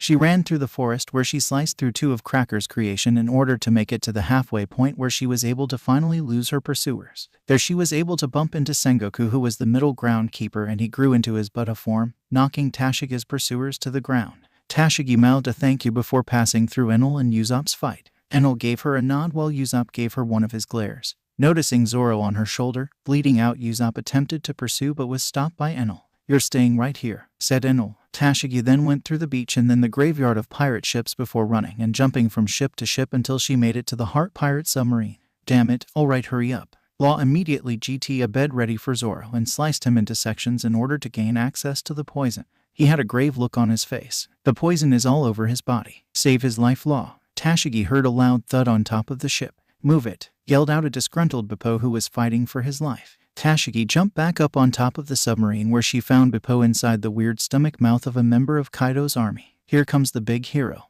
The man with a lion for a stomach was going to chew Beppo in its mouth, but Tashigi was slightly faster, placing her sword in the throat of the lion.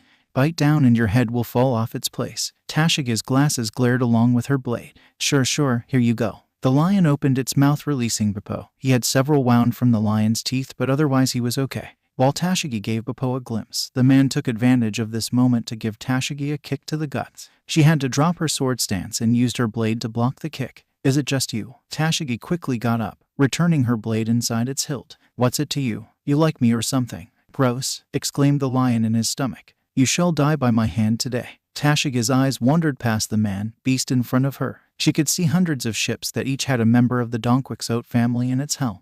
It was only recently that they formed an alliance with their former enemy, but they were still allies. Was that your people? Oh yes, but if you must know, I, HOLDEM, took care of Center Pink myself. There he is in front of my ship. The beast man proudly pointed at his ship where Center Pink was tied in front of. He looked miserable and was black and blue all over. He was so weak I couldn't even. Hold'em could not finish his sentence as he felt a sharp pain in his abdominal. The lion in his stomach looked at its paws, revealing that the left one had been cut completely off. He slowly looked behind him to find Tashigi with the lion's paw in his hands. Shut up, she said menacingly. Beast Pirates headliner Hold'em versus Straw Hat Pirate Navigator Tashigi. Tashigi saw the limp body of both Dalton and Jin falling from the sky into the roof of the submarine. She yelled for Beppo and Jean Bart to assist them. Don't get in the way. The lion breathed a massive fireball which Tashigi cut with her sword. Pure fire was cut by the sword of the Straw Hat Navigator. Such skill was exclusive to the best of the best. Beppo and Jean Bart each carried one person, Dalton and Jin respectively. They quickly made their way down to the bottom of the ship. There they were immediately helped by Chopper while Law was still handling the injuries of Zoro. Back on the roof of the submarine, Tashigi was getting ready to finish this in order to help her allies further. She emitted a massive amount of energy that could only translate as an energy of a monster. The sheer pressure was enough to make the lion, human pirate, tremble on his feet. Now wait a second. Two-sword style, Indra's Wrath. Tashigi rarely revealed her second blade. The marvelous display of swordsmanship was enough to defeat Hold'em, who did not stand a chance. This was the mere fact from the very beginning. Tashigi sliced the man with her two blades in a horizontal angle. The lion portion in his belly tried to cover itself with haki only to be sliced by Tashigi. Her will was simply stronger than the two combined.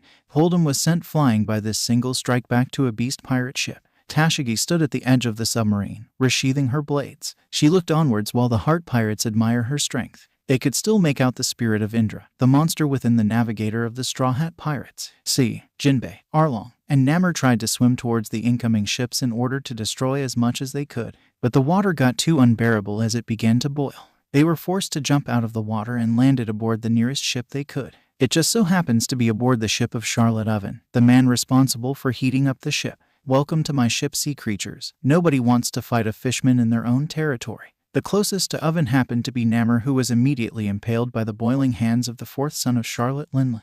Namor fought till the end, kicking and striking despite a massive hole in his chest. But in the end he perished with only being able to graze the heat user. Arlong was in immense pain, but he pushed through it at the sight of his best friend perishing at the hands of Oven. No, Arlong exclaimed in agony. His entire internal mental thoughts is screaming to run away. But logic be damned, Oven killed his friend. Meanwhile Jinbei was much more composed despite the grave situation. He nudged Arlong to the side, pushing him to the ground. Keep a level head, Arlong. This is no place to make rash decisions. Smart, just as rumored. Jinbei, former Shichibukai. My mother had her eyes on you. If you were available, then we wouldn't have to have Aladdin as an in-law. Oven is referring to Aladdin, the present captain of the new Fishman Pirates. He was chosen by Big Mom to marry into the family in order to further spread her influence into the sea. If it wasn't for Luffy's firm grasp of the Fishman Island, Big Mom would have the place to herself. Arlong cried on the floor, looking at the lifeless form of his friend.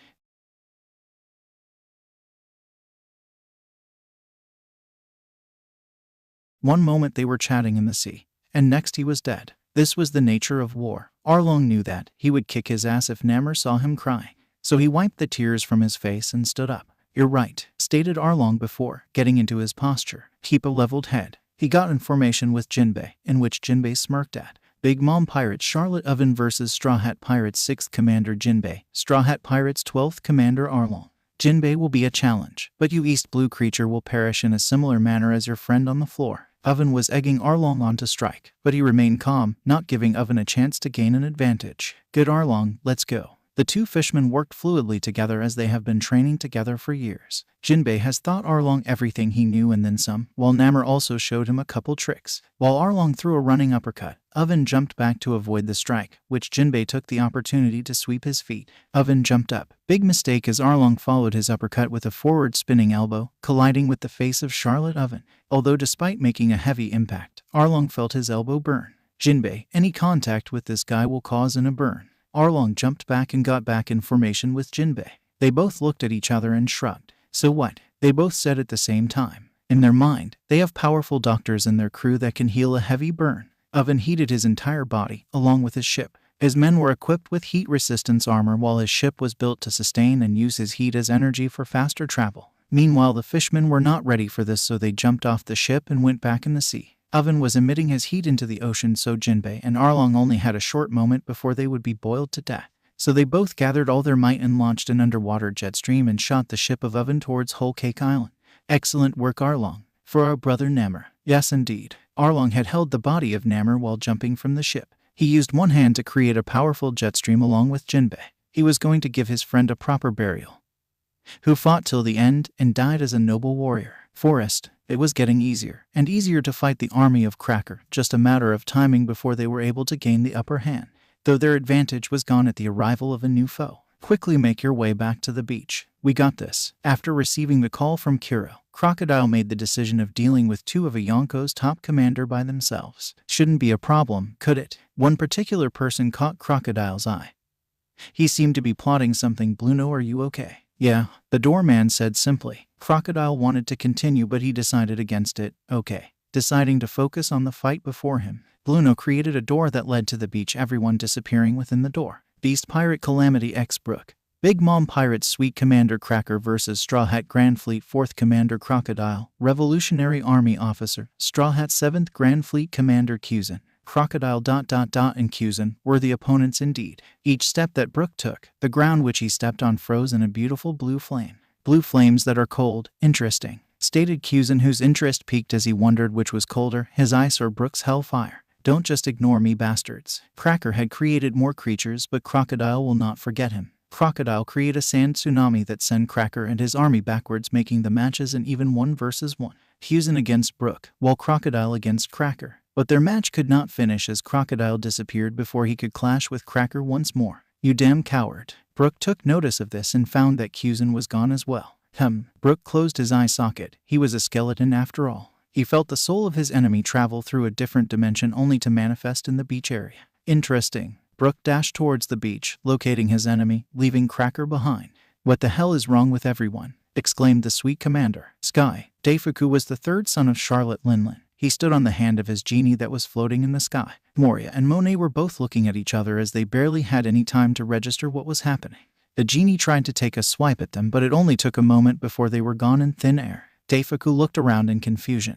What was going on? "You bastard." Sabo was the first to look up and found that Monet and Moria disappeared. So he left his post with the shipwrecking crew and jumped in the sky. Sabo was strong in his own right, and with the combined assistance of the art of surprise, he was able to sneak a powerful punch right through the jaws of Deifuku. This sent the pirate right through the sky, sending him to Whole Cake Island.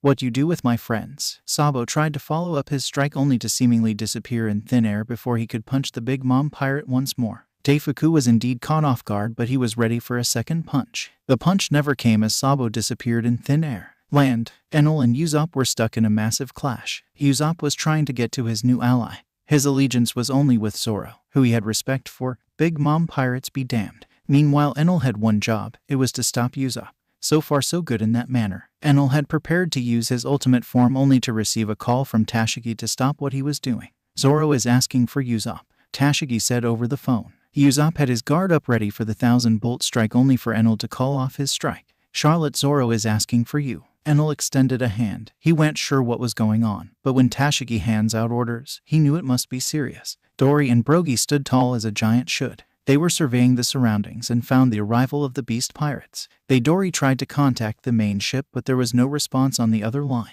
They were wondering what was happening. Then two speeding figures rushed through the guard of everybody in that beach. Within a few seconds they have killed everyone who blocked their path. Boring, this is boring, a very tall man said while holding the dead bodies of those he killed along his path to the beach area. He wore mostly dark clothes that completely cover his body, including a mask over his face and a spiked hat with goggles on it. He wore a buttoned jacket studded with small circles that has skull designs on its collars, pants with studded rings around them, and gloves with small spikes at the forearm. He also has a pair of large dark wings on his back resembling angel wings. Despicable display king. The man is a very large and obese person with a somewhat androgynous appearance. He wears vertically striped pants held up by suspenders. His left arm is cybernetic, at least below the elbow, and he has a long scar running along the right side of his upper chest. He has a bald head, with his dark hair being gathered into a long braid, and he has a Fu Manchu mustache. He also has a tattoo running across the top of his head that forms an X shape, as well as a tattoo of the Beast Pirate's Jolly Roger and his name on his upper right arm.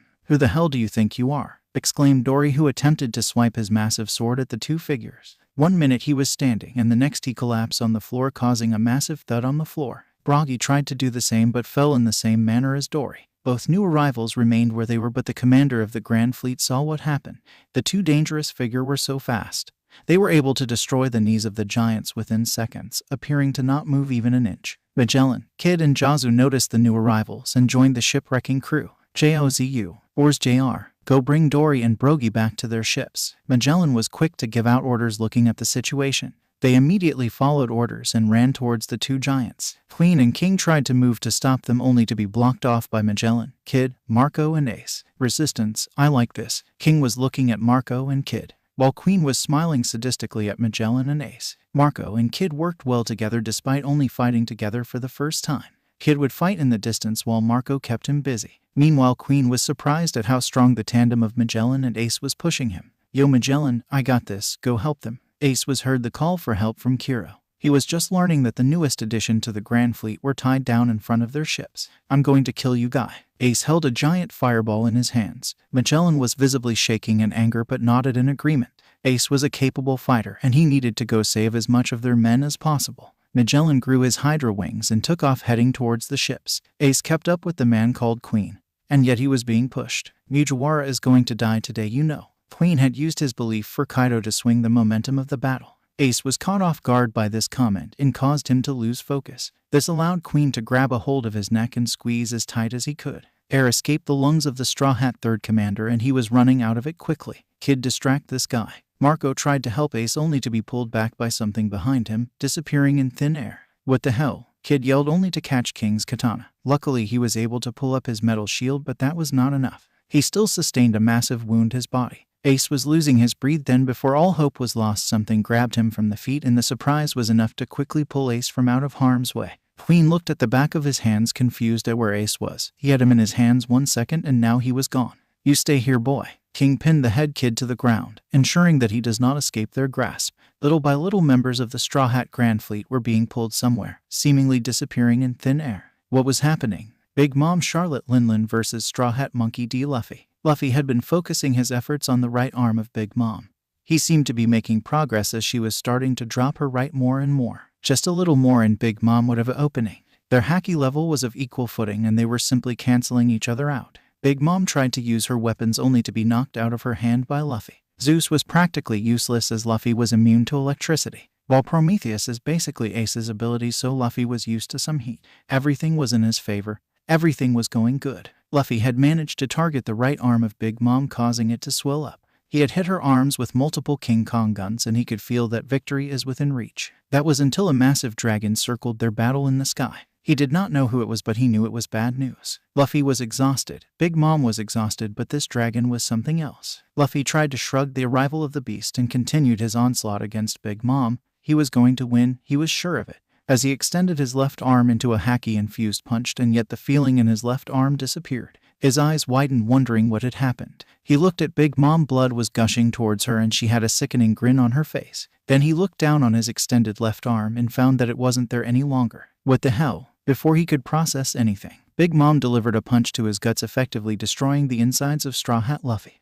There he fell on the floor, his eyes wondering what had happened. Then he found the back of a giant monster, something straight from a nightmare. His eyes rolled on the back of his head before falling in a loud thud on the floor. Over his earpiece, Kuro could be heard relaying a message. Captain, come in. Hawkins has been taken. Apu disappeared. Kid has been captured. Jin is gravely injured. Donquixote pirates are still held hostage by the beast pirates shamelessly tied in front of their ship. Namor's dead, Captain. A lot of our men are missing, and a lot perished today, Captain, so if you could just respond and rally our troops. In between the pauses, Kuro could be heard crying. He was in between tears as the Grandfleet desperately attempted to retreat. It was a hopeless situation being in the middle of two Yonkos. No answer from Strawhat Luffy. Big Mom had his blood splattered all over her body while the beast has his left arm in his massive hands. He casually tossed the lifeless arm to the side and stared down the fallen Yonko before them. Stupid boy, such a stupid little boy. Big Mom had a giant grin in her face. Shouldn't have interfered with my business. Boy. Kaido looked at him and drank a bottle of sake. It was clear that they did not respect him, for he was the new kid in town, being called as equal to them. Look at him now, thought the two Yonkos. The body of Monkey D. Luffy was laying on a pool of his own blood, with the battered Charlotte Linlin and the fresh beast Kaido standing tall over his lifeless body. Straw Hat is dead. Kaido paraded the lifeless body of the Straw Hat Grandfleet captain with one hand. Sanji and Katakuri looked on in shock as they were busy with their battles and could hardly catch a second.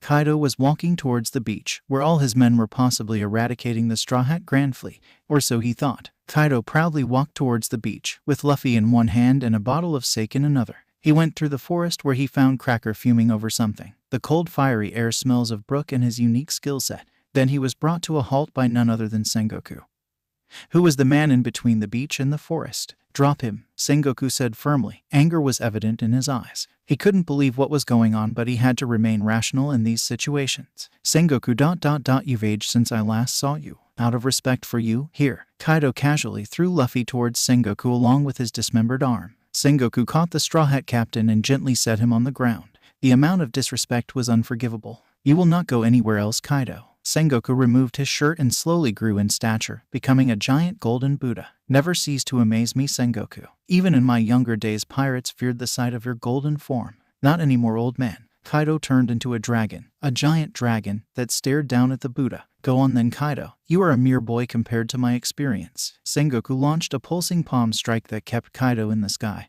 not letting him get any closer. AHHH. Kaido kept fighting against the pulse wave, using his sheer strength to remain unmoving, resisting the power of Sengoku.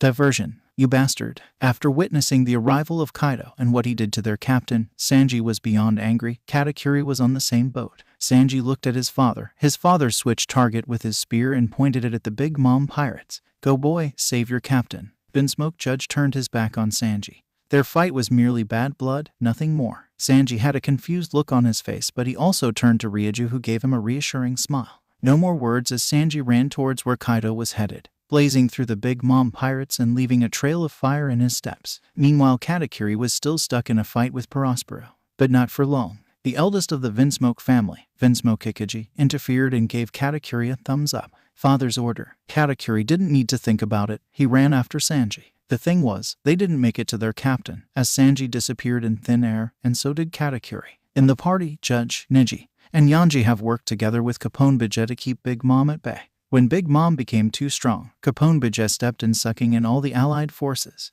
Ryuju was pulled from her fight with Smoothie while all his men and the Germa 66 were brought inside his body. Capone Beja has turned into his fortress form to ensure that the rest of his allies would be okay even for a short period of time. When the fortress falls, it was time to run. As soon as the fortress collapsed, the allied forces ran the opposite way of the beach, where their escape was waiting. Let's go, men. We'll fight another day. Capone Beja led the way while the Germa 66 rode along the plan of Capone. This is only temporary. When it was the right moment, Judge guarantees that everyone is on their own. Sure. Capone Beja was fine with that, with a cigar in one hand and his baby boy in the other. Rescue. Get as much of the 8th Division as you can. Hurry up, time is important, Magellan exclaimed as he joined the Straw Hat Grand Fleet allies in their effort of getting as much of the 8th Division as they can.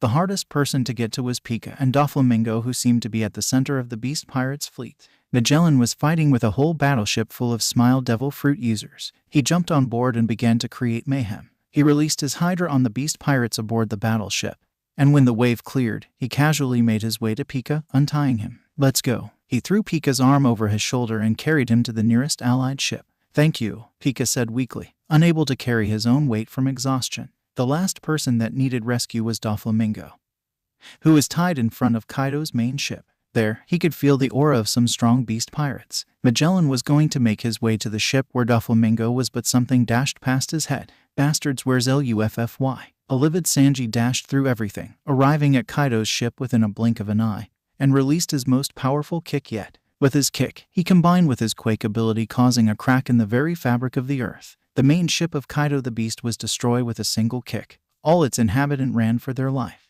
Magellan immediately flew towards Doflamingo, where he immediately untied him and carried him to safety. He was unresponsive as he was in the worst condition of his entire life, beaten close to death. The quake kick from Sanji shifted the battlefield, creating a ripple on the earth. But the effects of his powers was short-lived as he was once again pulled into something by someone. To where, meanwhile, the combined effort of the Totata tribe, beautiful pirates, and the Bardo Club was enough to keep a ship full of Smile users at bay. The Grandfleet and allies sort of created a perimeter around the main ship, while the strongest of the allies kept a close perimeter around the yellow submarine that housed the injured of the group. Nami wore her casual attires, coming to aid the Straw Hat, in order to see what it's like to fight in the perspective of the pirates. Smoker stood beside her, also wearing a disguise. Frankie and his family were a formidable force that would help the Straw Hats till the end due to saving their lives. Chopper was busy in the submarine, helping as much life as he can. Robin was acting as an initial shield, creating a wall of arms in order to fend as much of the enemy off as she could.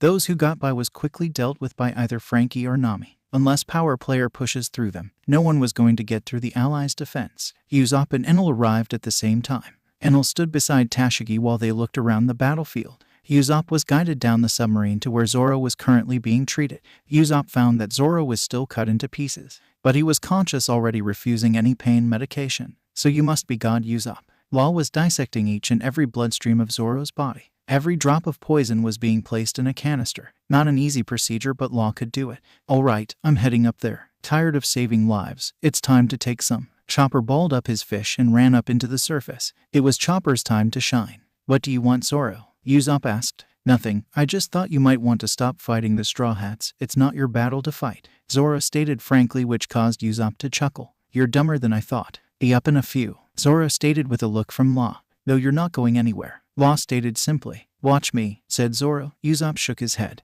and then headed up as well. For now he will work with the Straw Hats, for now. He had called for his Arc Maxim to be brought to where he was, and now it was floating above water and in the sky. His men were a little groggy, but mostly fine after getting their ass handed to them by the Grand Fleet. He signaled for them to stop, and his men joined the efforts against the beast pirates. In the surface, Chopper assisted the allies in ensuring that nobody could get through to the belly of the submarine, where their injured were. He jumped onto Frankie's ship, which happened to be the biggest of the group, and transformed into his monster form, smashing anyone who managed to get by Robin's shield. With the combined effort of Robin, Chopper, Nami, Frankie, and Yasopp, the beast pirates were kept at bay. After a flash of light, Sanji came flying down towards the roof of the submarine.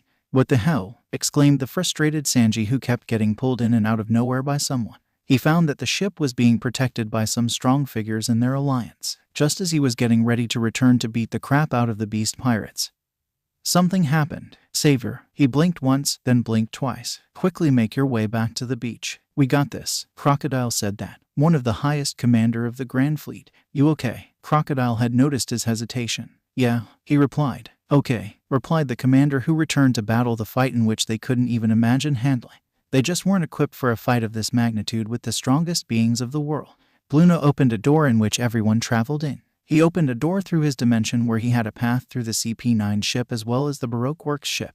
"What going on with you, Bluno?" Lucci noticed the change in his face. Of course he would. Lucci always notices. "I have to do it, Lucci," Bluno simply stated, looking directly into the eyes of his leader. "What do you mean?" Lucci did not understand what Bluno was talking about. "I have to save everyone." With this, Bluno disappeared into his door, leaving Lucci and the CP9 agents behind.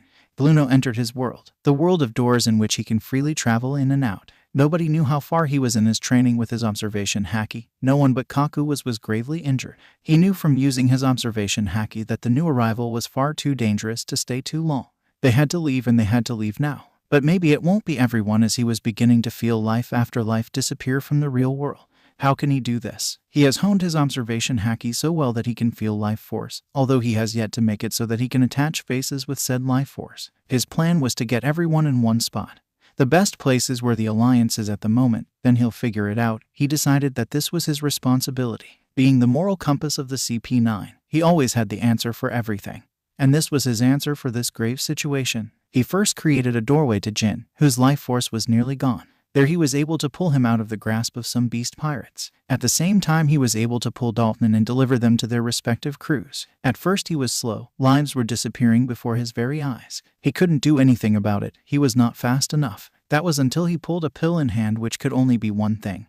Energy steroids that was used by the new fisherman pirates. I've been saving these for a special situation. He consumed 3 pills in a single gulp. Suddenly energy seeped through his very being. Obtaining the pills was easy as it was sold in the dark corners of the world, especially after the new fishmen were defeated by the Strawhat pirates. He has only used 1 in his life and the result of that was deadly, for the enemy at least. Now he consumed 3, and his mind was in overdrive. He was getting to everyone before they could be killed. He was working overdrive. Then he was even getting to the people who wanted to continue fighting. He was pulling everyone back to the middle. Yes, he exclaimed in glee as he was saving everyone he could. Then his heart began to feel painful, and he suddenly stopped pulling people through a door. The last person he took in before his heart started to fail him was none other than Marco the Phoenix, the man who soundly defeated him in an ice lobby. Bluno, what are you doing? Marco was confused at what was going on. He was in Bluno's door world. I have to save everyone, Bluno said between breaths. You're going to die if you continue this. Marco wasn't a doctor, but could see the damage that Bluno was doing to himself. So be it. The man's resolve was something that remains unwavering. How will you do it? Marco kneeled down beside the man who was gasping for air. Heal me even for a moment, I will show you. Bluno gripped the arms of Marco as tight as he could, and yet his grip was not very tight. You're gonna die, Marco said softly. So be it, he replied, and Bluno felt the warm energy of Marco's flame, slowly healing his damaged heart. So be it, Bluno. Marco stood up and saw an open door in front of him. Please keep everyone within a mile radius of the Iron Maiden. With this, Bluno went back out in the field knowing full well that death was coming near and his time was coming to an end. Might as well go out saving lives, right? He went through the entire Whole Cake Island. Each minute his life was deteriorating from existence. His final stop was with Sengoku, who was now in his Buddha form. Behind him is the lifeless body of the Grandfleet captain. Bluno was panting from exhaustion and yelled as loud as he could. Let's go. Sengoku shook his head and replied with the simple word, go. Bluno nodded slowly, understanding the resolve of the former fleet admiral. He slowly crawled to where Luffy was, wrapped his arms around him, his severed arm, and disappeared within a door. He placed Luffy in the yellow submarine, the medbay of the entire Grand Fleet crew. Law had a ghastly look in his face while Chopper, who had returned from the surface, immediately went to work. He screamed for Law to move, but the man was too much in shock. This was how Bluno left the scene, disappearing once more within his door. He created a door in the sky, overlooking the entire battlefield. On the right was Whole Cake Island, filled with smoke and clearing from battles between the Straw Hats and the Big Mom pirates. A giant cake destroyed from a failed assassination party. In the beach he could see many bodies of pirates from both sides. The giant figure of Sengoku was battling against the dragon form of Kaido while Big Mom was distracted by the combined efforts of the fire tank pirates and the Germa 66. They were going the opposite way of the beach, at a remote area where there was no ports, but a perfect place to escape as the fire tank pirates had an amphibian ship that could travel land and sea. The Germa 66 had their ship city stationed in the other side of the port in order to escape quickly as well.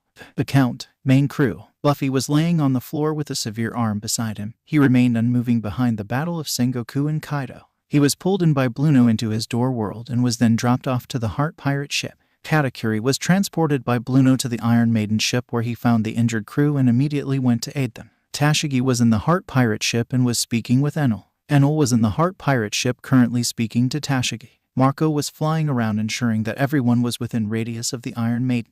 Law was aboard the Heart pirate ship, taking care of the wounded. More importantly, Captain Luffy. Marguerite was at the Eagle's Nest of the Iron Maiden making sure that nobody else could reach the Iron Maiden.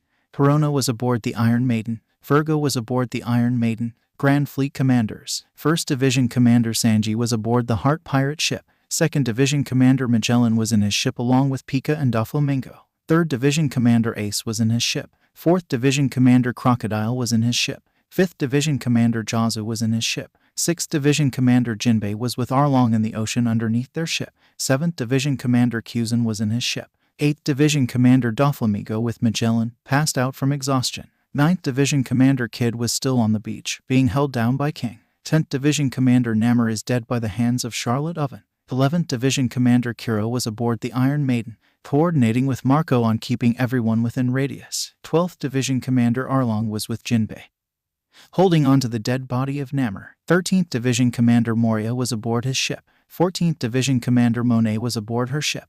15th Division Commander Lucci was aboard his ship. 17th Division Commander Dalton was passed out from exhaustion. 18th Division Commander Hawkins was missing along with Apu, taken by Jack of the Calamity. 19th Division Commander Jin was gravely injured. 20th Division Commander Sengoku was holding his own against the Yonko. Beast Kaido, being the former fleet admiral, sure helped. 21st Division Commander Dory along with the rest of the giant pirates were aboard their ship, fighting off the beast pirates. Allies, Sabo was with Kuzan aboard their ship. Nami was on her ship along with Smoker guarding the Heart pirate ship. Frankie was on his ship in his gigantic robot form guarding the Heart pirate ship. Robin had created a massive wall made from her arms and was on her ship guarding the Heart pirate ship. Chopper was on his ship, taking care of the wounded. Cavendish was aboard his ship fighting some beast pirates. Bartolomeo was aboard his ship. Leo was aboard his ship. Orlumbus was aboard his ship. Sai was aboard his ship. Idio was aboard his ship. Others. Yasopp was helping the Straw Hat pirates for the moment, with the Arc Maxim was hanging above him. Zoro was being treated per request of Tashigi, and Law can't refuse that. Brook of the Calamity was coming in close, entering the radius of the Iron Maiden. Capone Bajet and the Fire Tank pirates are going the opposite way. Vinsmoke Judge along with the entire Germa 66 army are going the same route as the Fire Tank pirates. Despite anything else that was going on, Blueno smiled knowing that he can move on saving as much people as he can. Savior. ARHGGGHH. Blueno screamed in the air as his very fabric was being pulled apart. He's further taken his fruit ability by setting a midpoint for his door, and a massive door emerged from underneath the Grandfleet. This is what he meant by keeping everyone close. He only had one shot to get everyone out of the war that had them pitted against Kaido's Beast Pirates and Big Mom Pirates. He continued to scream in agony as the giant door began to open, letting in some of the Allies' ship one at a time. The destination of his final door was towards the East Blue where the former Eanes lobby once stood. A blinding flash of light emitted in the air as the door finally completely opened, letting everyone who were in the proximity through. There you are. Brooke had followed the spirit of Kuzan, which was right next to Robin, and jumped into the light, disappearing along with the group. Then emptiness. The spot where the Grand Fleet had all gathered together disappeared within a doorway. This left an air of chilling silence where the Beast Pirates yelled in anger, while the Big Mom Pirates did the same. Those Grand Fleet members who were left behind could not do anything else but fight till the end. Fire Tank Pirates and Germa 66 are running for their lives. Sengoku the Buddha perished at the hands of Kaido the Beast. Namor was killed by Charlotte Oven. And Blueno, well, all he had to do was close his eyes and all will be well. Blueno died a hero. His very existence vanished in thin air, and a devil fruit fell from the sky where he had his door open for the last time. From the sky, it fell on the center of the beach, right next to some broken glass. There a hand suddenly appeared from the reflective surface and pulled the fruit within the glass, disappearing. Silence rang in the air as the entire Straw Hat Grand Fleet were all transported to the Olden Eyes lobby, an abandoned marine stronghold that was destroyed from the war between the Straw Hat crew and the CP9 agents. The first to yell out a command was Katakuri, who was the proxy leader in a state where Luffy was incapable of command. Set up a medical ward. Move all the patient to the new facility. Let's move. Everyone looked at him while he stood on top of the eagle's nest of the Iron Maiden. As soon as he gave out the command, everyone forgot their fatigue and went to work on the new medical ward. Several of the Grand Fleet members and their allies went to work immediately on creating a temporary medical ward. Everyone that was injured was transferred there. Everyone but their captain. Luffy was in critical condition. All available staff has been transferred over to the new ward while Law and Chopper remained aboard the submarine, doing everything they could to keep the Straw Hat captain alive. Chopper, any updates? Law had been restlessly trying to find any signs that the captain was okay, but so far nothing. I got movement on the toe, but that might just be muscle memory. Got anything? Chopper was in the same boat, employing all of his skill to save the life of Luffy. I noticed some surfacing from the chest cavity, but that could be due to blood clogging up the lungs. Law made a slight cut into the chest cavity, pulling it out from place. He observed the area and found that there was some fluid filling up the lungs. Crap. Chopper, we need to relieve the fluid as soon as possible. Damn. Chopper immediately went to work. And after an hour of draining and maintaining a steady flow of air, they managed to drain the fluid, but Luffy was still in a halfway point. He was dead, but the wasn't. We're going to be here for a while, stated Chopper, who got up and continued working. only having a moment to take a breath. Fine by me, stated Law. It was like the crew was willing to do anything for their captain, as it should be. Everyone else was concerned for the Strawhat captain, but they all had to stay strong, especially the Grandfleet commanders, as they represent the captain while he is away. Transition to Magellan and Sanji, who joined Katakuri and the Iron Maiden, where they discussed what to do next. We lost, stated Sanji, who leaned against the stone railing on the top floor of Anai's lobby. All three of them were up in the tower where the CP9 leader, Spandam, held Law captive. We were winning, but nobody predicted the arrival of the beast pirates. We are making too much enemies. Magellan had a cigar at hand, one that was given to him by Sengoku. Here Magellan, to being used by the Marines, exclaimed Sengoku with a smile on his face. Aye, replied Magellan, taking the cigar and stashing it in his pockets. He looked it over, remembering the fallen ally with a smile on his face, and asked for a light from Sanji, who gave him one. They all shared a moment of silence. What's next then? Sanji broke the silence and asked the important question. All the anger and adrenaline from the war made him irrational, causing him to release his power, a power that could have easily destroyed allies and enemies alike. We have to regroup and heal as a unit. We can't go out making rash decisions. Not here, not now, Katakuri finally replied. He was leaning against a wall, with one hand in his pocket and the other was flipping a coin. He was wearing his scarf over his face, and if it was a stranger looking at him, they would think he looked menacing. Up, Katakuri. You can't beat anyone with that. Sengoku and Katakuri managed to squeeze a one-on-one spar against one another. This fight taught Katakuri many things. The man was very strong, that he can tell. Agreed, stated Sanji, pulling out another cigarette to smoke. Magellan slowly nodded in agreement. The trio fell once again in silence. We'll get them. I'll be there for all of it, I promise, Sengoku stated towards Sanji, who was still grieving over the betrayal of Vista. Thanks, I'm counting on it, replied Sanji with a smile. Katakuri, I'm going to head out with Doflamingo to Dressrosa. We need to update them on what's happening. And we're the fastest and most reliable to travel at the moment. Monet greeted her lover with a kiss on the lips, which caused a light-hearted whistling from Magellan and Sanji. It was nice to find a reason to smile despite the dire situation they were in. All right, just be careful. Just remember to call for me when you need me. No matter what it is, I'll be there. Katakuri pointed at her pocket, which had his Vivre card safely stashed in there. She gave him a wink and flew to the ground, using her snow ability to create wings like her former harpy form. He watched her fly away, with a stupid grin on his face. There goes the 21st Division. They have made it a mission to go to Elbaf and unite with fellow giants scattered throughout the world. They promised to return with a large giant army. Katakuri changed the subject and pointed towards the sea, where the 21st Division immediately set sail. They sent out the distress call a couple days prior to invading Whole Cake Island. Dory, Brogy, Ors Jr., Hadrian and Surim all head out to reclaim the glory of the giant pirates. Yeah, young lover boy. Whatever you say. Sanji gave him a light-hearted pat on the back while Magellan snickered to himself. It was good to laugh once in a while. The CP9 agents, who were skilled shipbuilders and carpenters, used their skill to build a statue of Bluno, their fallen comrade. They worked tirelessly at the order of Lucci, who told them to use their sadness as energy to honor their friend. The Frankie family were formidable builders as well, and they helped build the grandest statue they could make in honor of the fallen ally. Sorry for your loss, men. The former Marine commander, Don Quixote family pirate, spoke with Lucci privately as they grabbed a drink of water. Yeah, me too. Lucci wore his tank top while his pet bird was in his shoulder. He was there with me since the very beginning. Training as a spy at a young age. He has been my friend since the very beginning. He's gone, but he won't be forgotten, replied Frankie, who gave him a pat on the back. He pointed at the nearly finished statue, and that brought a slight smile on the man's face. Yeah, he replied. In the distance they could see a cloud of smoke, but thought nothing of it, for they knew who it was. Ace was going on a rampage.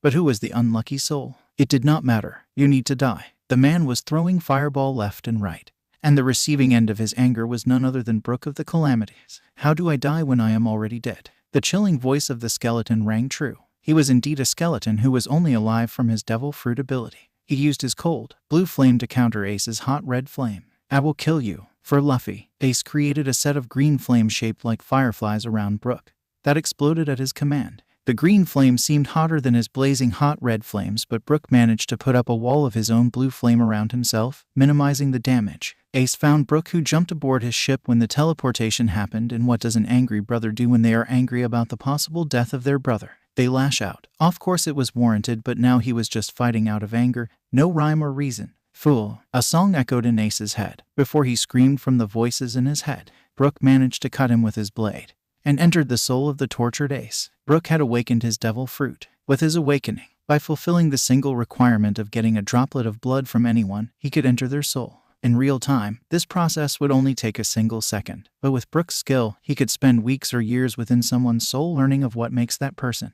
He used this same skill with Marco, learning of his inner desires and thoughts that nobody else would ever know. Now Brook found himself inside the soul of Ace. A blazing red flame covered his entire soulscape. Brook had to be careful, for a death in the soul will result in his soul perishing as well. Brook continued to walk in the endless inferno but was suddenly stopped by a young Sabo and Luffy who were both before him. In the soul world he could use his power in the same manner as in the real world, so he was able to make quick work of the soulscape clones. Next he went through a difficult set of people, who could possibly be Ace's early crew members. Lastly he fought against Whitebeard, a truly strong figure in Ace's soulscape. He held Whitebeard at such a high regard that he was the most difficult clone that Brook had to deal with. When he finally delivered the killing blow, it opened a door to reveal Ace, who was staring with a look of disbelief in his eyes. He was not moving as Brook pierced the soulscape clone of Whitebeard. Then the Whitebeard clone turned into Strawhat Luffy, who collapsed on the ground, disappearing in a cloud of smoke. Brook looked at Ace, who remained unmoving. I see. In the soulscape of Ace, Brook was there for weeks, but once he exited into the real world, it was only a mere second and the fight between Ace and Brook continued. No more. Brook sat down cross-legged, with Ace pulling back his punch, confused at what had just happened. What are you doing? Ace had two massive fireballs in each hand ready to burn the life out of the skeleton.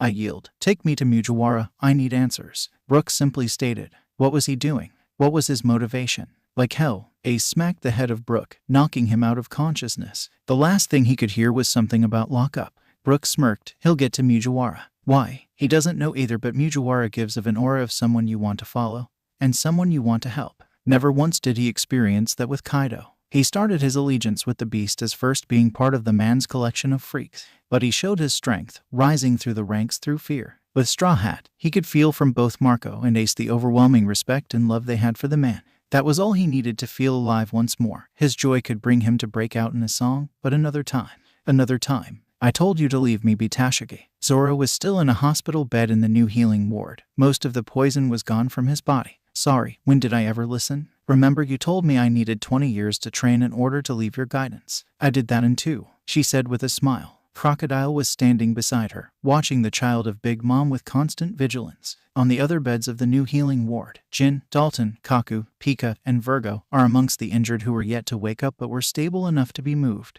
Doflamingo was already up and Crocodile needed to find the man. What's your allegiance, boy? Crocodile had a cigar in his mouth, and the scar in his nose gave him a menacing look. But Tashigi knew that Big Bad Crocodile was like an overprotective father to her. And Zoro, well, he felt no difference as he was strong in his own right, very strong. I guess I'm with Tashigi for the meantime, replied Zoro, holding the hands of Tashigi. What will you do when you get a chance to return to your mother? Asked Crocodile, who was asking all the important questions. Tashigi was not seeing it like Crocodile, and trusted her feelings for Zoro over everything. I owe your people my life, that much I know. But after the debt has been repaid, I will be on my way to my family. Swordsman's honor. Zoro brought out a small knife from his back pocket and cut his palm, letting the blood drip on the floor. Good to know, boy. Crocodile knew that a swordsman's honor is a respectable vow, but he was still going to watch the kid. He made his way outside Zoro's room, although not before noticing how much Zoro was able to comfort Tashigi, especially after what happened to Luffy. Outside the room he found Yasopp, sitting on the floor and reading a book. And you? I'm with you till it's not in my best interest,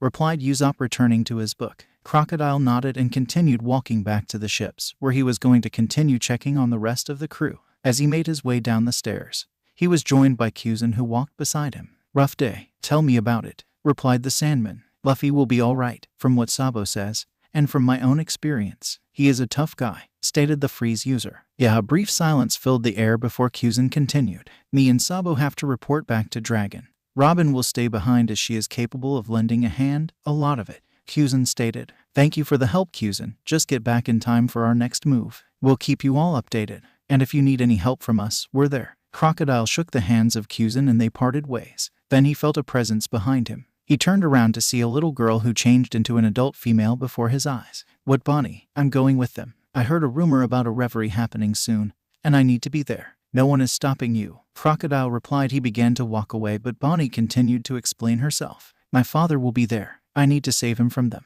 continued one of the supernovas. I just don't want to not be welcome when I come back. That's why I'm explaining so much. Enough, kid. You're always welcome here. With that, Bonnie stopped in her track as she watched Crocodile continue to walk away. She smiled and jumped in joy before running after Kuzan. Crocodile's last stop was Caesar the Clown, who has been nice from the get-go. He was helping by carrying Stop through the air. He was just strangely being nice. He was currently with Moria and Rob Lucci. They were just chatting amongst themselves when Crocodile passed by. Caesar the Clown, as I've asked everyone today, what is your allegiance? Crocodile asked, to which the clown was taken aback and he took a moment to compose himself. I fought Straw Hat at one point, experimented on children with the funding of Kaido, and I deeply regret it. I just want to be somewhere where I can make a positive influence and use my scientific expertise for the better. Caesar the Clown finished his thoughts and Rob Lucci and Moria both nodded, signifying that they were okay with the move. Crocodile sighed and continued to make his way to the shipyard. I'll run it by everyone, most likely. Welcome to the Grandfleet, Caesar the Clown, was the last thing he said. Now where is Doflamingo? Crocodile found the man looking out on top of a mostly destroyed lookout tower. He was sitting on the edge watching the sea as waves crashed against the rocky edge of Anai's lobby. He knew where I was at all times. That's why I couldn't fail. Doflamingo began continuing to look at the distance. I was in so deep in this business with him that I didn't think I have a way out. Then I met that Straw Hat brat and he gave me hope. He paused for a moment, giving Crocodile, who was standing beside the sitting Doflamingo, time to speak. So did everyone, he commented, but let Doflamingo continue. We were on our way to the war at Whole Cake Island, and I know you guys left Dalton to watch me in case I jumped ship. I get it, but he found us and his entire fleet was present. The entire beast pirate army that you guys fought against. How did fighting Big Mom's crew go anyway? We were winning, replied Crocodile. Right, of course. I didn't think anyone could prepare for 2 Yonkos and their army all at one time. He paused once more. We were attacked, my entire family, and Dalton's crew as well, where we were tied down in front of the ships. We tried to fight as hard as we could, but with all of Kaido's force raining down on us, we had no chance. Anyway, I got to go. See you in a few days. Doflamingo fashioned his coat into a proxy wings by using his string ability to fly. He joined with Monet and they made their way to Dressrosa in order to update King Riku of the events. 40 bullets were shot in the air. 10 were for the fallen allies and comrades that lost their life in the war. 10 were for Sengoku, whose bravery against Kaido and sacrifice gave the group a chance to escape. 10 were for Bluno, who heroically sacrificed his life to save everyone. 10 were for Namor, who tragically died at the hands of Charlotte Oven. Everyone decided to honor Sengoku by giving a moment of silence for the former fleet admiral. He was a respectable man who just wanted to keep his friends safe. Bluno was honored by the combined effort of the CP9 agents and the Frankie family in creating a statue to commemorate the heroic of the fallen friend and ally. The giant statue stands at the back end of the dock where everyone was at the moment. They were going to move it at the center of the plaza after the ceremony. Lastly was Namor, whose physical body was the only one they can bury. He taught me everything I know. I can never forget the time he beat me so badly that I finally understood that I can't rely on my talent alone. I had to train like everyone else. That's when I took my training seriously. All thanks to Commander Namor. Arlong was at the dock of Anai's lobby, where he was surrounded by everybody. Namor's body rested on a platform on the edge of the dock with his arms crossed and his attire the best attire a fishman could ever wear. He looked at peace and that was all that mattered. Everyone was present for the ceremony. All but Law and Chopper, who were still taking care of Luffy. He would want us all to continue, as Namor would not want to die a pointless death. He would want us to continue fighting until we reach our ultimate goal of bringing Strawhat Luffy to the rank of Pirate King. And I know he's fighting for his life right now, but he'll be okay. He always is. The heartfelt message delivered by Arlong could be felt throughout the entire Grand Fleet, allies, and newcomers. From his cell, Brook could feel everyone's soul being touched by the message. Zoro could see everyone's sadness, and despite Usopp's apparent indifference, he would be crushed to find his crew in such a state of death. A friend, an ally, and a commander. May he rest in peace. Jinbei finished the service and pushed the wooden platform into the sea. He was assisted by Jazu, ensuring that the platform was pushed gently. The sun was setting perfectly with the direction of the wooden platform, and Marguerite was tasked with launching a burning arrow.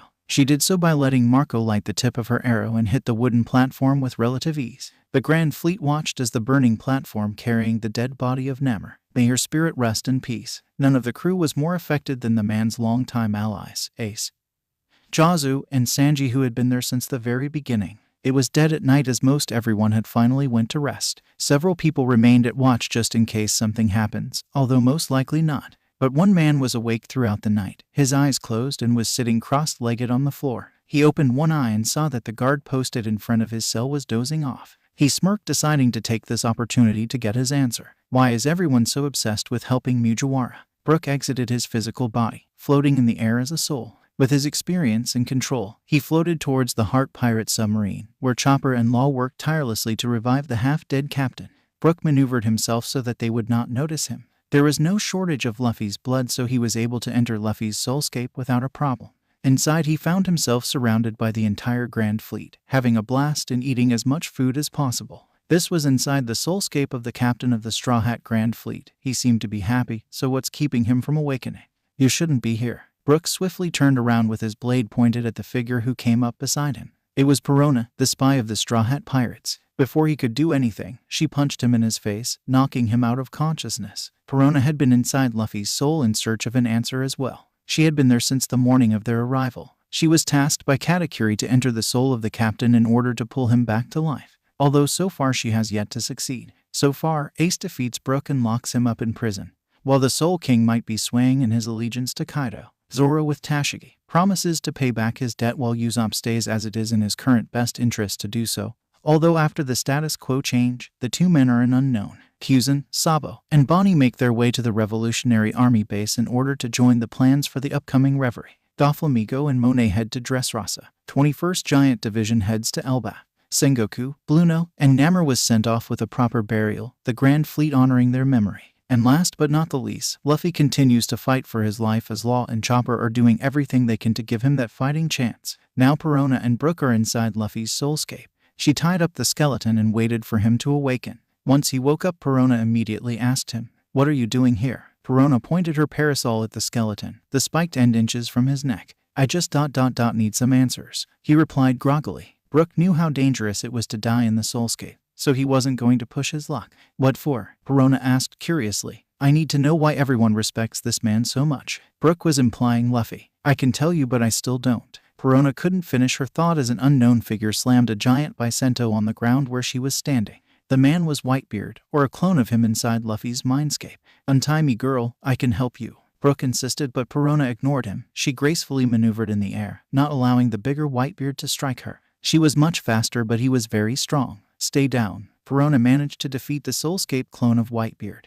But another strong clone showed up. It was a Soulscape clone of Shanks who got behind Perona and punched her on the ground. "Stupid girl, you're going to die in here." Brook yelled out, his hard exterior showing that he was just a soft person on the inside. Perona would not budge, fighting the clone of a Yonko by herself. Brook could tell that the punch shook her up as she was noticeably slower. "I can help you." Flashes of his crew and how they died went through his head. Their songs and happy times gone as they all aged, and he continued to live on. "Shut it." Perona stubbornly continued to fight with Soulscape Shanks ultimately standing above her, his sword ready to impale her. But before Shanks could stab her with his sword, Brook stabbed the Soulscape clone with his own sword, burning the clone within a beautiful blue flame. "How did you, Captain?" she said in shock. "Hi, Perona." The man held the rope that bound Brook. Straw Hat Monkey D. Luffy stood before her with a giant grin on his face. She would be their messenger. At a young age, the biggest impact on her childhood was the death of Gall D. Roger. She can remember reading about how he died announcing to the world that One Piece was real. In her young days, she dreamed of finding the Covenant treasure one day, but the dream disappeared in the back of her mind as she aged. Years of training earned her the respect of her people, and she is one of the few people who has mastered her race's secrets and fighting techniques. Now, she had been patrolling the edge that was her duty for the day. For such a powerful figure, she was tasked with such a meager task. This was her duty, this was her sole purpose. It was to protect her people and the land in which they inhabit. Her ears perked up at a strange sound that came from the north side of the island. Her sense of hearing was one of the most powerful of her people, and coming from the south end of the island, she can hear something was wrong. She made a mad dash towards the north end of the island to find that a giant mammoth was rampaging through the island. "Where is Raizo?" it yelled in anger. "Please stop. We do not know. Just calm down, Jack of the Calamities, and you can look for Reizo. Just stop destroying everything." The mink responded, begging the beast to stop what he was doing. "Shut it, Inuarashi, I know you are hiding him. Where is he?" The mammoth attempted to smash Inuarashi with its trunk, only to be caught midair by the same man. She smiled at this. She trusted the man's ability. She knew he would be all right. She looked at the time and found that it was 2 p.m. in the afternoon. Just 4 more hours and they would have to withdraw. She rallied her fellow minks to fight off the invading beast pirates. There she was, only a few hours ago, complaining about how her duty was dull and boring. Now she was fighting for the life of her people and their home. She was fighting for the ancient island of Zu and the mink tribe. Her name was Wanda, member of the mink tribe, a canine breed. She swears on her cutlass that she will defend her land without reserve. After 5 days of blood-filled battle, the results of the deadliest battle in mink history was finally in. Jack had terrorized the zoo island for 5 days, and in that time, his men tortured and killed their people. Inuarashi lost one leg while Nekomamushi lost one arm.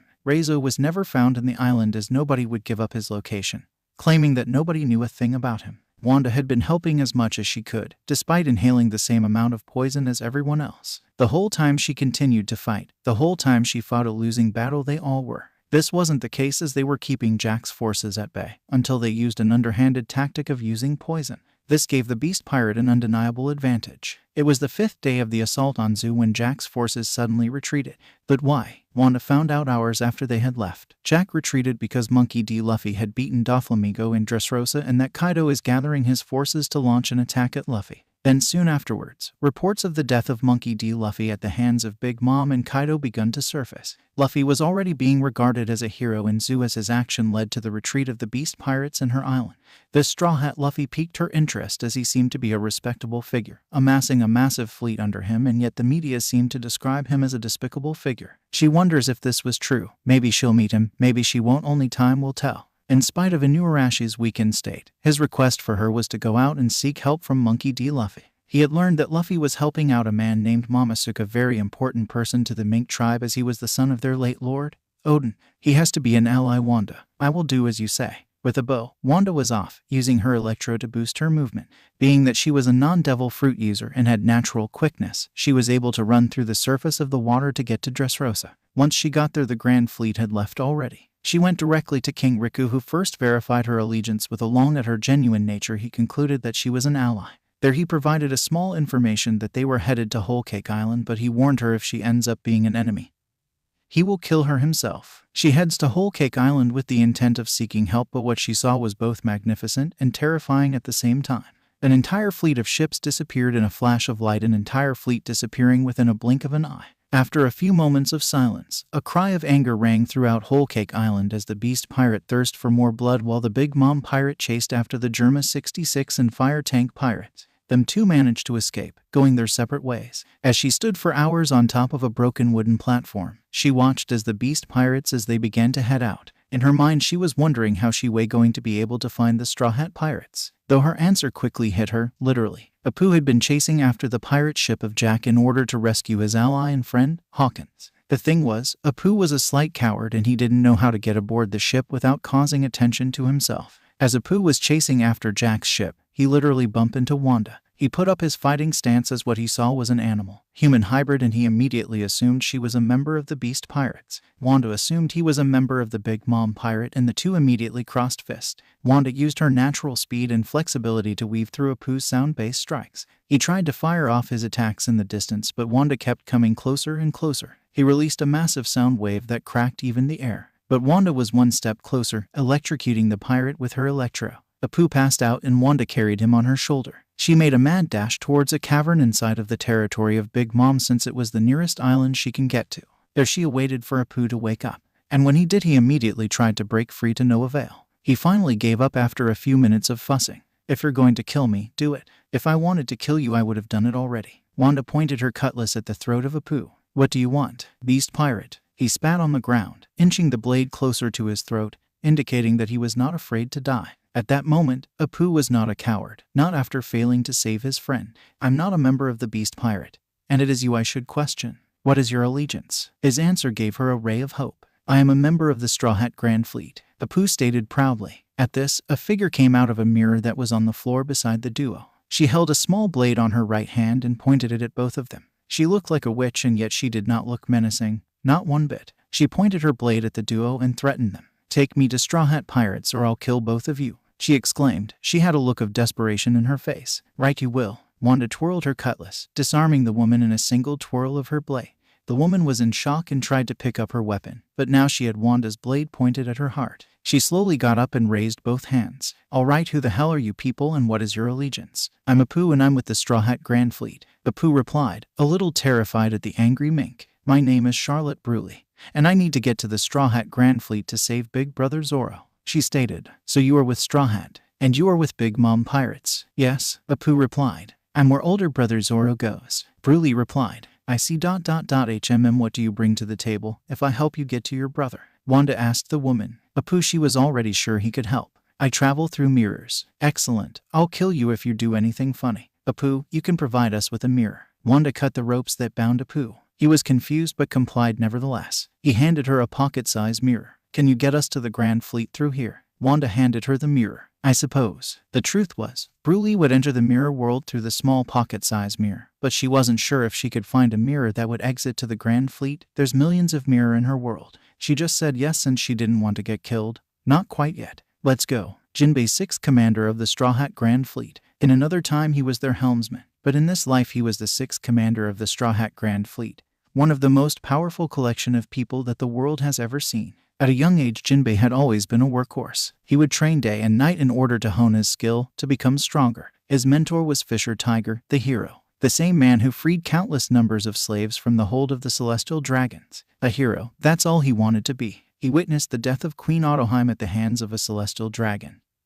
but her message remained close to his heart. His adventure was grand as he made a name for himself after the death of Fisher Tiger. He led the Fishman pirates into relevance, inspiring aspiring pirates such as Arlong the Saw and Hody Jones. At the beginning he resented humans for what they've done, but countless days spent with Whitebeard and his crew gave him a different view of humans. Several years later his fame drove him to become one of the Shichibukai. He already trusted Whitebeard to watch over Fishman Island, but he wanted to be extra safe. There he met many prominent figures. When it was first created, the members were himself, Dracula Mihawk, Gecko Moria, Boa Hancock, and Crocodile. As time progressed, people were being added one after the other, but they would soon be defeated by none other than Monkey D. Luffy. Crocodile was the first to fall, joining the man in his conquest of the world.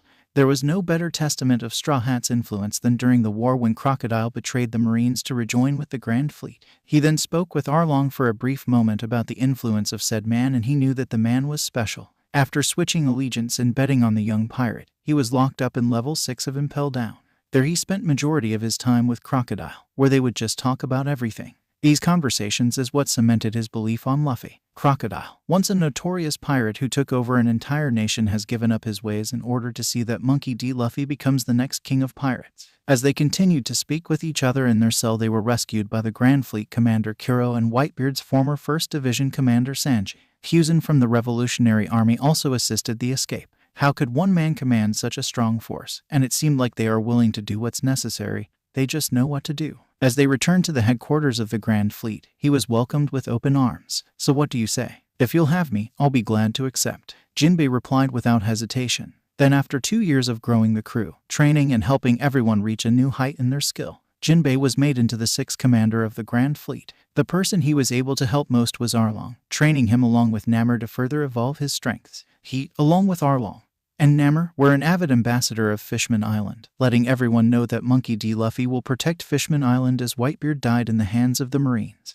At first he had little support, but as the time passed he was able to convince King Neptune to hold off the persistent Big Mom and proclaim that Fishman Island is under the protection of Monkey D. Luffy. As the Straw Hat pirates arrived in Fishman Island, there was no doubt in his mind that Luffy would be the man he always imagined him to be. He was more than right, as Luffy and his crew quickly dismantled the new Fishman pirates. During the war against Big Mom at Whole Cake Island, he felt that he could have done more. He should have done more to prevent the death of Namor, and yet all he can do is move on and learn from his regret. He reflected on the life he had before joining the Straw Hats and smiled. His name was Jinbei, a warrior of the sea, and now he was the 6th commander of the Straw Hat Grand Fleet. In this moment, he watched as his fallen brother sailed away towards the sunset while on a burning platform. Elbef Island. The 21st Division consists of a few members. Dory stands at the helm as their commander, as he's proven that his brain is much more suitable for the role than Brogy's brawn. After Dory and Brogy, there was Ors Jr., a former ally of the Whitebeard pirates. He truly respected that crew. But at the death of Whitebeard, his services was welcomed by the Straw Hat Grand Fleet.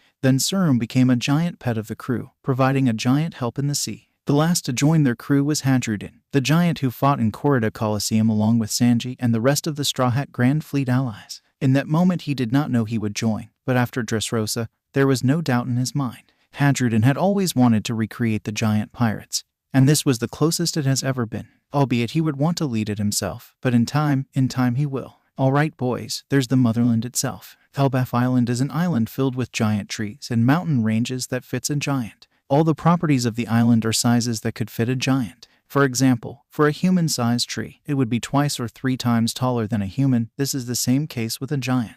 This caused a brief period of time where the once peaceful giants would be constantly raided for supply that inhabited their island.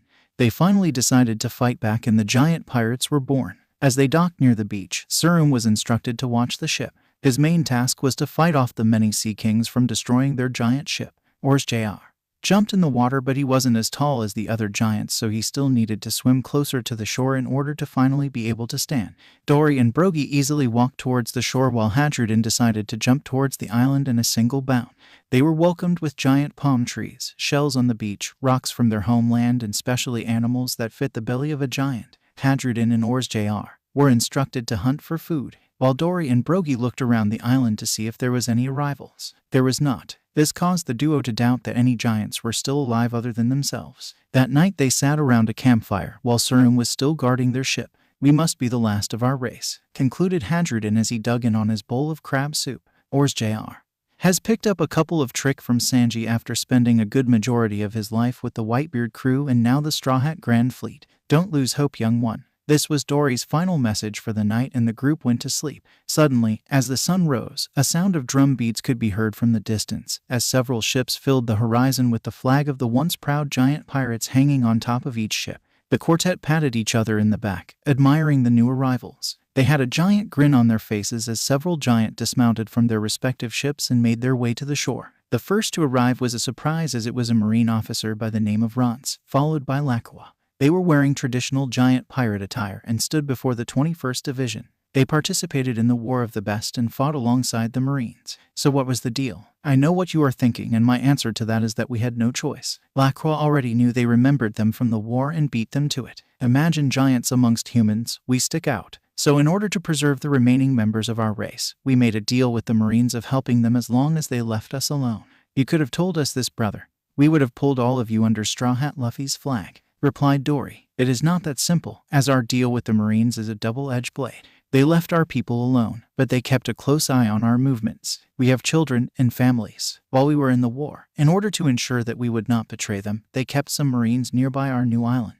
They threatened us." Lacroix pointed at the ships behind him, where Hadrudin noticed many young giants peeking from a distance. "We left as soon as we can. While the Marine was at a dysfunction, we left and we answered your call. So what now, Dory and Brogy? Will you answer for our race? We made a call for any giants that wanted to help bring our race back to what it once was. And I never imagined I will see children again. After a century, I see little children who will grow up to be strong personalities within our race. We welcome all giants. For Strawhat Luffy and the Grand Fleet, I, Dory, the 21st Division Commander of the Grand Fleet, welcome all of you to the Strawhat Grand Fleet. As for the children and your loved ones, we will protect them under the Strawhat flag with all our might." There was a brief round of silence. Then an enthusiastic clap started from the children of the giants, and everyone joined in whistling and clapping in excitement.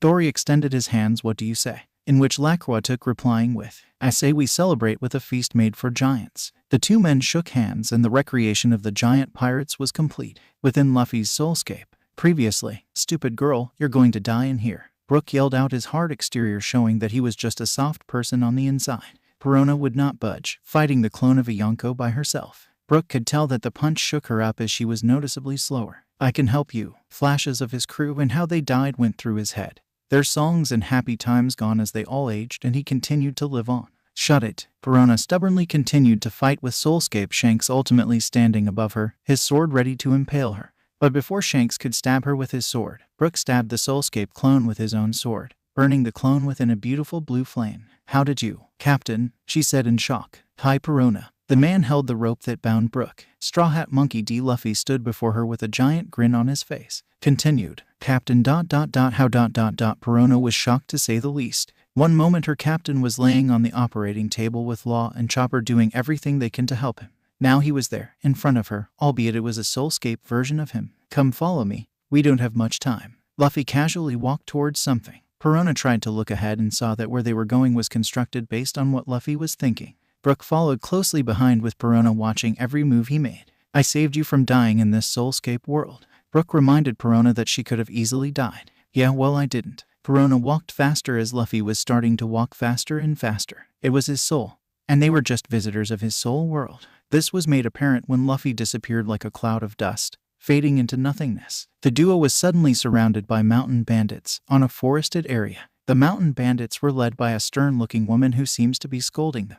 Then the memory changed to where the same lady was giving them food and shelter. This gave them a warm feeling on the inside for some reason. We're just feeling what he felt on this memory. It is etched in his soul and we are just a guess of his. We are at his mercy. Brook whispered to Perona, but she didn't take kindly with the beast pirate. This is my first time extending my spirit into the realm of the soul, but you don't have to hold my hands on this. Thank you very much. The environment shifted into the duo watching as Luffy swore an oath of brotherhood with Ace and Sabo. Perona has warm memories of Ace and Sabo as they were her allies, while Brook only managed to encounter Ace. Both of their encounter was brief, but Brook can tell he was formidable. The first encounter was a fight in which Ace was just trying to distract Brook, but the most recent one was an angry Ace who was dishing out power moves one after another. But he was very rash in his decision. Brook could only smile at the thought of fighting against an Ace with the same set of intensity but using his head like their first fight. So you ate the spirit fruit? Brook asked. Something like that. More of a Hollow's ability, but it's in the realm of spirits. Perona casually answered as she continued to watch the life of a young Luffy transpire. She began to feel sad at the sight of Sabo sailing away, only to be burned down by a celestial dragon. She could feel the heartbreak that filled Luffy that day, but that couldn't be, as Sabo was alive and well. So what happened? Her question was answered as they remained where they were until night time. It was strange that Luffy was not present with them. In the night they noticed that the little boy named Sabo was floating on a wooden pile. Then as the sun rose, a ship that housed the Revolutionary Army rescued him. They were confused at why they were seeing something that Luffy did not experience firsthand.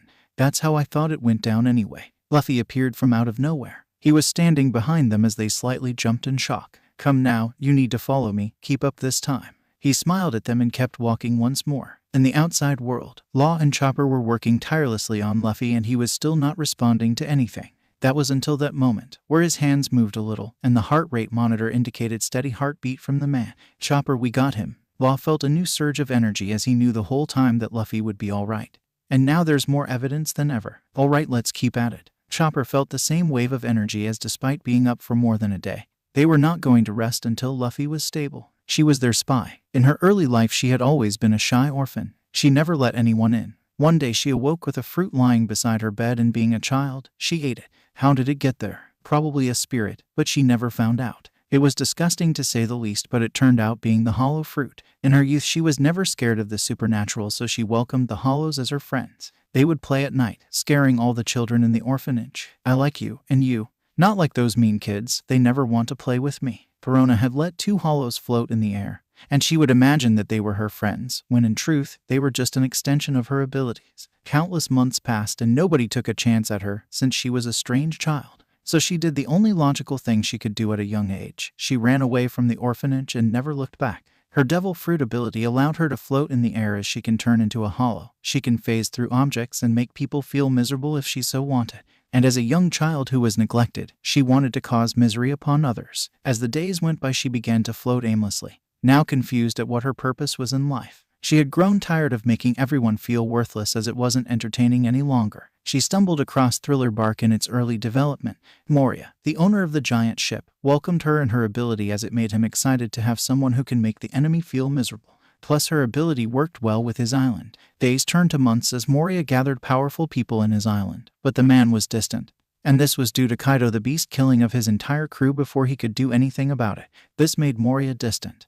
And this made Perona anxious for a place in which she can be accepted. In the arrival of the Strawhat pirates in Thriller Bark, Perona instantly became friends with Marguerite. She was tasked by Moria to kill her, but instead she became friends with her. With the Straw Hats' victory against Moria, she was quick to accept their invitation to join the Straw Hat Pirates. As the official member of the Straw Hat Pirates and not a subordinate member in the Grand Fleet, she had higher authority than those members, yet she did not take advantage of her position. She was humble and kind, which earned her immediate respect from the crew and the fleet. During the War of the Best, she was the first to get a glimpse of the battle. With her ability, she flew to Marineford and looked around for more valuable intel. As the Straw Hat Pirates entered the war, Perona was tasked along with Marguerite to fight Boa Hancock and keep her busy while Captain Luffy attempts to rescue his brother. They kept her busy all right, but unfortunately, a cyborg used its devil fruit ability to send every one of the crew to a different direction. She learned that her captain got away, but she woke up in the base of the Revolutionary Army. She sent out a message to everyone that they would need 2 years before they could reunite.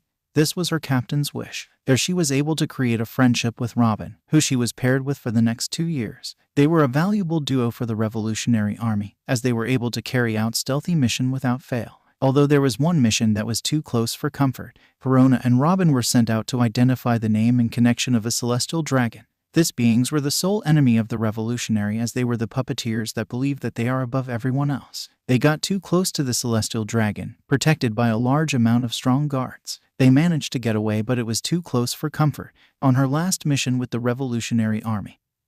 Her training and growth throughout the past 2 years was all thanks to them. She helped them one last time as Robin was trying to find the location of her friend and one of the benefactors of the Revolutionary Army. After the War of the Best, Kuma had disappeared in the face of the map. With the help of Perona, they were able to locate the man in a remote island, trying his hardest to battle his programming. Perona parted with the revolutionary in good terms. As she arrived in Sabayati, she immediately apprehended a group of impostors that pretended to be her crew members. She did so just before Jin and Kuro were about to be killed. Although when Perona thought about it, there was no way they would have lost. Reuniting with the crew, she had a pretty quiet run during Fishman Island. She was a catalyst on shifting the war, but her role was minor compared to the others. During Punk Hazard, she also had a quiet run. Although during the Dressrosa saga, she was a pivotal part in learning about Doflamingo's trickery. She, along with Virgo, saved the life of King Riku. And after Luffy defeats Doflamingo, King Riku resumed his rule of Dressrosa. Then in Whole Cake Island, she fended off the invading beast pirates as Virgo suffered a severe injury from the works of Jack. Keep pressure on your wound to stop the bleeding. Perona gracefully maneuvered through a group of beast pirates who were trying to make a name for themselves by killing members of the Straw Hat Pirates. Unfortunately for them, the Straw Hat Pirates were not weak, not one bit. She threw a hollow straight at one of the beast pirate, causing him to sink on both knees. Another pirate tripped over his comrade and fell flat on his face. 2 more beast pirate tried to get close but met the pointy end of Perona's parasol. Quite easily she dismantled the beast pirates, forcing them out of the Iron Maiden. If Jack would have stayed, she knew they were in trouble, but they were okay as soon as he left out of boredom. It also helped that Marguerite was snipping some beast pirates from the eagle's nest of the ship. As they were all saved by Bluno, Perona was immediately tasked by Katakuri to look for answers regarding their captain. She was the only capable of going within someone's soul, and that was what she did. Now she was tasked with the very important job of going in Luffy's soul world, trying to awaken her captain from his deep slumber. Brook the Ten Calamity. In another life he was their musician, but in this life he was the Ten Calamity of the beast pirates. But for how long? It has been so long since he was a young man. All he could remember was he had a fairly musically filled childhood. That was how he had a strong affiliation with music. Since he was young, he enjoyed music and delivered it. Years passed, and in his early adulthood he joined a pirate crew. That same pirate crew died as they aged while he lost his flesh and turned into bones. He ate the resurrection fruit, granting him the gift of immortality, but it was also his curse. He found himself under the collection of Kaido, a man who collected freaks of natures. He let it happen as his spirit was completely drained. He watched his friends die. He could not die. So now he was simply a walking, living skeleton. Brook would be showcased in front of some members of the Beast Pirates. He would go out on a stage like a circus freak and they would look at him in fear. But as the time passed, he grew tired of being a freak and eventually he fought back. He got a hold of a cane and infused it with his resentful and vengeful soul. That day, he managed to kill several beast pirates, only stopping when King and Jack held him down for Kaido's judgment. Kaido was instantly smitten by the skeleton. He offered a high-ranking position in his crew. Brook agreed, but only if he had his own island. That was how Howling Wolf Island came to be. Kaido gave it to Brook in exchange for his loyalty. Loyalty was a loose interpretation of Brook and Kaido's relationship. Brook would only ever come out when there was a grand battle taking place. He was not scared of Jack as he would stop by to try and tell him what to do. He refused and Jack didn't push his luck. For some odd reason, Brook gave off a threatening aura that not even Jack would challenge. Although Brook was really scared of Queen and King, 2 people he has yet to really see in action. Apparently, they are so strong, they make Jack look like a lost puppy. That was the rumors anyway. In the aftermath of the War of the Best, Marco the Phoenix was transported into his island by Bartolomeo Kuma. Why? He didn't know either. But in that 2 years, he had a renewed fire within himself. Marco the Phoenix was training tirelessly in order to aid Strawhat Luffy in his quest of becoming the king of pirates. Why? Why go through such extreme lengths for someone else's dream? He needed answers. Marco eventually got away after 2 years of training. Brook didn't even try to stop him as he let him leave. In the passing days, Brook found a new interesting group of people, the Zoan users that were the former CP9 agents. Brook immediately took care of them and brought them to the attention of Kaido. He liked the addition of more Zoan users, but he was immediately upset when Ace invaded his land and ran away with the CP9 agents. Jack tried to fight him, but Kaido got in between. During Whole Cake Island, he crossed with Kyuzen, an ice elemental type fruit user. The battle was exciting to say the least, but it did not last that long. Kyuzen was pulled through a door and Brook chased after him by remembering his soul. As he got close to Kyuzen's soul, he disappeared along with the Strawhat Grandfleet in thin air. At an ice lobby, he was in the middle of enemy line, and what do you know? Ace was the one to apprehend him. An angry Ace, to be exact. He entered Ace's soul world and found that he was very loyal to his brother Luffy. Again he wondered why this is. He had to learn the answer. So now Brook is in Luffy's soul world, trying to understand what makes Luffy so likable by his crew, and his forced loyalty with Kaido, wavering with each passing minute. Doflamingo and Monet to Dressrosa. Silence filled the air as the two traveled towards Dressrosa. It was still awkward between the two. Doflamingo decided on breaking the silence.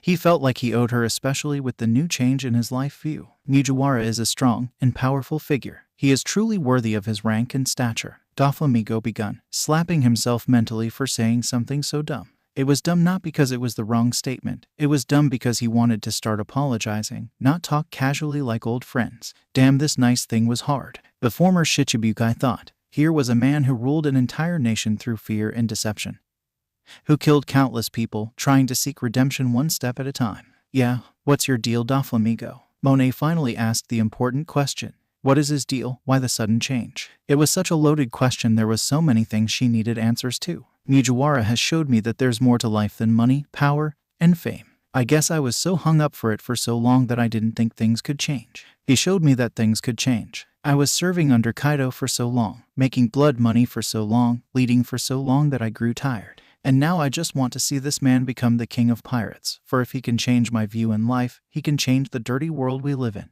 Doflamingo continued to fly beside Moet, not once looking at her as he spoke. He was still ashamed for what he did, and it was now time to move on, one step at a time. You know, I truly respect you. You saved myself and my sister from a life of hardship and pain. We could have been selling our bodies in order to eat, but you gave us shelter and a purpose to exist. Your dealings was dirty, but it was still better than living on the street. We didn't know any better either, so I still thank you for that, and whatever got you to change your mind, keep it up. Monet closed the conversation with that, and Doflamingo was glad she saw things as she did. They arrived in Dressrosa in due time and found that the city was bustling with excitement.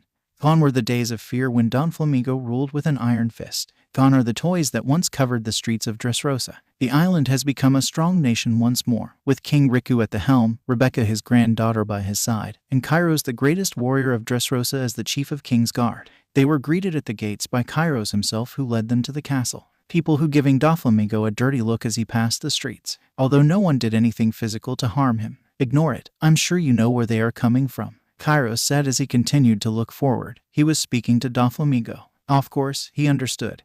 That was why he needed to redeem himself, but how? He still hadn't figured that out yet. As they arrived in the castle, Doflamingo noticed that his decorations had been changed into a more traditional look. He could remember the decorations from 10 years ago, before he invaded the nation. It was back to how it was before, as it should be. Welcome, Strawhat Grand Fleet commanders. I heard the unfortunate news. I'm sorry to hear of your loss. King Riku welcomed the duo in his throne room, where he was busy with paperwork. He gave them a moment of his time. That was all he could spare. Yes, we only came by to update you on the status of the Grand Fleet. We are fine and recovering from the blindside by Kaido and the Beast Pirates. We will be back and running in time. We just wanted to make sure that you continue to raise our flag, as our defeat at the hands of Big Mom and Kaido has circled the globe already. We don't want our islands to lose all hope. Monet was a great speaker. Doflamingo remained silent. We owe Mugiwara our life. We would never take down his flag. King Riku shook both of their hands. A moment of eerie silence filled the air as King Riku shook the hands of his former enemy. Not all was forgiven, but this newfound alliance was not one King Riku will question again. Doflamingo did not drop his gaze from the king as the two separated from their firm handshake. He learned so much from just a handshake, and he was grateful. They were led back into the dining hall as King Riku needed to return to his paperwork. Their princess Rebecca had prepared them a meal which she insisted they ate. Thank you, said Monet. Doflamingo was thankful as well. It's the least I could do. She seemed to bear no more grudges towards Doflamingo, as she was generally a kind person in heart. How's everyone? She seemed to be itching to ask a certain question, but Monet could not figure out what. Everyone is well. We had some casualties from the battle as well as heavy injuries. Monet paused and remembered that her and Marco had a thing. And Marco is all right. That's good to hear. she said with a giant grin on her face. That concluded the meal and the two were off. I just received a message from Kuro. They want us to keep going and update all the islands we currently control. Sure thing, Doflamingo replied. It was a new day, a new life, for him. The duo went through the islands that were under Strawhat Grandfleet, most of which were sure that everything was okay. Some thought that Luffy had died. They did not give a definite answer, but they were sure he was okay. He had to be right. The entire trip went without much fuss, and it was now time to return to a nice lobby. This was pretty successful, Monet commented, growing slightly more comfortable with the former warlord. Hey Monet. He too felt that he was slightly getting better as a person, as he was now paying for his sins. Yeah, she looked at him wondering what it was he wanted to say. For some reason he was going to blurt a secret he has yet to tell anyone. For some reason he trusted her with this. Don Quixote, Rocinante is alive. I didn't kill my brother. What? Was all she could say. The faithful death of Don Quixote Rocinante. Why did you betray me, brother? Doflamingo was standing before his brother, his gun pointed directly at his heart. Everyone was instructed to leave them, as the two shared a moment. Rocinante put a silent field around them, allowing them to talk peacefully. You have to change your way, brother, was all Rocinante said. Doflamingo closed his eyes and shot at his brother, the bullet only grazing his heart. Doflamingo kneeled down beside his brother's fallen body and whispered in his ears, Stay down, brother, for today you are dead. Doflamingo gave his brother a kiss on top of his head and walked away. Leave the body where it is, leave it as an example. Doflamingo looked at his brother one last time before walking away with his men following him closely behind. That day he showed mercy. That day he spared his brother as in the middle of the night, Rocinante got up and limped towards the dock, where he got on a boat and went as far away from Dressrosa as possible. It would not be for another year that Doflamingo would receive a message from his brother. It was a sealed envelope with their family logo. Inside was the letter R along with a toy soldier. Good, was all Doflamingo said. His brother was within Luffy's soulscape. Remember, keep up. His voice was a little distorted as they have been within the soul world for some time. It's only been a few seconds in the real world, Brook stated, as he kept a pocket watch that indicated real time on the outside world. They could experience so much within Luffy's soulscape, and it would only be a few seconds in the real world. This is the magic of Soul World. Now the duo found themselves looking at Katakuri, who was tied to a post. He was badly beaten, yet his resolve remained firm. This was how Katakuri was recruited into the crew, and they witnessed every second of it. Brook could feel the respect Luffy was receiving from all of his subordinates. One after the other, they joined him. Was it his overwhelming charisma, charm, his character? Tashigi was next after defeating Buggy the Clown.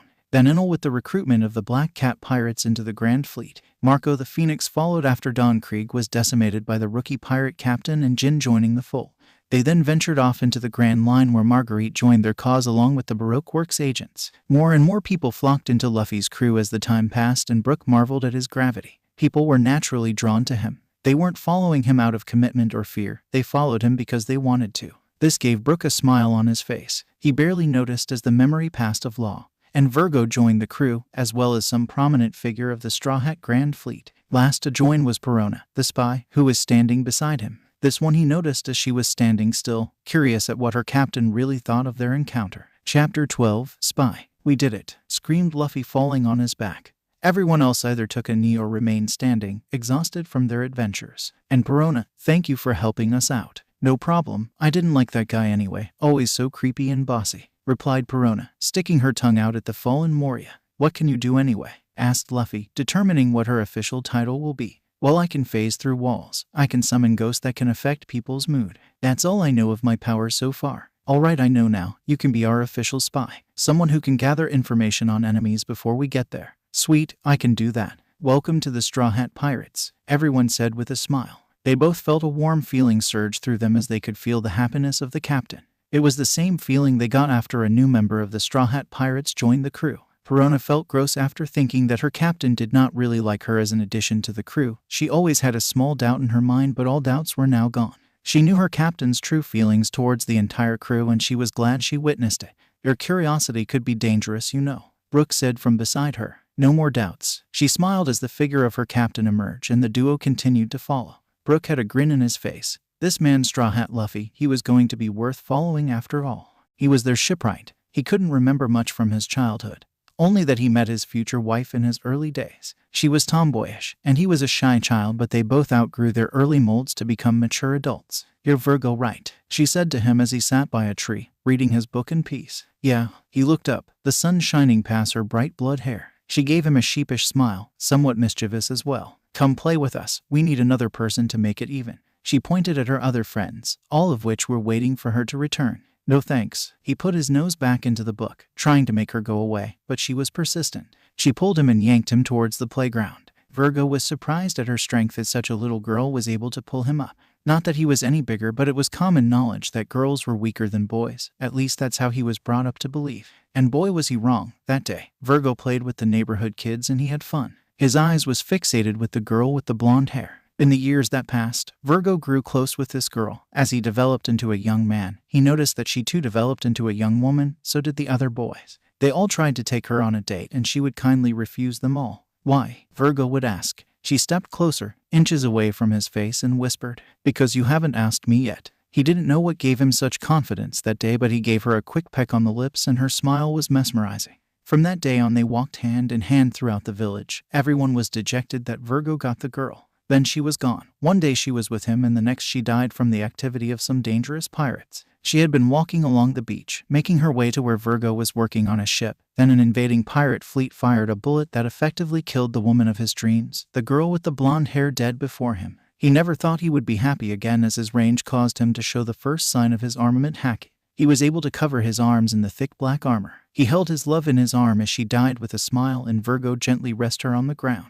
He got up, anger consuming his entire being, and he went berserk, decimating all in his path. 2 hours has passed since the pirates attempted to invade the island and the Marine Captain Garp arrived with a shocked look on his face. All the pirates were dead. As one man stood on the beach, his body covered in blood, on hand carrying a shovel, the other a bamboo stick he used as a weapon. In front of him was a tombstone, and Garp slowly walked up to the young man, placing a hand on his shoulders. "It's okay." It was that day that Garp brought the boy aboard his ship, training him to hone his skill. It was that day that Virgo became a demon. Several months passed and Virgo rose through the ranks with ease, becoming the right-hand man of Captain Garp. He focused on growth, forgetting everything else. The death of his girl still brought nightmares in his sleep. Virgo sat by a metal post on board Captain Garp's giant marine ship. He was reading a book when a marine officer approached him. He looked up and he was yet again blinded by the sun shining through her beautiful brunette hair. Yes, this was all too familiar. It couldn't have been a coincidence, but it had to be. "Sir, I wish to request for a spar, sir," she said, saluting at Virgo and maintaining proper posture. He looked behind her to see a couple marine officers snickering amongst themselves while they mopped the deck. He then returned his gaze at her. "They put you up to this. They said that I can get out of doing chores by defeating you, sir." She replied. She was very honest. He admired that trait. "I see." He removed his coat and accepted her challenge. A circle formed around them with crew members joining the fun, betting on who would be the victor. Garp watched from his tower, smiling as the duo engaged in a good-natured spar. Virgo ultimately came out victorious, but she showed that she was a capable fighter, even revealing for a moment that she possessed a very rare and powerful devil fruit ability of becoming metal. She got the name of Iron Maiden for this. He helped her up and it was that day that Virgo grew attached to the girl. But he would not open up. He couldn't, not after what happened. "Why do you push me away?" She had a stern look on her face. She had grown attached to Virgo as well, even falling for the man. After a year of service together, she finally had enough. He was always distant with her, but he would show signs of his sweetness. It's because Virgo didn't want to say it. He couldn't be attached. Not again. "Why? Just tell me you don't want to be with me and I'll go away." She was begging him for some answers. Virgo could not find his words and the look on her face broke his heart into tiny pieces. She looked away and began walking away. He grabbed her arms and pulled her close to him. "It's because I can't lose you." It was that day that the two became an item. They were inseparable. He told her about the girl with blonde hair and she understood why he was so overprotective. She guaranteed that she'll be fine, even joking that she could beat him in her sleep. This caused a sly smile from Virgo in which she slapped him on his arms for thinking dirty thoughts. The two became a power couple, becoming a powerful team that would go on covert missions. It was one particular mission that gave them a rude awakening. They learned of the things the celestial dragons were allowed to do and it made them sick. They reported this to the person that was their commander at the time and he blatantly disregarded their claims and put them on leave. So they left, escaping to Water 7, her hometown. It was there that they got married, with Garp administering their union. They made their own house, made friends, and for once in their life, they were normal. Virgo was out on some errands when he suddenly dropped all the wood he was carrying. He quickly ran towards the inside of his house which had been rummaged through and destroyed. He yelled for his wife but there was no answer. His heart fell on a dark place as he found his wife, lying on their bed. Her face was calm yet she was not breathing. She was dead. And for the second time in his life, Virgo buried the love of his life. Days turned into months, and months turned into years. Virgo was going through life on a day-to-day basis. He did not care for anyone. He did not even care for himself. At first he tried to find the culprit of the death of his wife, but everything led to a dead end. He was working at a shipyard along with Rob Lucci, Kaku, Khalifa, Jabara, and Polly. He would not mingle with his co-workers. All he did was work. It was this job that allowed him to meet his future crew, the Strawhat Pirates, and he was very grateful for this. They gave him a purpose. Once the CP9 agents were defeated and Water 7 was peaceful once more, Virgo joined their crew and even building a ship called the Iron Maiden, in honor of his late wife. His adventure with the crew had been a blur, but he was glad to be with them. Despite the countless injuries and pains with their adventures, he was still happy that they gave his life a purpose, and he wouldn't trade that for anything. Now he sits on the new healing ward at Anai's lobby, where he officially considered his adventures with the crew begun. There he was lying on a hospital bed, healing a wound created through his fight with Jack of Kaido's calamity. He sat up on his hospital bed, reading a book when someone approached him. This was all too familiar. And once more he looked up and found the sun passing through her mesmerizing black hair. "Yes," he croaked out as his voice got caught in his throat. "You took your medicine," she said, as she had countless arms working around the facility as her ability allowed her to do this. "Yeah, good. We don't want anything to happen to our trusty shipwright." She gave him a sweet smile and walked towards her next patient. "Thank you, Robin," he said, which caused her to pause and looked back at him. "Of course, Virgo," she replied, causing the once dead butterflies to fly through his stomach once more. Yes, this was indeed too familiar. Frankie, former heart of the Don Quixote family. In another life he was there, but in this life he was heart of the Don Quixote family, a former Marine base captain and currently an ally of the Strawhat Grandfleet. His family was everything to him, and he would go through anything just to see his family happy. This is probably why he got along with the Straw Hats so well. They were a family. This is probably what swayed him into joining the Alliance. That and the assistance of the Straw Hat Pirates into helping him save his family. Frankie family go. Frankie has begun entertaining the Grand Fleet members, becoming a welcome distraction from the events that occurred in Whole Cake Island. He has set up a mini-stage where he uses his charisma and showmanship to entertain the crew. His entire family are part of the production, which began with a baby Frankie, growing into a giant cyborg Frankie within the end of the play. They took a collective bow with the massive applause from the crowd. Everyone was welcome to perform on stage, as it has now become an open forum. As he was watching the crowd, Kuro of all people approached him. "Hey, thanks for this. It really brings the morale up." Kuro looked around, seeing everyone laughing and enjoying themselves. "Of course, it's the least I can do," replied the cyborg, putting away some of his props. "Any truth in that story?" Kuro asked, talking about the play that just happened.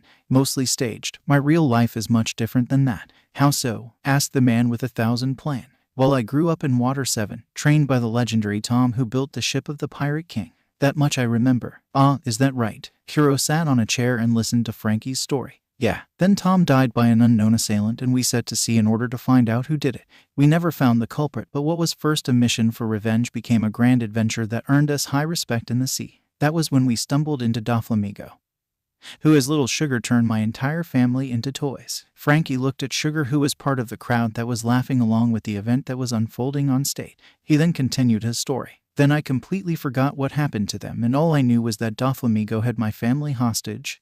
That was all. So I did his bidding. I became part of his army in fear of what will happen to them. I was able to infiltrate the poorly managed Marine base and became the post commander. There I was able to help Doflamingo to do his dirty work without Marine interference." "I see. So what else happened in between?" "I grew my influence, my power. People even feared me. The only time I ever showed my true power was in a dream. It was a weird dream since it felt so real. Vice Admiral Nami was there. So was Charlotte Zoro, God Yasopp, 1st Division Commander Sanji, Shichibukai Robin, Heart Pirate Captain Chopper, Brook Aka 10, and Strawhat Luffy. I hear a lot about that dream. Anyway, continue." "So that was it. Then I met the Straw Hats. They helped me rescue my family along with Chopper and Nami. So I really owe them for that." Frankie concluded his story with that. "Well, it's good to have you on our side, Frankie," said Kuro. "Glad to be here." Frankie then faced the man and gave him a smile before returning to cleaning up. This was indeed a good bunch. Kuro walked away from the scene, going into an empty alleyway. He then removed his glasses and smiled a giant menacing grin.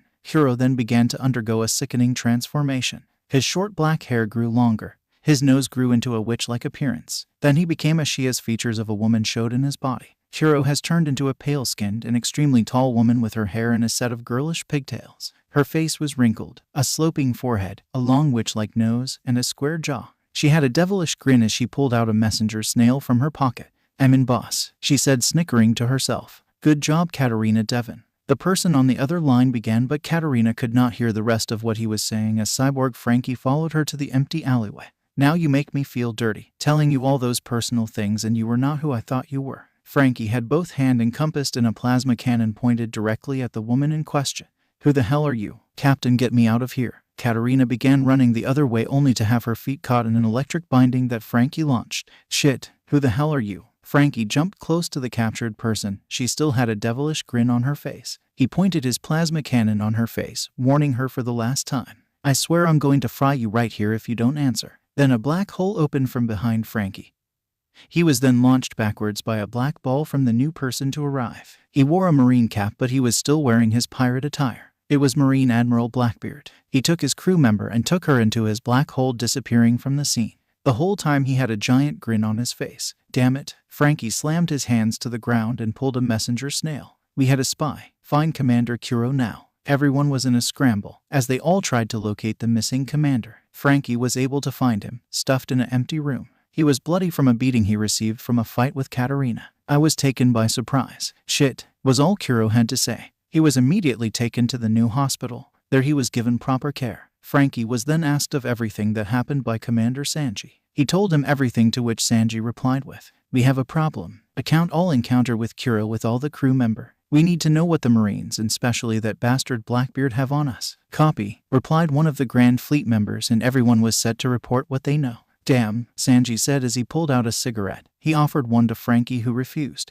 "Got that right," replied Frankie, who has now become a full-fledged ally of the Straw Hat Grand Fleet. Kyuzen, Sabo, and Bonnie planning for reverie. The trio arrived at the Revolutionary Army base within a few hours. Kyuzen knew how to get there after all. The trip consists of Bonnie staring into the distance while Sabo continues to poke fun at Kyuzen. The usually reserve ice user is completely unaffected, not letting Sabo affect him. As they arrived on the base, Kyuzen noticed an familiar aura around the land. It was a powerful person, that much he knew. "Hello, welcome back." Dragon welcomed them at the door. Kyuzen brought Dragon into an awkward hug but whispered something in his ear. Dragon nodded. Kyuzen left back out from the door. "What was that about?" Sabo said, but Dragon looked at Bonnie with a smile on his face. "You must be Bonnie. I heard a lot about you from your father." Dragon knew who she was. This was strange. "Yes, you know my father?" asked the supernova. "Of course, Bartholomew Kuma is one of my most trusted and powerful ally. Welcome to Baltigo." "Thank you, sir." She did not know who anyone was. She only knew Sabo, and that was it.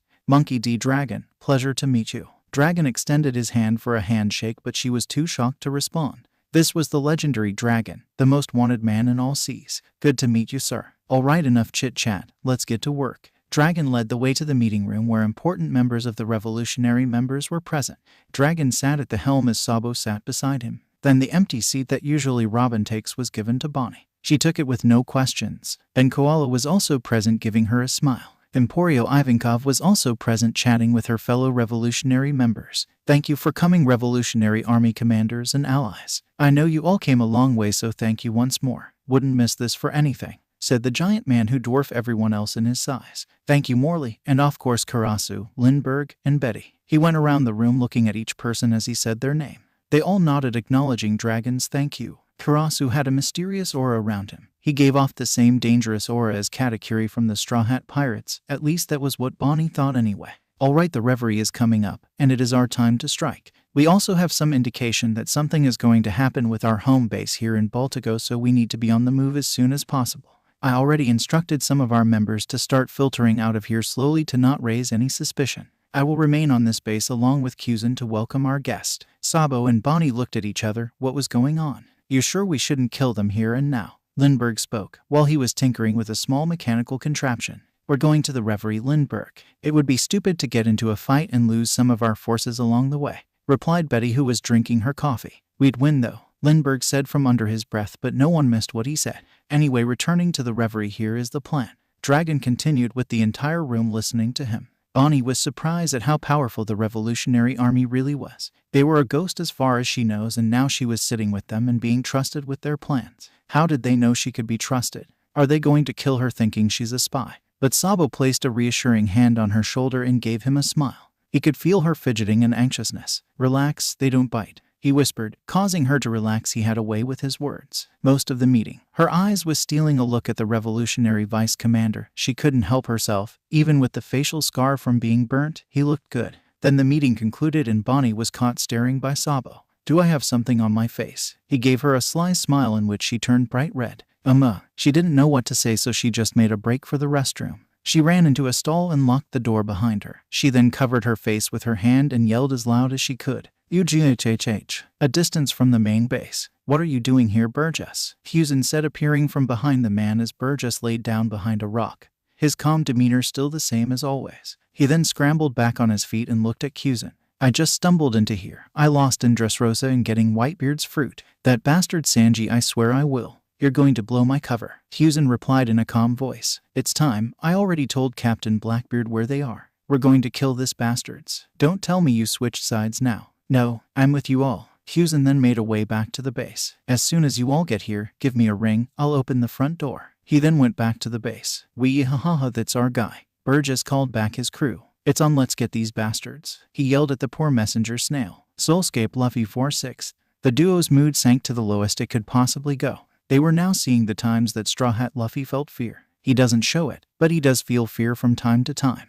Though one of the reasons people follow him is because he looks so fearless. They were aboard the Ark Maxim. Luffy was standing before God Yasopp as Enel was being used as a battery to lift the ship into the sky. Then on the other hand, his crew was fighting for their lives against the God's army. In that moment, Luffy felt complete fear for the safety of his crew and for his battle against Yasopp.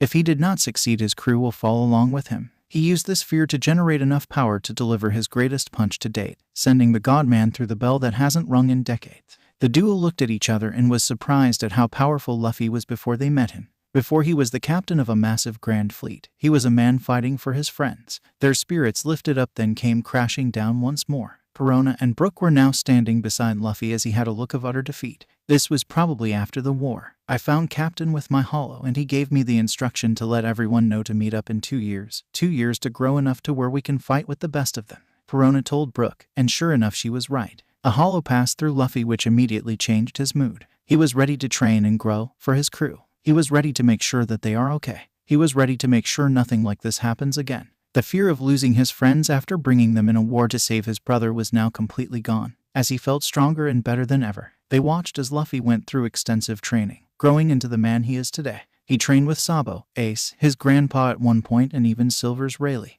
They were able to witness Mugiwara's greatest weapons. Even Brook can admit that he will be able to defeat a Yonko with that move. Perona knew everyone went through tremendous training in order to become stronger. She just didn't think her captain went through something so crazy. A normal person would die on the first hour of what Luffy was doing every day. As the group reunites in Sabayati after 2 years, Luffy was itching to show his growth, to show that he was no pushover and that he could protect everyone. He would not let anything separate them any longer. For Straw Hat's greatest fear is losing those he care for the most. How noble, Brook commented, and once again, Luffy was behind them, popping out of nowhere. I like to think so too. Then, like all the time before, Luffy led the way for the duo to follow. She was their tailor. Her name was Marguerite. She used Gobi Miss all Sunday working under Crocodile of the Royal Shichibukai. She was his most trusted ally, and little did they know, Marguerite would find comfort with the Straw Hat crew and Crocodile would eventually warm up to the idea of being someone's subordinate. I will rule this land, Miss all Sunday. Crocodile once proclaimed this to Marguerite back when Alabasta was still in his control. Of course, Mr. Zero. She did not believe he could achieve it, but for now, she was going to stick with this group. It was safe and it kept her entertained. She had always been suspicious of Miss Wednesday, but she let things play out as they did. She mildly interfered in the affairs of the organization and mostly enjoyed the show. Marguerite liked Mr. 2 as he was always making her laugh, and Mr. 3 was a perfectionist weirdo, but he was funny too. She would always wonder why Mr. 0 kept her around by her side, and he finally gave the answer one day. It's because you are strong.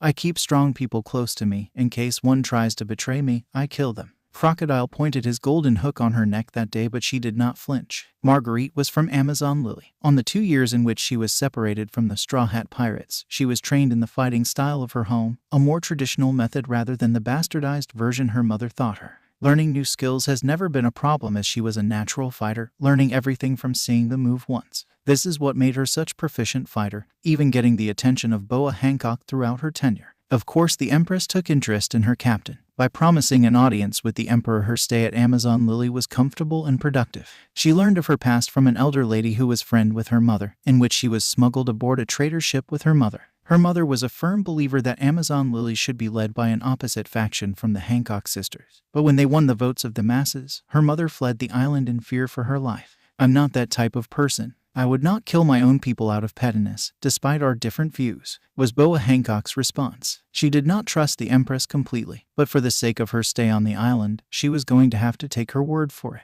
In her time at Amazon Lily, she mostly stayed at the royal palace, sparring with the Boa sisters. She was able to learn a lot from them, and occasionally will get the better of them, but most of the time, she would hold back in order to learn as much as she could. Mother, why do I have to keep training? All the other kids are playing, said a little Marguerite who held 2 bows, one for each hand. I need you to know how to defend yourself, my little Margie. Her mother replied, I need you to learn. Not that great of a childhood, but she's fully making up for it with her adventures with her friends. As she left to reunite with her friends, Boa Hancock reminded her of her promise. In the events prior to reuniting with her friends, she dealt with the imposter who posed as her captain, quiet, easily off course. She fought well against the Fishmans, and defeated Jorah of the Don Quixote family. During the whole Cake Island saga, she was tasked with monitoring amongst other censor-type hacky user. Although they were blindsided by the arrival of Kaido and the Beast Pirates, it wasn't her fault.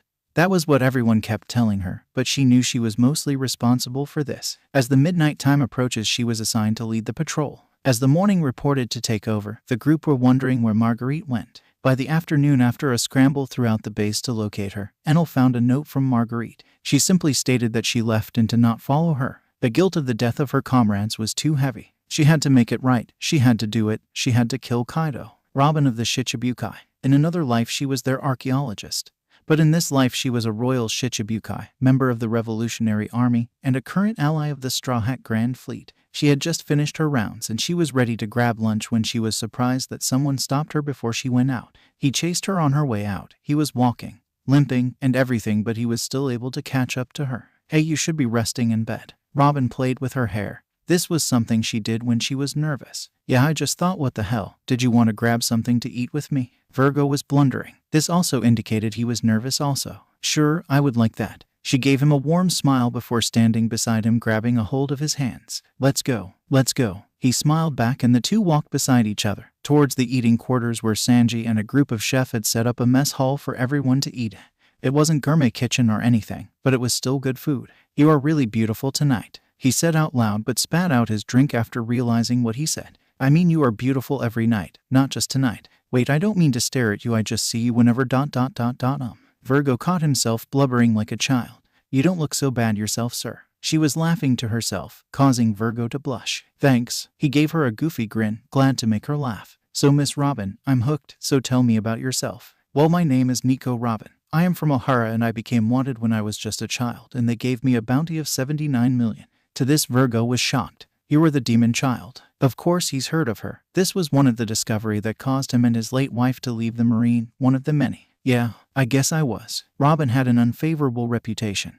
This is something she could never shake off from the eyes of others. I'm sorry, I didn't mean it like that. Virgo noticed how much she hated that nickname. It's okay. Robin looked away from him. This caused him to worry. Hey, how about we take a walk? Virgo extended his hands, in which she took with a smile. I'd like that. The two then made their way around the east side of the abandoned Anais lobby. They were greeted by the people going on patrol and they would greet them back. Virgo went over some of the things that happened on his life while Robin listened intently. So anyway, how'd you become a royal Shichibukai? I had already been part of the Revolutionary Army before I became a part of the Marines. I became useful to them. A higher-ranking person approached me from the Marines and offered me a position. In exchange, I had to locate poneglyphs and destroy them. I wondered why they offered me this task. After all, I could read these ancient texts. I could relay this message. Kuma had gone deep undercover with me as well, and he was able to learn the reason they were having me research everything was to keep me comfortable, and eventually they would kill me. Too bad for them, but the information that they had me destroy are safely stored with the Revolutionary Army. And if they plan to kill me, I'll take as much as I can with me. I'll be there, Virgo proclaimed. What? She did not know what he meant. I will be by your side when it happens. Thank you. She smiled at him, closing the gap and giving the man her first kiss. She had friends. She had a best friend in Perona, but this feeling was different.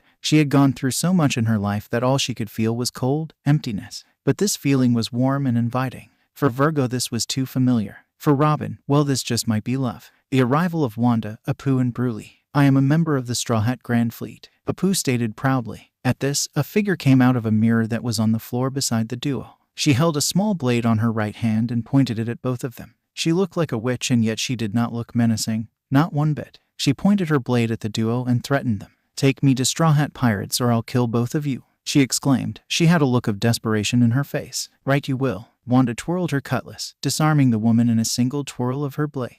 The woman was in shock and tried to pick up her weapon, but now she had Wanda's blade pointed at her heart. She slowly got up and raised both hands. All right, who the hell are you people and what is your allegiance? I'm Apu and I'm with the Strawhat Grandfleet, Apu replied, a little terrified at the angry mink. My name is Charlotte Bruley, and I need to get to the Strawhat Grandfleet to save Big Brother Zoro, she stated. So you are with Strawhat, and you are with Big Mom Pirates? Yes, Apu replied. I'm where older brother Zoro goes, Bruley replied. I see ... What do you bring to the table if I help you get to your brother? Wanda asked the woman. Apu, she was already sure he could help. I travel through mirrors. Excellent. I'll kill you if you do anything funny. Apu, you can provide us with a mirror. Wanda cut the ropes that bound Apu. He was confused but complied nevertheless. He handed her a pocket-sized mirror. Can you get us to the Grand Fleet through here? Wanda handed her the mirror. I suppose. The truth was, Bruley would enter the mirror world through the small pocket-sized mirror, but she wasn't sure if she could find a mirror that would exit to the Grand Fleet. There's millions of mirror in her world.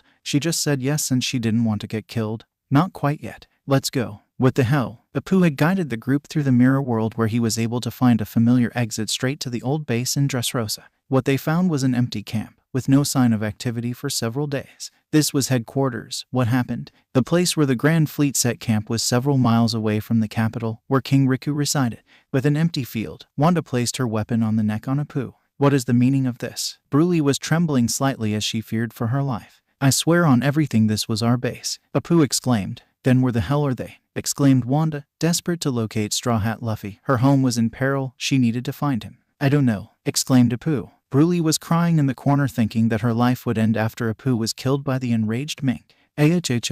Wanda couldn't do it. She sunk on her knees and begun tearing up. My home. I told you she couldn't do it. The area got cold as snow filled the air. Two figures walked towards them as they looked towards the new arrival. Apu jumped with joy while Bruley was very confused. Yeah, I guess. A woman who emitted the snow approached with a man with a pink scarf. Glad you're okay, Apu. Who the hell are these people? The snow woman asked. All right, Commander Monet and Commander Doflamingo. Apu ran towards them and tried to hug them, but Doflamingo held out his hands to push the man away. That's Wanda and Bruley, he mumbled. What do they want? Asked Doflamingo. Bruley is Big Mom's kid but just wants to see her brother Zoro.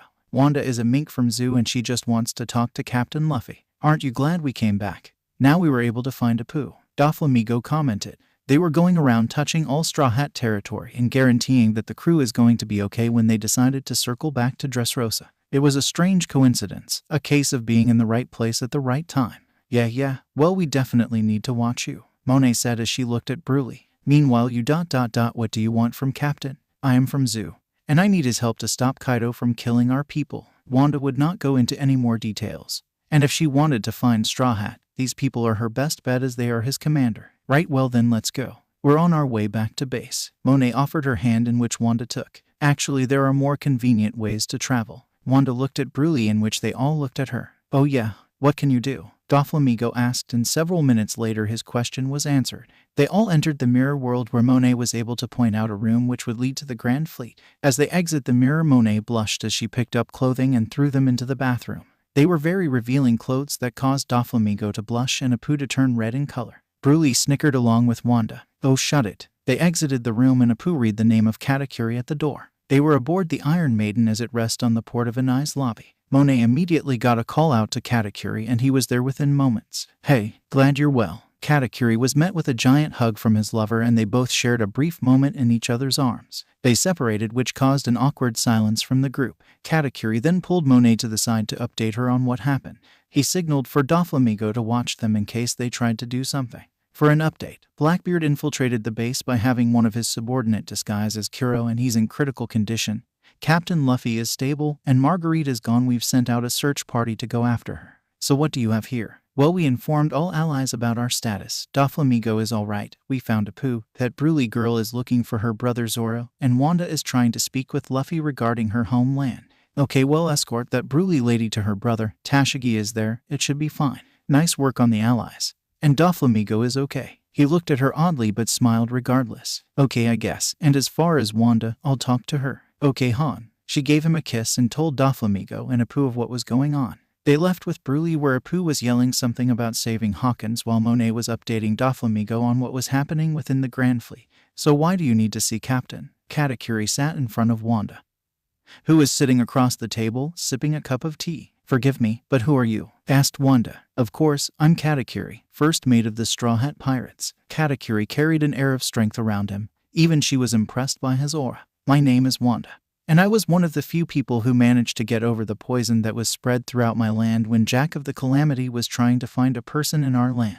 We did not give up his locations, but we suffered heavy losses in our numbers due to this biological attack. We were just about even when they released this poison that quickly handicapped us. When we thought we were going to be killed off one by one, Jack left, and he left because of Strawhat Luffy. This is why I need to speak with him. If he can draw attention of someone like that monster, then he can definitely defeat Kaido. Wanda did not know why she trusted this man, but he seemed like an honest guy. If he lied to her and wasn't really who he said he was, she'll just kill him. Okay, so if I bring this to him, he will most likely say yes, but there is no guarantee. Katakuri said. I understand, was her reply. You are free to explore our base, just don't break my trust, because I will kill you. The Straw Hats welcome people with open arms, yet they have to be careful from the recent attack of Blackbeard. Got it. With that, Katakuri left the room and Wanda was left to herself. She trembled in excitement as outside her home, she wasn't really challenged by other people. Now going out of her home, she felt strong presence around her, and Katakuri was by far the strongest so far, even stronger than Jack.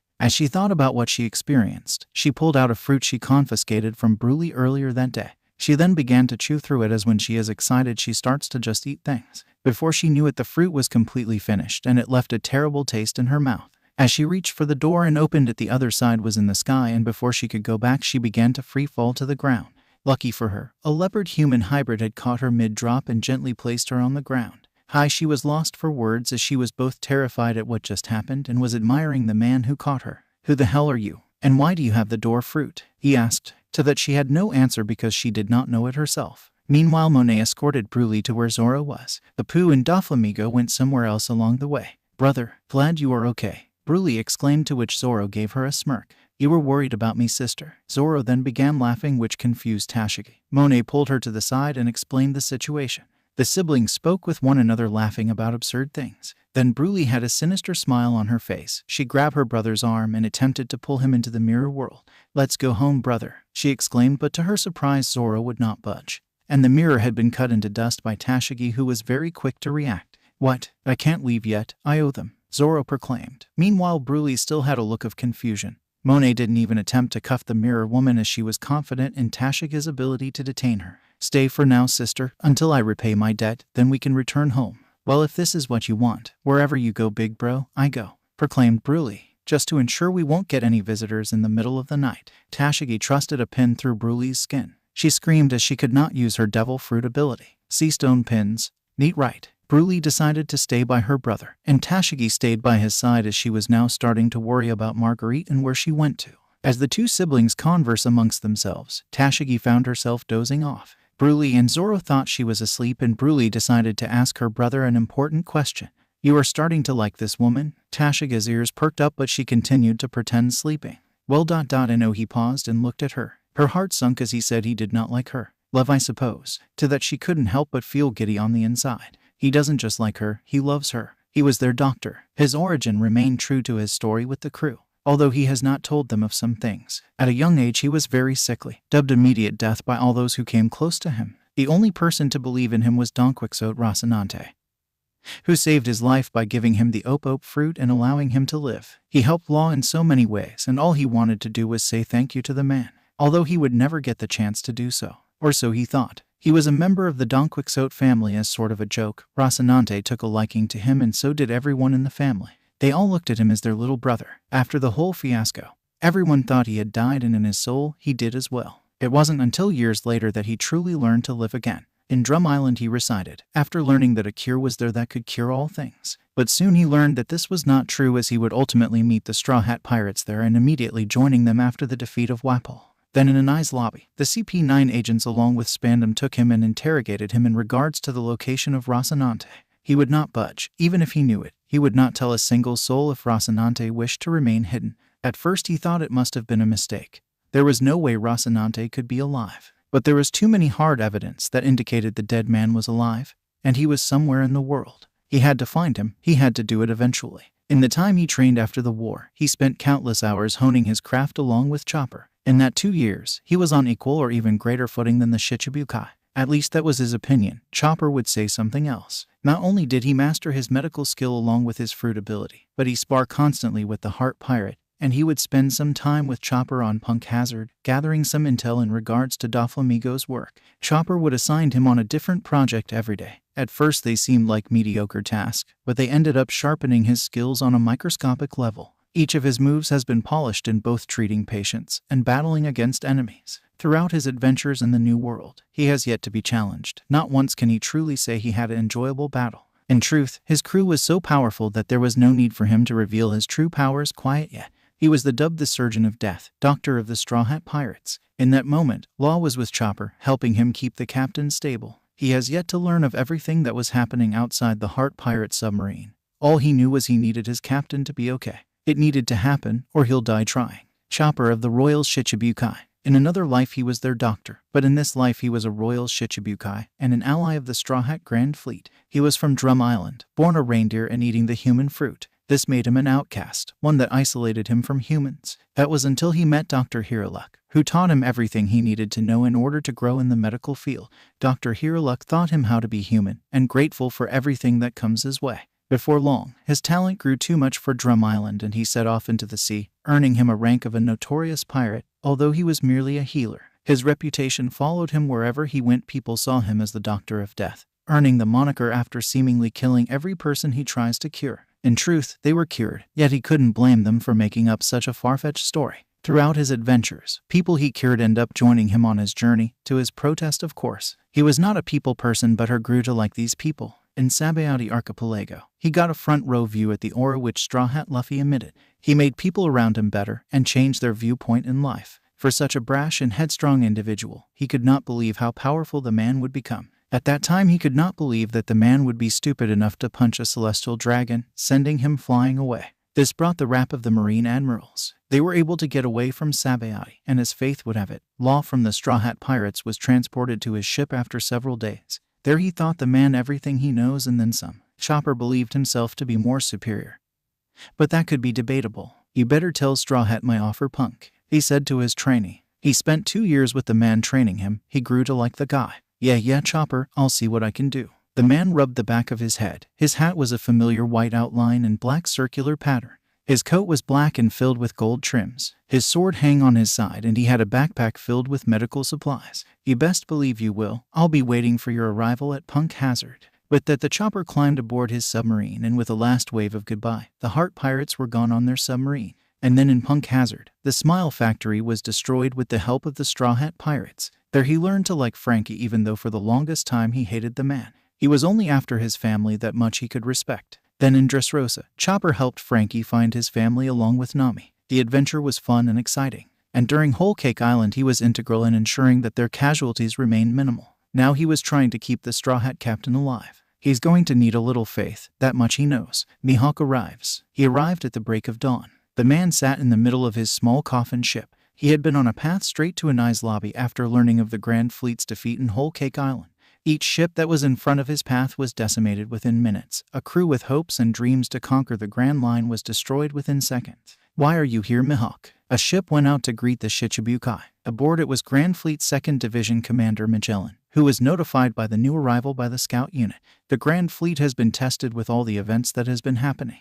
Blackbeard infiltrated their rank, and they have yet to get word of how long he has been in their base of operations or how much he knows. Marguerite from the main crew has gone and disappeared. Nobody knows how to find her. And now a woman who claims to be an ally is there, as well as Zoro's sister Bruley. "Greetings, head jailer." Mihawk remained seated aboard his coffin ship and looked up at Magellan, who was aboard his giant 2nd Division ship. "I am here with some news from Mugiwara. I am no longer the head jailer of Impel Down, and you can give me the message and we'll see if it is important enough to get to Captain Luffy." Magellan replied. He had overwhelming respect for the commander, even going so far as to call him captain despite his youth. "I see. I am aware that he is not well right now." Mihawk stood up as he blocked a ball of poison that was launched at him. "What do you know, Mihawk?" Magellan had transformed his body into poison and he was ready to launch more poisonous substance at the Shichibukai. Only that Kaido apparently killed Mugiwara. I'm guessing that is not the case. Mihawk wiped his blade from the poisonous substance and remained standing. I believe Mugiwara will not fall to such things. What will this information do for you? Magellan piqued in curiosity, continuing to maintain his form. I am no longer a member of the Royal Shichibukai as it has been disbanded. I believe that I was offered a position with the Grandfleet along with Moria. Although I refused at that time, I wish to accept right now. But if Mugiwara has passed on from such weak methods by Kaido and Big Mom, then my business is elsewhere. What then, head jailer? Dracula Mihawk was not one to play with others. He was a lone wolf. But for him to join the Grand Fleet, that was something out of the ordinary. He is alive, replied Magellan, reverting to his human form. Excellent. With that, Mihawk sat back on his chair, passing the 2nd Division ship and continuing his way to Anai's lobby base, current base of operation of the Straw Hat Grand Fleet. He exited his ship with several members of the Grand Fleet watching him with awe. He made his way to Center Hall, where all the prominent members of the Grand Fleet had been in constant discussion. He entered the room and everyone was silent, Magellan following him closely behind. Well, what do we have here? Moria was the first person to react as the man attempted to kill him for the government. No hard feelings, Moria. I was only doing a job. Mihawk replied, scanning the room. Very strong figures and personality surrounded him. He felt a thirst for a battle, but he would have to hold it till later. Whatever, Mihawk. Moria sat down after letting a bit of his anger out on the man who tried to kill him. So why are you here, Mihawk? Sanji looked at the former Shichibukai. As I've told the head jailer, I formally accept the offer that was given to me several months before. I will join the Grand Fleet, he firmly stated, surprising the group. For someone who remained a lone wolf for so long, you seem to accept so quickly. Crocodile analyzed the man. Although he can't find anything dirty about him. Times have changed. In my youth I witnessed the execution of Gall D. Roger. That day I felt his aura, his overwhelming aura dwarf all those in attendance. I have yet to feel that presence until I met Mugiwara. In this day of age, you either do nothing and age into nothing, or you help a Yonko reach the promised land known as One Piece. I chose the later, and I chose Mugiwara as the successor of the late pirate king Gall D. Roger. With Mihawk's proclamation, everyone was in shock, and people began yelling in agreement. It was a very powerful speech indeed. You're right about that. Monkey D. Luffy will be the next pirate king. We will make sure of that, exclaimed Sanji into another round of applause. So then, as being part of the Royal Shichibukai along with this man, what say you, Doflamingo, Crocodile, Moria, and Jinbei? Moria started as he had the most animosity with the man. You tried to kill me, sure, but times have changed. I understand that you were just doing your job and I probably would have killed you. This garnered a round of laughter. But I don't care if you join as long as you will remain on our side. Jinbei was next. You never gave me trouble when there is a meeting of the Shichibukai, so I don't think you will cause any trouble. I agree with Moria. You are welcomed here. He too was analyzing the man, not finding anything wrong with him, especially after the whole business with the shape-shifting woman. I don't care. If they gave me a chance, I'll trust that everyone has good judgment in this one. But any wrong move and I'll kill you myself, replied Doflamingo. No problem with me either. I say the vacated 10th Division, in honor of our late friend Namor. Crocodile looked at Arlong and Jinbei, who were the closest to the fallen comrade. I agree, said Arlong after a short pause, and Jinbei nodded once more. Then we are all in agreement. Dracula Mihawk, you are hereby appointed into the Straw Hat Grand Fleet as the 10th Commander. Excellent, he replied to a round of applause from the group. Dracula Mihawk, 10th Commander of the Straw Hat Grand Fleet. SOULSCAPE. Complete recap. It was dead at night as most everyone had finally went to rest. Several people remained at watch just in case something happens, although most likely not. But one man was awake throughout the night, his eyes closed, and was sitting cross-legged on the floor. He opened one eye and saw that the guard posted in front of his cell was dozing off. He smirked, deciding to take this opportunity to get his answer. Why is everyone so obsessed with helping Mugiwara? Brook exited his physical body, floating in the air as a soul. With his experience and control, he floated towards the Heart Pirate submarine, where Chopper and Law worked tirelessly to revive the half-dead captain. Brook maneuvered himself so that they would not notice him. There was no shortage of Luffy's blood, so he was able to enter Luffy's soulscape without a problem. Inside, he found himself surrounded by the entire Grand Fleet, having a blast and eating as much food as possible. This was inside the soulscape of the captain of the Straw Hat Grand Fleet. He seemed to be happy, so what's keeping him from awakening?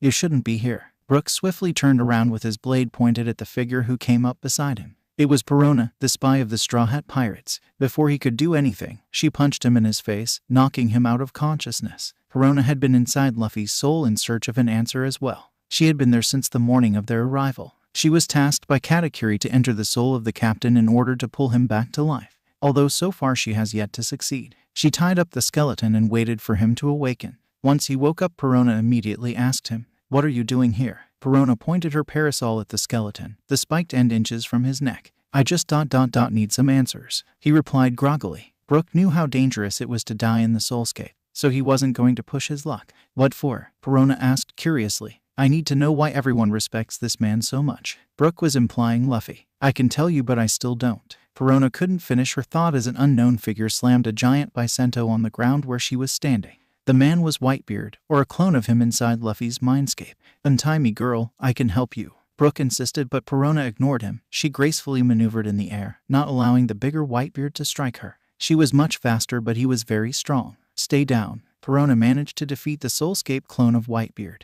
But another strong clone showed up. It was a Soulscape clone of Shanks who got behind Perona and punched her on the ground. Stupid girl, you're going to die in here. Brook yelled out, his hard exterior showing that he was just a soft person on the inside. Perona would not budge, fighting the clone of a Yonko by herself. Brook could tell that the punch shook her up as she was noticeably slower. I can help you. Flashes of his crew and how they died went through his head. Their songs and happy times gone as they all aged, and he continued to live on. Shut it. Perona stubbornly continued to fight with Soulscape Shanks ultimately standing above her, his sword ready to impale her. But before Shanks could stab her with his sword, Brook stabbed the Soulscape clone with his own sword, burning the clone within a beautiful blue flame. How did you? Captain, she said in shock. Hi, Perona. The man held the rope that bound Brook. Strawhat Monkey D. Luffy stood before her with a giant grin on his face. Captain ... how ... Perona was shocked to say the least. One moment her captain was laying on the operating table with Law and Chopper doing everything they can to help him. Now he was there, in front of her, albeit it was a Soulscape version of him. Come follow me. We don't have much time. Luffy casually walked towards something. Perona tried to look ahead and saw that where they were going was constructed based on what Luffy was thinking. Brook followed closely behind with Perona watching every move he made. I saved you from dying in this Soulscape world. Brook reminded Perona that she could have easily died. Yeah, well, I didn't. Perona walked faster as Luffy was starting to walk faster and faster. It was his soul, and they were just visitors of his soul world. This was made apparent when Luffy disappeared like a cloud of dust, fading into nothingness. The duo was suddenly surrounded by mountain bandits on a forested area. The mountain bandits were led by a stern-looking woman who seems to be scolding them.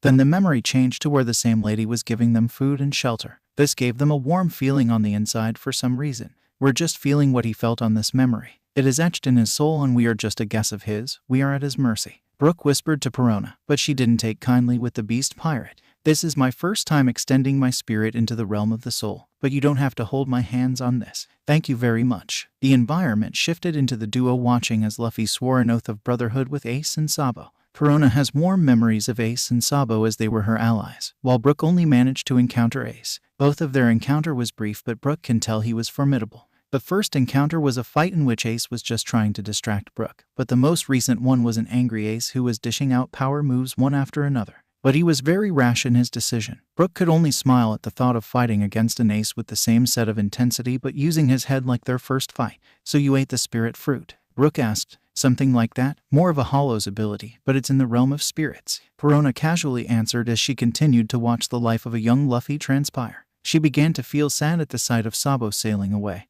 only to be burned down by a celestial dragon. She could feel the heartbreak that filled Luffy that day, but that couldn't be, as Sabo was alive and well. So what happened? Her question was answered as they remained where they were until night time. It was strange that Luffy was not present with them. In the night they noticed that the little boy named Sabo was floating on a wooden pile. Then as the sun rose, a ship that housed the Revolutionary Army rescued him. They were confused at why they were seeing something that Luffy did not experience firsthand. That's how I thought it went down anyway. Luffy appeared from out of nowhere. He was standing behind them as they slightly jumped in shock. Come now, you need to follow me. Keep up this time. He smiled at them and kept walking once more. In the outside world, Law and Chopper were working tirelessly on Luffy and he was still not responding to anything. That was until that moment, where his hands moved a little, and the heart rate monitor indicated steady heartbeat from the man. Chopper, we got him. Law felt a new surge of energy as he knew the whole time that Luffy would be alright. And now there's more evidence than ever. Alright, let's keep at it. Chopper felt the same wave of energy as despite being up for more than a day, they were not going to rest until Luffy was stable. Remember, keep up. His voice was a little distorted as they have been within the soul world for some time. It's only been a few seconds in the real world, Brook stated, as he kept a pocket watch that indicated real time on the outside world. They could experience so much within Luffy's soulscape, and it would only be a few seconds in the real world. This is the magic of Soul World. Now the duo found themselves looking at Katakuri, who was tied to a post. He was badly beaten, yet his resolve remained firm. This was how Katakuri was recruited into the crew, and they witnessed every second of it. Brook could feel the respect Luffy was receiving from all of his subordinates. One after the other, they joined him. Was it his overwhelming charisma, charm, his character? Tashigi was next after defeating Buggy the Clown. Then Enel with the recruitment of the Black Cat pirates into the Grand Fleet. Marco the Phoenix followed after Don Krieg was decimated by the rookie pirate captain and Jin joining the fold.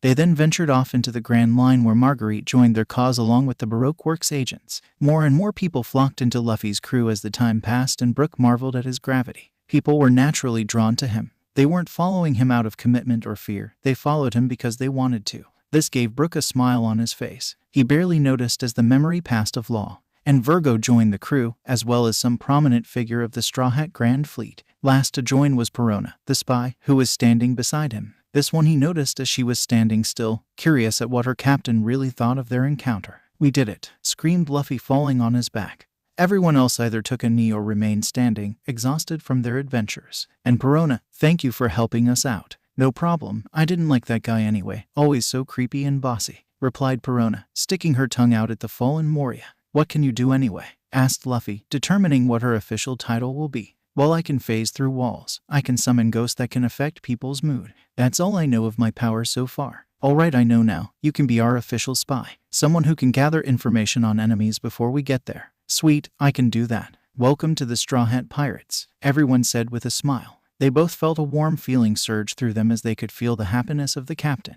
It was the same feeling they got after a new member of the Straw Hat Pirates joined the crew. Perona felt gross after thinking that her captain did not really like her as an addition to the crew. She always had a small doubt in her mind, but all doubts were now gone. She knew her captain's true feelings towards the entire crew, and she was glad she witnessed it. "Your curiosity could be dangerous, you know," Brook said from beside her. "No more doubts." She smiled as the figure of her captain emerged, and the duo continued to follow. Brook had a grin in his face. This man Straw Hat Luffy, he was going to be worth following after all. The duo's mood sank to the lowest it could possibly go. They were now seeing the times that Straw Hat Luffy felt fear. He doesn't show it, but he does feel fear from time to time. Though one of the reasons people follow him is because he looks so fearless. They were aboard the Ark Maxim. Luffy was standing before God Yasopp as Enel was being used as a battery to lift the ship into the sky. Then on the other hand, his crew was fighting for their lives against the God's army. In that moment, Luffy felt complete fear for the safety of his crew and for his battle against Yasopp. If he did not succeed, his crew will fall along with him. He used this fear to generate enough power to deliver his greatest punch to date, sending the God-Man through the bell that hasn't rung in decades. The duo looked at each other and was surprised at how powerful Luffy was before they met him. Before he was the captain of a massive grand fleet, he was a man fighting for his friends. Their spirits lifted up then came crashing down once more. Perona and Brook were now standing beside Luffy as he had a look of utter defeat. This was probably after the war. "I found Captain with my hollow, and he gave me the instruction to let everyone know to meet up in 2 years. 2 years to grow enough to where we can fight with the best of them," Perona told Brook, and sure enough she was right. A hollow passed through Luffy which immediately changed his mood. He was ready to train and grow for his crew. He was ready to make sure that they are okay. He was ready to make sure nothing like this happens again. The fear of losing his friends after bringing them in a war to save his brother was now completely gone, as he felt stronger and better than ever. They watched as Luffy went through extensive training, growing into the man he is today. He trained with Sabo, Ace, his grandpa at one point, and even Silver's Rayleigh. They were able to witness Mugiwara's greatest weapons. Even Brook can admit that he will be able to defeat a Yonko with that move. Perona knew everyone went through tremendous training in order to become stronger. She just didn't think her captain went through something so crazy. A normal person would die on the first hour of what Luffy was doing every day. As the group reunites in Sabayati after 2 years, Luffy was itching to show his growth, to show that he was no pushover and that he could protect everyone. He would not let anything separate them any longer. For Straw Hat's greatest fear is losing those he care for the most. "How noble," Brook commented, and once again, Luffy was behind them, popping out of nowhere. "I like to think so too." Then, like all the time before, Luffy led the way for the duo to follow. End of recap. Inside Luffy's soulscape, Perona and Brook stood on top of a hill, overlooking the ocean floors below. They were brought there by Luffy as he sat at the edge of the hill, dangling his feet and looking at the rocky ocean floor below. "Why are we here?" asked Perona, who was looking at Brook. He gave her a shrug and Luffy answered her question. "I can't fail again, Perona. I have too many people relying on me. My failure in Whole Cake Island brought about an unfortunate outcome that what we predicted. I can't do it again, Perona." "What do you mean?" "Captain, We will always follow you no matter what. You are the symbol of hope throughout the 4 seas. Everyone is looking up to you. You made me become a human again. You and everyone in the crew. In the war in Marineford, you stood your ground and became a legend, establishing yourself as a powerhouse in the new world. You are Monkey D. Luffy Yonko of the 4 seas. So this will be the only time you will doubt yourself. Do you understand me, Captain? Perona finished, with Brooke holding onto her arms as she was beginning to feel the fatigue of being in the soul world for so long. You're right, Perona. Monkey D. Luffy stood on both feet, turning around at the duo. I will never disappoint anyone again. With that, Brooke and Perona were shot out of Luffy's soul, landing on the floor beside the operating table. Law and Chopper stopped what they were doing, looking at the 2-person on the floor, aboard the Heart Pirate submarine. He's going to be all right, Perona said weakly before passing out. He's not such a bad guy after all, said Brooke, also passing out from exhaustion. The Luffy began coughing violently. Both Law and Chopper looked at each other. We need Sanji now. Several moments later, Sanji, Katakuri and Jinbei were there. Perona and Brooke were awake after a short nap since they were asked to brief everyone what they discovered. They all seemed to forget that Brooke was the enemy, but he seemed to be a new person. Hopefully this was the case if Sanji would have to kill him. After a quick briefing on some of the things that happened in the Soulscape, Chopper came up with a solution on how to completely bring the captain back. We need to go to Amazon Lily. It's the only place that has the herb that I need, Chopper proclaimed. Law was about to volunteer to go but was stopped by Katakuri. We need you here, Law. We have other injured people and we need you to take care of them. I trust that Sanji can put together a group that will be good enough to handle this. Yeah, I can work something out. Chopper, you're coming, Sanji said while Chopper was still busy running a complete diagnostic of Strawhat Luffy, who was now breathing better than he was before. He is now making a conscious effort to be better, at least according to Brooke and Perona. I'm going. Mugiwara has convinced me that he is someone worth the title of the Pirate King. Kaido never had respect that this man has, Brooke announced as he stood nearby. All right, Skeleton Man, you're in, said Sanji. Jinbei, you're coming too, but I need you to get me these people. Sanji wrote a list and gave it to Jinbei. Sure. With that, Jinbei left the room and got all the people he asked for. Sanji then awaited the arrival of all the people he requested for, and within an hour they were all on top of the Heart Pirate submarine. Sanji sat the helm, with Luffy and Chopper directly underneath them. He is still working to further stabilize the captain. Brooke and Jinbei stood beside him as the group he requested for was rounded up. He specifically asked just to speak with them, and after getting the approval from Katakuri he was able to meet with them. I chose all of you because you all bring something to the table. Chopper obviously has the recipe for the cure. Brooke, you were inside his soul. That's why you are here. Jinbei, you are here because I'm going to need you in case one of my choices becomes Rouge. He looked directly at the man with the 3 swords. Zoro, I chose you because even though we don't see eye to eye, I truly respect your skill, and with such high priority person with us, you can be an asset, especially after learning about the debt you wish to pay us. After this, we are even, and I will be on my way. Remember that, Sanji, replied Zoro. Sure. Okay, Robin, you are here because you have had contact with the Amazons before and you did not come out of the island of the woman dead, so your knowledge will be much needed. I will do my best, she replied with a smile. The past few days has been a bliss for the former Shichibukai, as she has been found love from someone she never thought would see her the way he did. Frankie, I need your help because 99% of your body is cyborg. Therefore, if the Empress of Amazon Lily turns against us, you at least will give us a fighting chance. Count on me, replied Frankie. Yasopp, I need your ship. I understand it floats above the clouds. This way we can go to Amazon Lily the fastest way possible. Tisk, right, replied the former god of Skypie. Good. Then lastly, Nami, you have been such an asset to us, giving us information regarding marine movements. If you can come with us to ensure that no marine interference will occur during our travel there, you can count on it. Nami gave him a thumbs up, causing the man to flutter inside. Weird. All right, team, we will be leaving in an hour. Prepare your things. Charlotte, Zoro, Vice Admiral Nami, God Yasopp, Vinsmoke, Sanji, Tony Chopper, Cyborg Frankie, Nico, Robin, Sulking Brook, Warrior of the Sea Jinbei, all escorting Strawhat Monkey D. Luffy to Amazon Lily. Strawhat Pirates, Luffy 1, 5 billion Buri, Katakuri 900 million Buri, Tashiki 600 million Buri, Enel 750 million Buri, Marco 550 million Buri, Law 650 million Buri, Marguerite 400 million Buri, Virgo 450 million Buri, Paranaf 100 million Buri, Wanda no bounty. Strawhat Grandfleet, 1st Sanji, 2nd Magellan, 3rd Ace, 4th Crocodile, 5th Jazu, 6th Jinbei, 7th Kuzan, 8th Doflamingo, 9th Kid, 10th Mihawk, 11th Kuro, 12th Arlong, 13th Moria, 14th Monet, 15th Lucci, 16th 17th Dalton, 18th Hawkins, 19th Jin, 20th 21st Dory. Strawhat Pirates Allies, Bardo Club Beautiful Pirates Idio Pirates Hapo Navy Tontata Tribe Yanta Maria Grandfleet Frankie Family Heart Pirates G5 Marines Vice Admiral Nami Revolutionary Army Nico Robin Sulking Brook. And then, in an island in the New Worlds where sunlight can't pass the dark clouds surrounding it, there stood 4 people, all of which are prominent figure in their own right. We are all here because of a common goal. Monkey D. Luffy needs to die. The first to speak was the current Marine Fleet Admiral Akainu. Mama, you seem to fear him, Akainu. Big Mom was the next person to respond. To meet with the Marines was blasphemy, but she wanted to hear what he had to say. They are closing in on the truth. They are too close. They need to be killed before that, replied Akainu, then looking at the man beside him. I don't need any of you. You need me. We all have a common goal, and that is to see this man die. Since you can't get the job done, I will offer my help. Screw you, Akainu. The man then shifted into a giant dragon, flying into the sky. The moment he touches Wano, I'll kill him. This time I'll make sure of it. But that the dragon flew away, in his wake leaving the dead body of the former fleet admiral, the late Sengoku the Buddha. Mama, you pissed off Kaido. I wish to kill this brat Akainu, but being seen with you will taint my reputation. Keep in touch. With that, Big Mom rode her Prometheus and flew away into the distance. Zahaha, that could have gone better. Blackbeard picked up the dead body of the former fleet admiral like a sack of potato. Not an ounce of respect for him. Whatever needs to be done will be done. For justice. Akainu then joined Blackbeard into a black hole, but they failed to leave the area as a strong force lifted the very island they stood in. Akainu signaled for Blackbeard to close the black hole, which he did.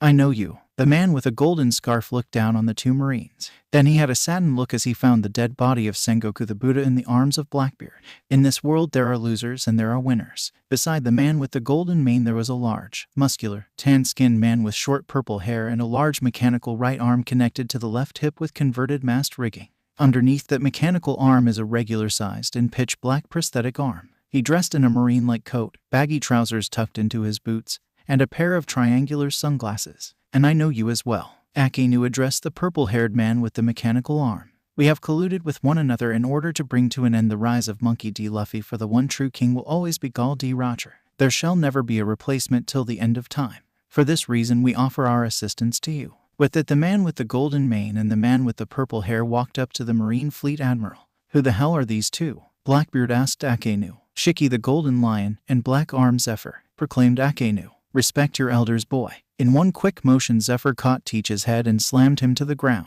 Easy, old timer. The Teach that Zephyr grabbed turned into a black smoke. You wouldn't want to break your back now, would you? Enough, exclaimed Shiki. Although Zephyr was a bit irritated, he understood the ultimate goal. What say you, new Fleet Admiral? This meeting never happened. We'll keep you posted. With that, he signaled for Blackbeard and he created a black hole that brought them back to Marine HQ. After Mugiwara dies, I'm going to kill you, Golden Lion, said Zephyr, to which Shiki chuckled. Right you will. In an island that was covered in complete darkness, 6 powerful individuals were at the same place, only moments from meeting one another. Prominent figure in the new world that could change the tip of the world order. Fleet Admiral Akainu, Admiral Marshal D. Teach, Big Mom Charlotte Linlin, Kaido the Beast, Shiki the Golden Lion, Black Arm Zephyr, figures with the common goal of ending the status of Strawhat Grand Fleet at near the top of the world order. He was their chef. He was a god amongst men, with a mythical Zoan devil fruit. People feared him, worshipped him, and he was happy sitting at the top. Once he was revered as a notorious pirate captain, clashing with the likes of Garp and Sengoku with his life remaining intact.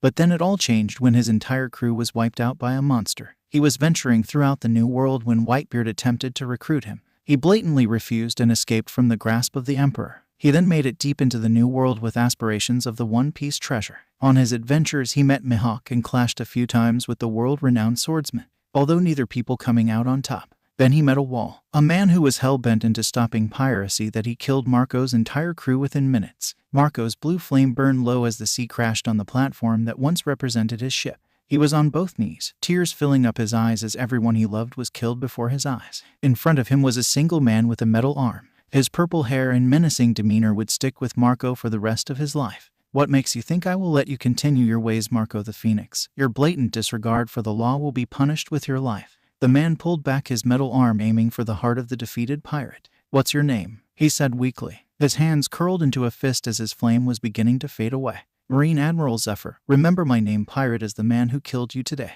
Zephyr released his fist, nearly colliding with the chest Marco. But instead he connected with the massive blue flames that blew him several feet backwards. Marco had used his last ounce of strength to release a massive blue sphere around him. This pushed back Zephyr and launched Marco miles away from the clash. Before his eyes closed, he looked at the graveyard he left behind. As the storm picked up and the rain continued to fall, he cried his last tear as he let his fallen comrades down. He couldn't kill the Marine Admiral, the man who killed all of them. He landed on a solid surface. He did not know what it was. He drifted in and out of consciousness, and all he could remember was he was being treated by someone. He felt safe, and so he woke up. A blond man with his arms crossed staring directly at him. "You are Marco the Phoenix," said the blond-haired man with a tall chef's hat. "You are Red Leg Zeph," he replied with his voice breaking. Zeph immediately handed him a glass of water, which he drank immediately, finishing the glass within a few gulps. "What happened? You're a very strong pirate, and I see you battered out for several days." "I met an admiral, Zephyr, and he killed everyone," was all Marco's reply. "I see. Well, we're heading back to East Blue. My time in this crazy ocean is done, and it's time to head back home. If you want, you can tag along with us," said Zeph. For a man who did not know him, not on a personal level at least, he opened his door and welcomed him with open arms. For this he would owe him. When Monkey D. Luffy came into the picture, he had hope once more that this group will survive anything that was thrown at them. Once again he believed. With everything he owed to Zeph, he did not want to leave, but the man told him to go. So he did. He joined the greatest pirate crew the world will ever know. He has yet to reveal his true power, the monster which was feared in the Grand Line. In time he will get his revenge, and he will honor the life that was lost on that faithful day. In the 2 years that he was separated from his group, he awakened his mythical Zoan Devil Fruit. Its true power he has yet to reveal, as it has yet to be necessary to show it.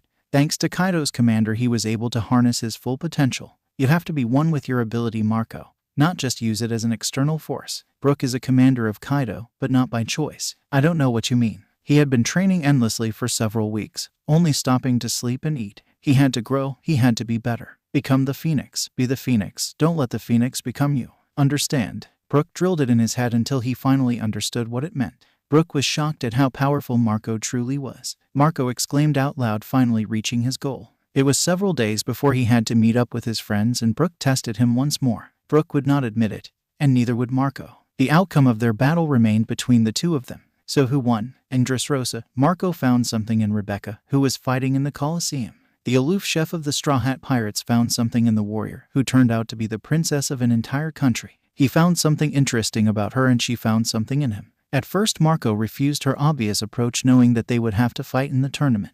But Rebecca was persistent. She would get what she wanted, and she wanted the blonde-haired Phoenix. She got him indeed. Their relationship quickly turned from feelings into something more, something physical. How quickly life could turn upside down. Since that day he was smitten, and it was a bonus that she was a princess of her own kingdom. What a catch. Maybe in the future he will spend the rest of his days with her. But for now he was hell-bent on getting his captain to the promised land.